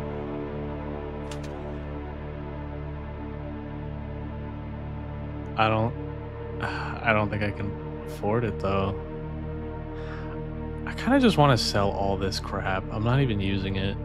I don't even have psychics. I'm selling it.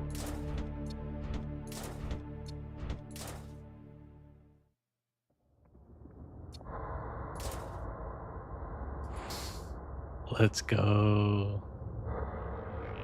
We might be able to have all 3 going.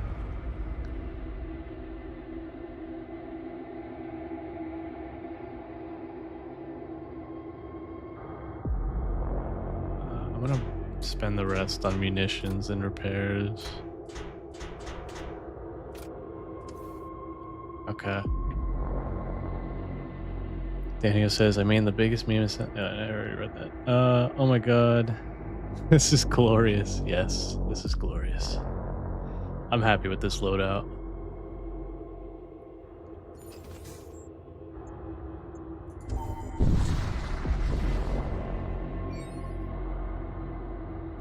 You approach the Stargate. Alright, I think this is our last area. So I think we should pick one that looks difficult. So Fury Stars. A series of star systems consumed by an unholy frenzy.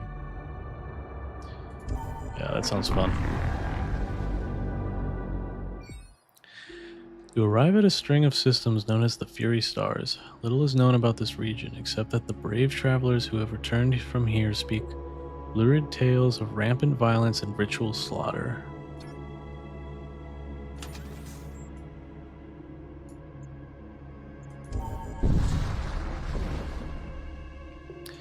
Your sensors pick up a shipping container floating in space. It likely fell off from one of the regular shipping convoys plying the routes between the stars. You unseal it and discover some useful equipment within. Whoa, 99 scrap. Wow. Wait a minute. Does that mean?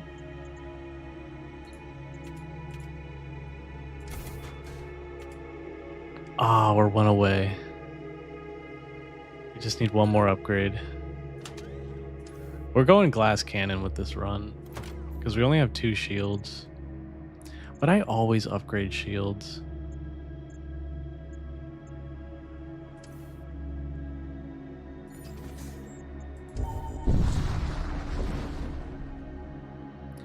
An ominous spiked structure drifts silently in your viewport. It is a shrine to an ancient war god. As you approach, your sensors detect an incoming hostile signature. Alright, here we go.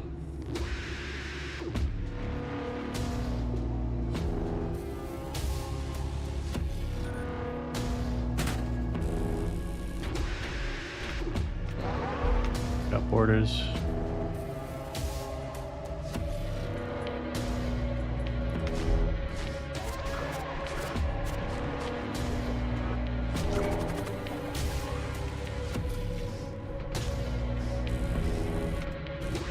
We're about to send it. Oh my god, it's so powerful. I kind of wish it had like a different sound than the regular beam weapons, but oh well. You know what? Wait, why don't I just do this? Storm 2 and the Devastator.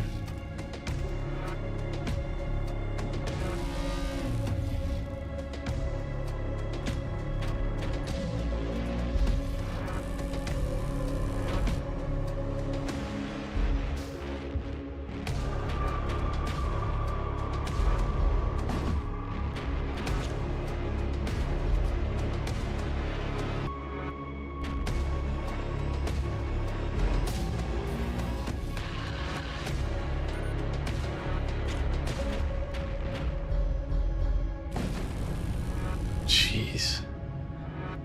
It's so powerful. The explosion leaves minimal salvageable material. Nonetheless, you recover what you can salvage from the aftermath. We got cryofoam. Ooh, extinguish all fire aboard the ship. Or heat shielding. Systems and subsystems take half damage from fire. That's pretty good. Both of these are pretty good. I kind of like this one because it's passive. So I'm going to go for that. No new threats detected. You return to the shrine. Pledge yourself to the god of war. You pledge yourself to the god of war. Moments later, you find yourself surrounded by dozens of cult warships. You begin spooling your engines, preparing to engage, but you soon realize they are attacking each other, not you. You consider joining the battle. Let's do it. A supernatural rage overwhelms your senses. You activate your combat systems and target the nearest ship.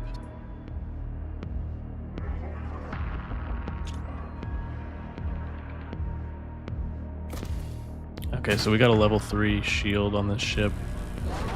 I'm gonna have to time this.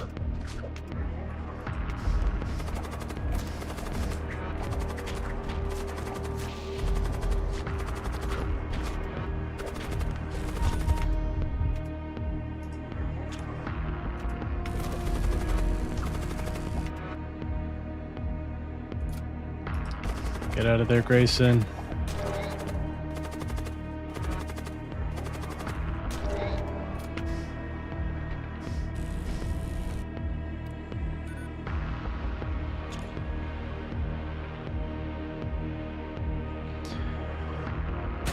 I'm gonna try and get both beams going so we can heal some of our hull.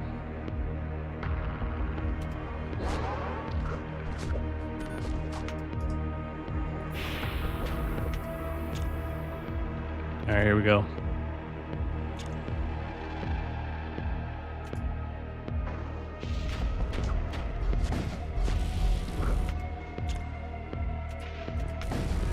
Holy crap. Oh, that's crazy. The immediate vicinity becomes cluttered with wreckage after the explosion. Some can still be utilized. 50 scrap. The enemy has been defeated. With the enemy defeated, another ship confronts you. It is enormous. Its commander proclaims, "I am Crom's champion." Oh my god, we got another one. Okay. Oh, this might be bad. I can't close these doors. Oh wait, there we go.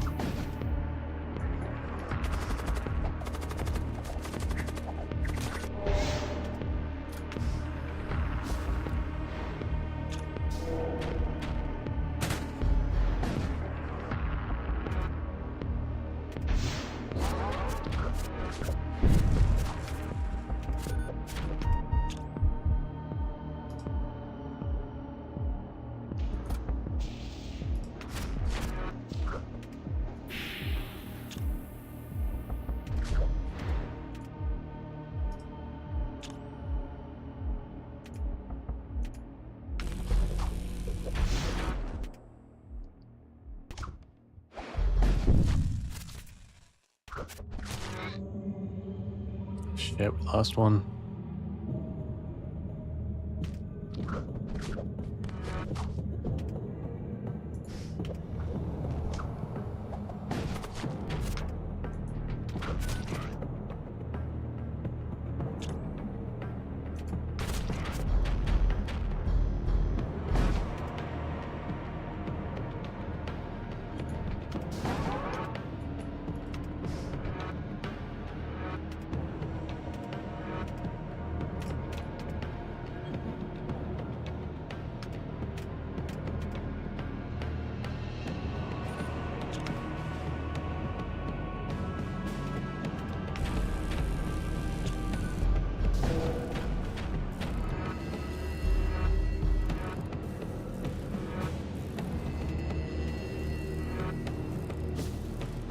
I keep forgetting to use the Hole Reaper. It's kind of necessary.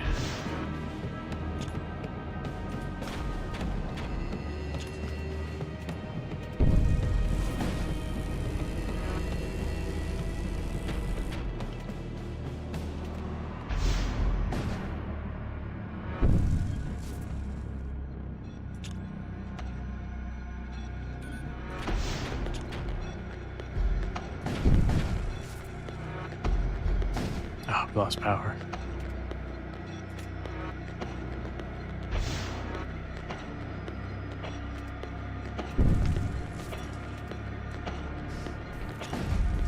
Got it. Jeez, was that 3 in a row? The immediate vicinity becomes cluttered with wreckage after the explosion. Some can still be utilized. 94 scrap. The Chromic champion has been defeated. There is a brief period of silence and stillness. A sudden flash of argent lightning pierces the stellar backdrop and sends a shockwave rippling across the battle zone. Every cultist vessel winks out of existence. Your ship is alone once more. Your hands tremble uncontrollably. A white-hot sigil has been burned onto the inside of your left wrist.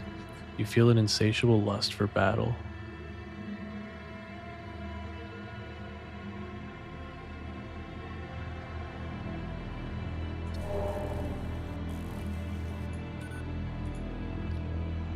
That was pretty intense.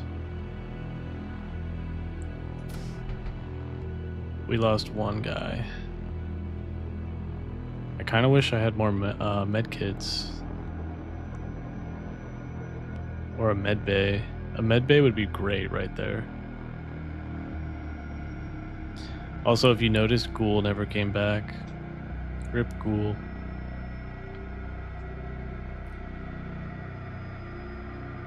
Grayson says, imagine if the macro made the same sound as the angels in Evangelion. That would be really freaking cool.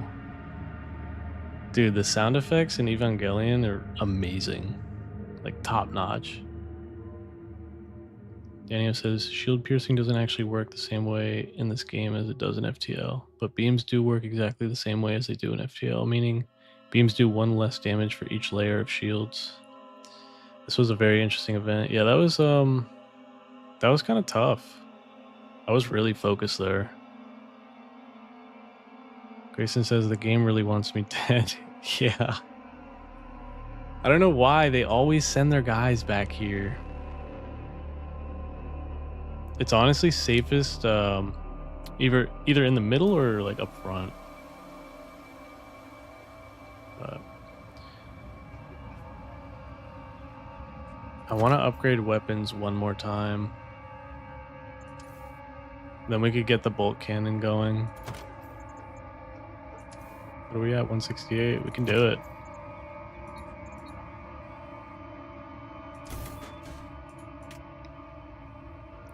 We are maxed out.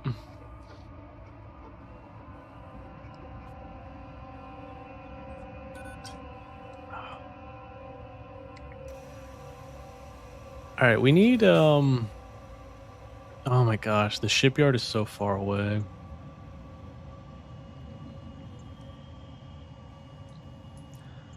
I'm thinking we kind of play it safe and just go make a beeline for the shipyard.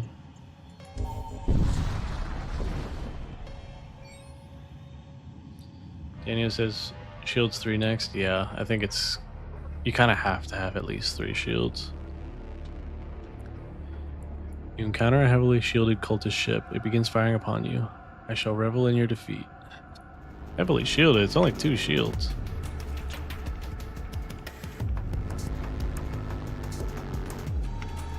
Got a guy in every room. This is a tiny little ship.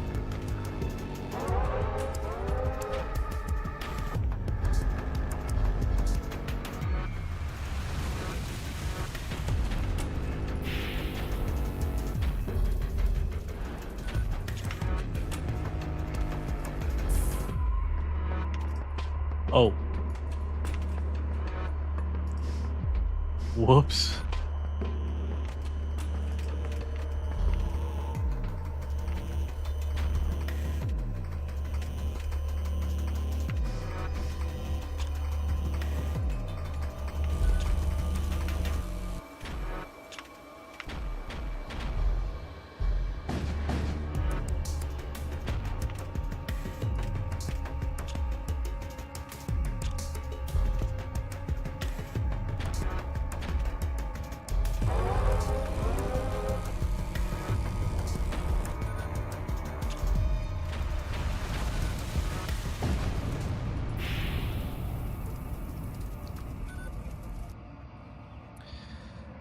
Nice.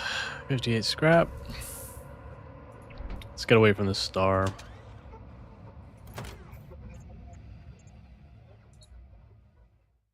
Oh, wait, actually, let me just look at the merchant real quick.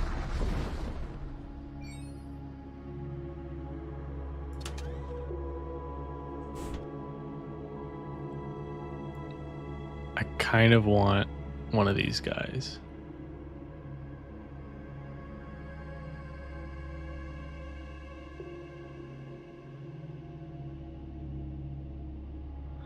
Wait, increases the power. Ooh, that's pretty good. These guys are similar to that one race in FTL. I think the alien race, right? Or like the crystal alien race. Where they just like stand in a room and they power it. Or no, that's not the crystal race. That's the green guys. The ones that are like made out of pure energy. That's pretty good though. And they're not that expensive. It's only 35 scrap.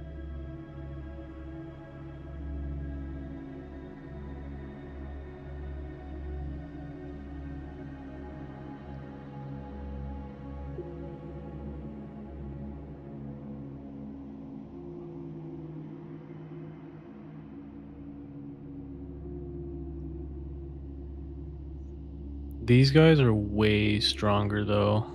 These priests. They have like special abilities like force shield, shield an area against a hostile projectile. That's really freaking good.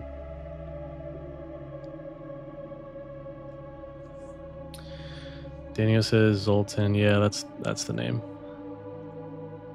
For 35 scrap, that's pretty good. Yeah, I'm thinking I kind of want to buy 2 of them. But maybe we save that for shields. And just go for the one cheap guy.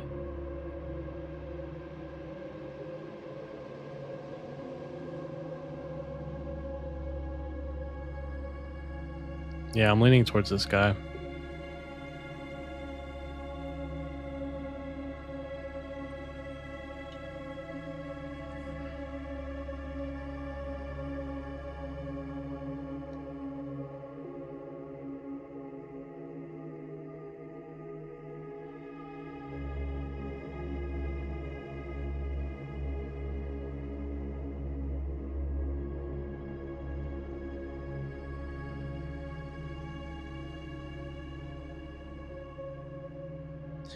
I'm gonna go for the power.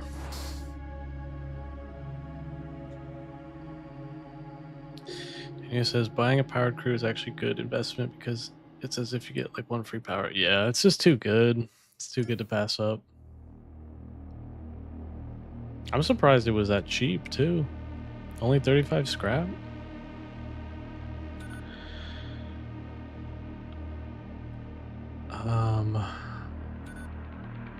Wait. Oh, it gives it back.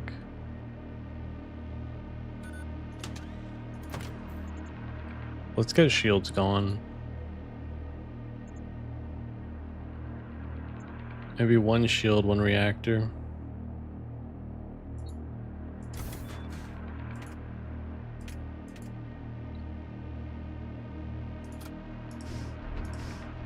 There we go. There's a little bug there. Daniel says it's also the only way to get power over max upgradable power. Well, an FTL. Yeah, no, they don't do that here. I just noticed. So it's this green bar represents the what this guy gives you, and it'll send back, like if it's over it, like if I send him to engines, look, see, it replaces one and then sends you back the extra to like give it elsewhere, or at least it should. There we go.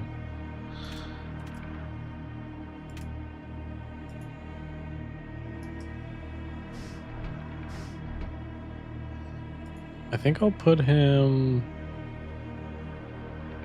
maybe I'll just put him in engines. It's kind of useless in shields right now. All right, let's go.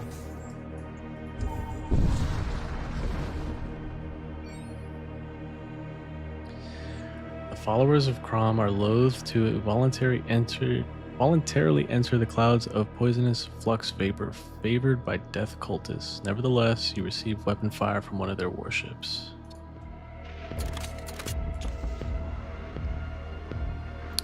That looks kind of like a TIE fighter.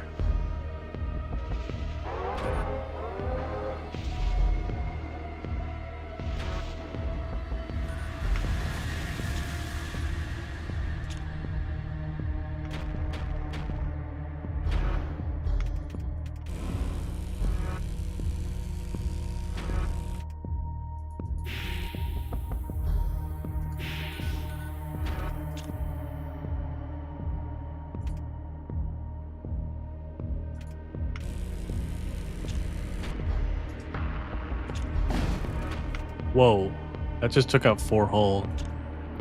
What was that?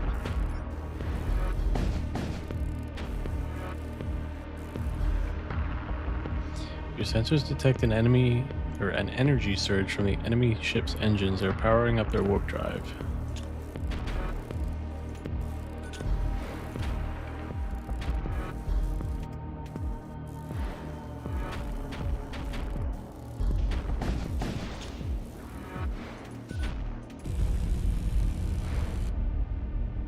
What the hell hit me?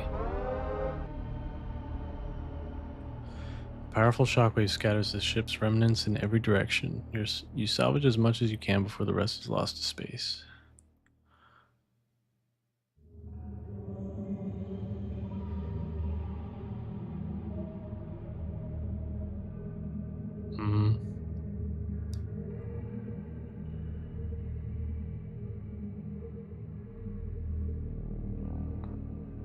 Oh, I have one guy that can take the tools.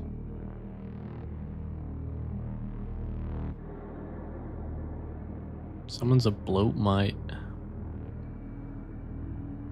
Could be interesting.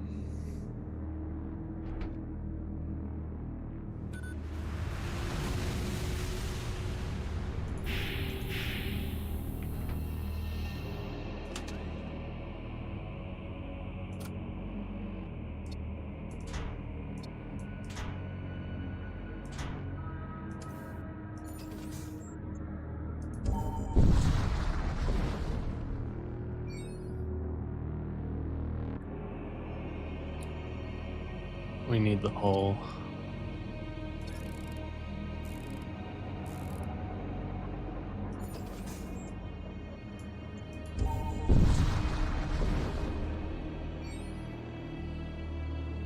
You find yourself under attack by a Chromic warship.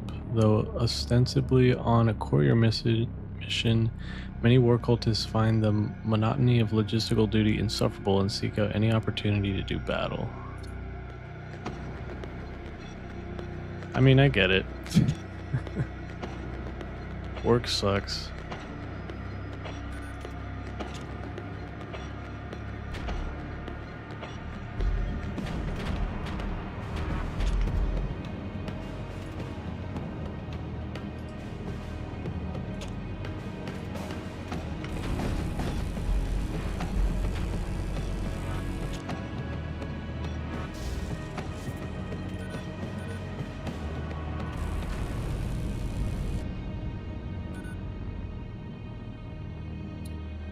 Alright, 76 scrap.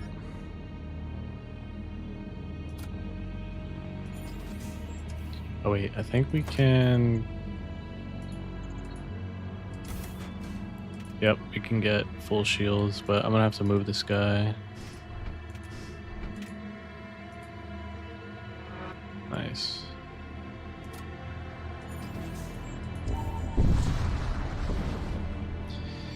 Danny says, well, that was a fast battle. Yeah, it's the Devastator. And the Storm 2. The Storm 2 is really good in tandem with the bolt cannon. Grayson says you deleted him. Yeah. Just melted him. You arrive in system to discover a small lifeless outpost drifting aimlessly in the distance. It does not appear to contain anything of value. You move on. We're pretty good. I don't think we need to go to another shipyard. I mean, I guess we could pick up another husk, but I feel like we're pretty crewed out right now. I'd rather just get into combat.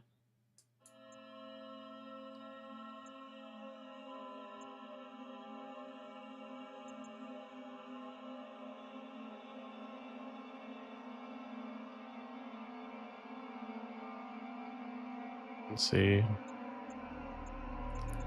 We have 4 systems this way. I think this is the last sector, guys. So we're coming up on the end here.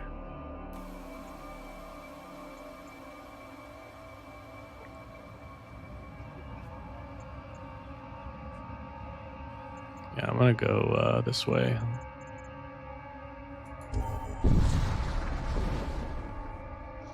You arrive in system near a small orbital colony. Preliminary scans show that the colony is currently performing an emergency lockdown. Their communications array appears to be damaged and none of the dock ships are responding to hails. Let's investigate. You board the colony and find it completely deserted. No bodies, no blood, no signs of struggle. It is as if the people had simply vanished.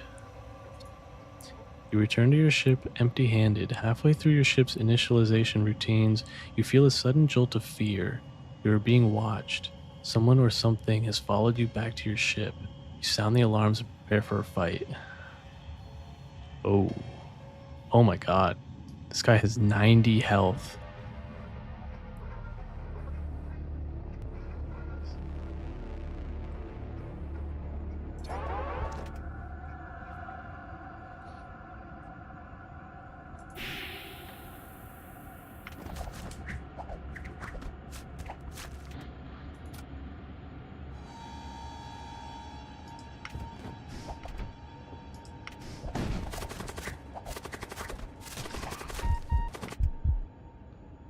Shoot. Can I teleport you out?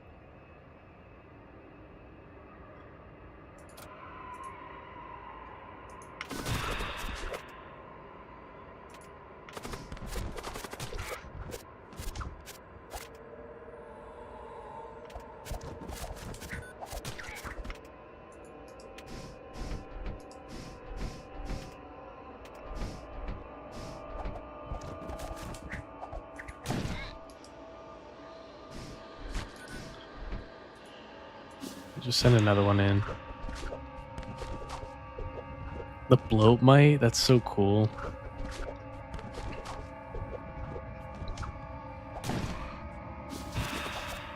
Oh shoot.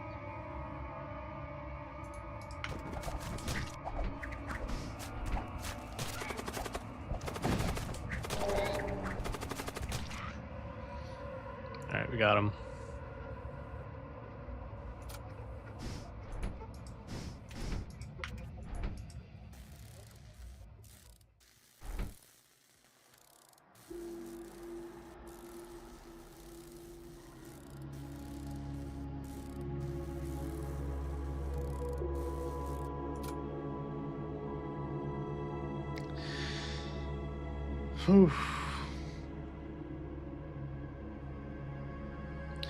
Daniel says depower oxygen by 1 bar and put it on engines. Oh yeah, I forgot about that. Grayson says Storm 2 for shield macro for hull.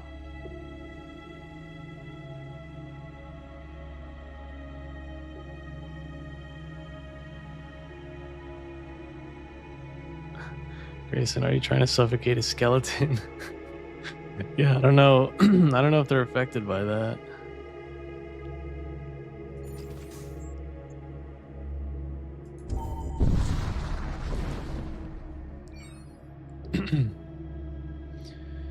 Your sensors detect a hostile cult starship. They were using an asteroid field as cover.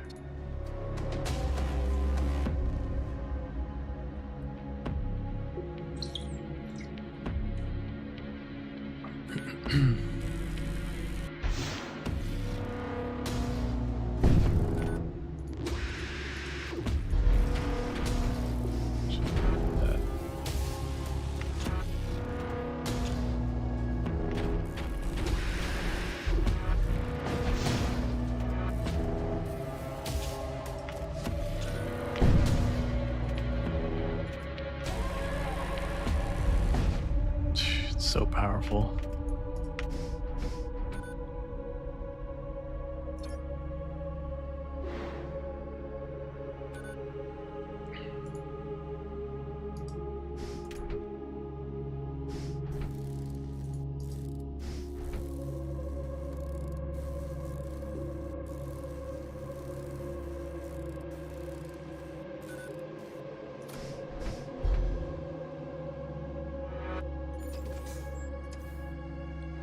We've got 3 shields.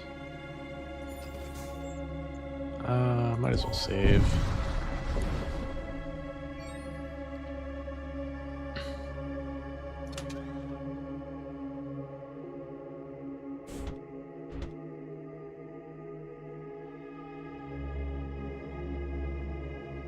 The whole idea behind the consumables is a really nice addition. Like Danio, did the multiverse have that? Like, did it expand on what, like, the crew could do?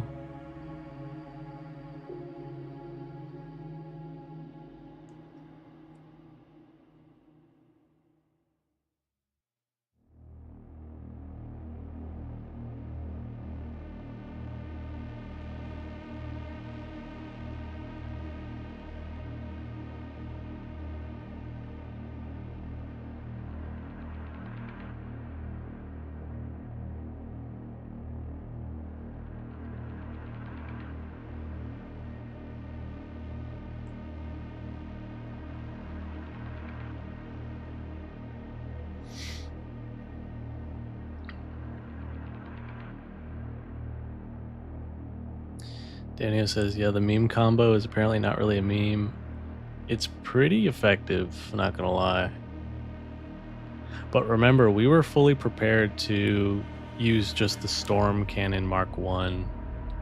But having the Mark 2 with the bolt is really, really good.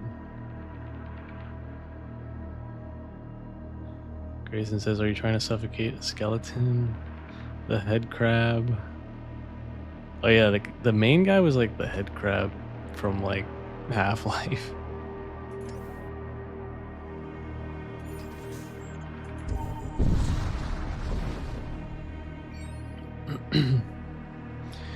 find your ship under fire from a malformed cult vessel. Its crew is dead. Yet some fiendish force allows it to continue functioning.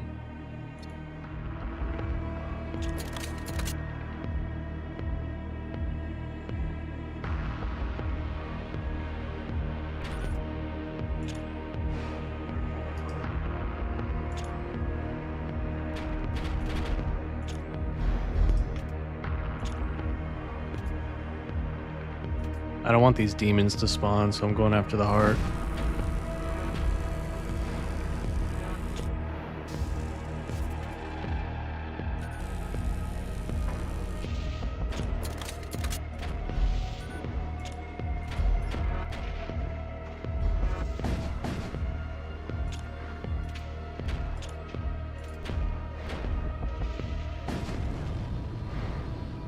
That was really good. The ship is torn apart, revealing the contents inside.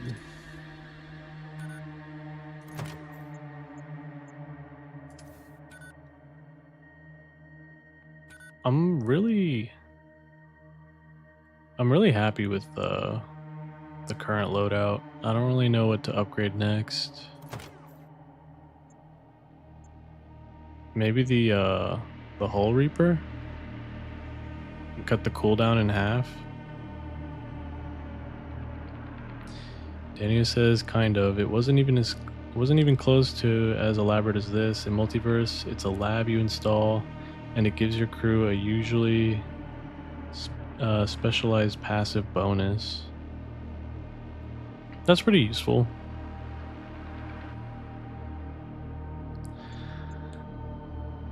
I thought it would be too overwhelming, like having every individual guy have like its own items and stuff, but it's actually really cool. I really like it. I think I'm gonna upgrade the Hull Reaper.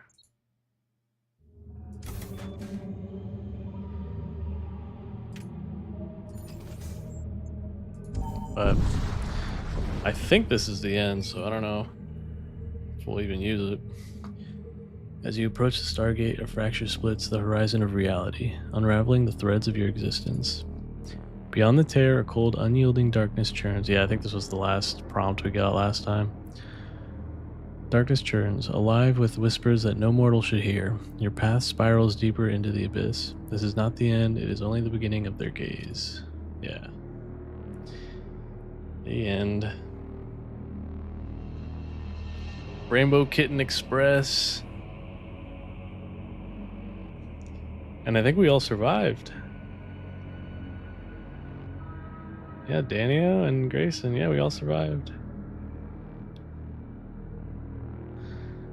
GG's. Daniel says, yeah, the crew customization in this game is pretty cool and really makes crew feel more tactical. Yeah. I want to do a run where I just focus on crew and like crew strength and boarding. I mean, we kind of focused on that last time, but it didn't feel like as special because it was basically victory through like attrition, and we were just lobbing husks at the enemy.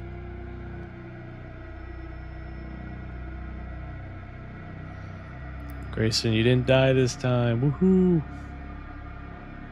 Daniel, hell yeah, we breathed oxygen. Grayson, I came close. You did come close several times, but I saved you.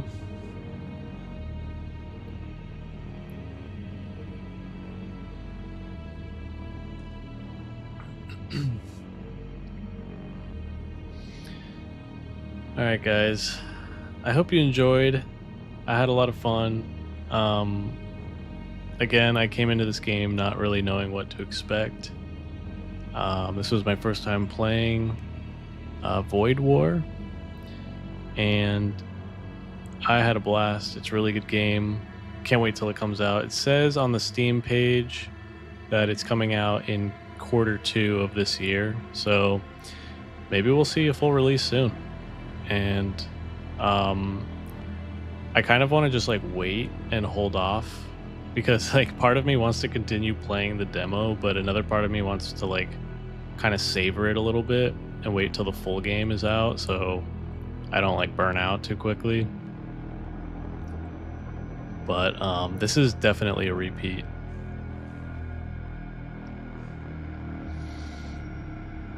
Daniel says Husk spam was pretty funny, not gonna lie. Yeah, it was a good tactic in my opinion. Grayson Yee, I gotta go to work. Well, I hope you have a good day, Grayson.